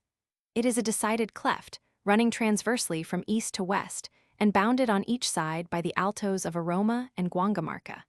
Here recommences the same quartz formation which was so long enigmatical to me. We had previously observed it in the Páramo de Yanaguanga, between Micuapampa and Caxamarca, at an elevation of 11,722 feet, and on the western declivity of the Cordillera it attains the thickness of many thousand feet. Since Leopold von Buch has proved that the Cretaceous formation is widely extended, even in the highest chains of the Andes, and on both sides of the Isthmus of Panama, it may be concluded that the quartz formation, of which I have just made mention, perhaps transformed in its texture by the action of volcanic power, belongs to the free sandstone intervening between the inner chalk and the Gault and Greensand. From the genial valley of the Magdalena, we again proceeded westward, and, for the space of 2 hours and a half, we ascended a steep wall of rock 16 feet high, which rises opposite to the porphyritic groups of the Alto do Aroma. In this ascent, we felt the change of temperature the more sensibly, as the rocky acclivity was frequently overhung with cold mist. After having traveled for 18 months without intermission, within the restricted boundaries of the interior of a mountainous country, we felt an ardent desire to enjoy a view of the open sea, a desire which was heightened by repeated disappointments. Looking from the summit of the volcano of Pichincha, over the thick forests of the Provincia de las Esmeraldas, no sea horizon is distinctly discernible owing to the great distance and the height of the point of view. It is like looking down from a balloon into empty space. The fancy divines objects which the eye cannot distinguish. Afterwards, when between Loxa and Huancabamba, we arrived at the Páramo de Guamani, where there are many ruins of buildings of the times of the Incas, our mule drivers confidently assured us that, beyond the plain, on the other side of the low districts of Piura and Lambejque, we should have a view of the sea. But a thick mist overhung the plain and obscured the distant coast. We beheld only variously shaped masses of rock, now rising like islands above the waving sea of mist, and now vanishing. It was a view similar to that which we had from the peak of Tenerife. We experienced a similar disappointment whilst proceeding through the Andes Pass of Guangamarca, which I am now describing. Whilst we toiled along the ridges of the mighty mountain, with expectation on the stretch, our guides, who were not very well acquainted with the way, repeatedly assured us that, after proceeding another mile, our hopes would be fulfilled. The stratum of mist in which we were enveloped seemed sometimes to disperse for a moment, but whenever that happened, our view was bounded by intervening heights. The desire which we feel to behold certain objects is not excited solely by their grandeur, their beauty, or their importance. In each individual, this desire is interwoven with pleasing impressions of youth, with early predilections for particular pursuits, with the inclination for traveling, and the love of an active life. In proportion as the fulfillment of a wish may have appeared improbable, its realization affords the greater pleasure. The traveler enjoys, in anticipation, the happy moment when he shall first behold the constellation of the Cross, and the Magellanic clouds circling over the South Pole, when he shall come in sight of the snow of the Chimborazo, and of the column of smoke ascending from the volcano of Quito, when, for the first time, he shall gaze on a grove of tree ferns, or on the wide expanse of the Pacific Ocean. The days on which such wishes are fulfilled mark epochs in life, and create indelible impressions, exciting feelings which require not to be accounted for by any process of reasoning. The longing wish I felt to behold the Pacific from the lofty ridges of the Andes was mingled with recollections of the interest with which, as a boy, I had dwelt on the narrative of the adventurous expedition of Vasco Nuñez de Balboa. That happy man, whose track Pizarro followed, was the first to behold from the heights of Querqua, on the Isthmus of Panama, the eastern part of the great South Sea. The reedy shores of the Caspian, viewed from the point whence I first beheld them, viz., from the delta formed by the mouths of the Volga, cannot certainly be called picturesque, yet the delight I felt on first beholding them was enhanced by the recollection that, in my very earliest childhood, I had been taught to observe, on the map, the form of the Asiatic Inland Sea. The impressions aroused within us in early childhood, or excited by the accidental circumstances of life, frequently, in after years, take a graver direction and become stimulants to scientific labors and great enterprises. After passing over many undulations of ground, on the rugged mountain ridges, we at length reached the highest point of the Alto de Guangamarca. The sky, which had so long been obscured, now suddenly brightened. A sharp southwest breeze dispersed the veil of mist, and the dark blue canopy of heaven was seen between the narrow lines of the highest feathery clouds. The whole western declivity of the Cordillera, adjacent to Corrillos and Cascas, covered with huge blocks of quartz 13 or 15 feet long, and the plains of Chala and Molinos, as far as the sea coast near Truxillo, lay extended before our eyes with a wonderful effect of apparent proximity. We now, for the first time, commanded a view of the Pacific. We saw it distinctly, reflecting along the line of the coast an immense mass of light, and rising in immeasurable expanse until bounded by the clearly defined horizon. The delight which my companions, Bonpland and Carlos Montefar, shared with me in viewing this prospect caused us to forget to open the barometer on the Alto de Guangamarca. According to a calculation which we made at a place somewhat lower down, an isolated farm called the Hato de Guangamarca. The point at which we first gained a view of the ocean must have been at no greater an elevation than between 9,380 and 9,600 feet. The view of the Pacific was solemnly impressive to one who, like myself, was greatly indebted for the formation of his mind, and the direction given to his tastes and aspirations to one of the companions of Captain Cook. I made known the general outline of my traveling schemes to John Forster, when I had the advantage of visiting England under his guidance, now more than half a century ago. Forster's charming pictures of Otaheite had awakened throughout northern Europe a deep interest, mingled with a sort of romantic longing, in favor of the islands of the Pacific Ocean. At that period, when but few Europeans had been fortunate enough to visit those islands, I cherished the hope of seeing them, at least in part, for the object of my visit to Lima was twofold. First, to observe the transit of Mercury over the solar disk, and secondly, to fulfill a promise I had made to Captain Baudin on my departure from Paris. This promise was to join him in the circumnavigatory voyage which he was to undertake as soon as the French Republic could furnish the necessary funds. American papers circulated in the Antilles announced that the two French corvettes, Le Geographe and Le Naturaliste, were to sail round Cape Horn and to touch at Callao de Lima. This information, which I received when in the Havana, after having completed my Orinoco journey, caused me to relinquish my original plan of proceeding through Mexico to the Philippines. I lost no time in engaging a ship to convey me from Cuba to Cartagena de Indias. But Captain Baudin's expedition took quite a different course from that which had been expected and announced.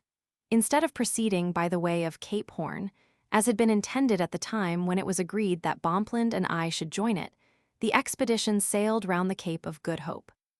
One of the objects of my visit to Peru, and of my last journey across the chain of the Andes, was thus thwarted. But I had the singular good fortune, at a very unfavorable season of the year, in the misty regions of Lower Peru, to enjoy a clear, bright day. In Callao, I observed the passage of Mercury over the sun's disk, an observation of some importance in aiding the accurate determination of the longitude of Lima and of the southwestern part of the new continent. Thus, amidst the serious troubles and disappointments of life, there may often be found a grain of consolation,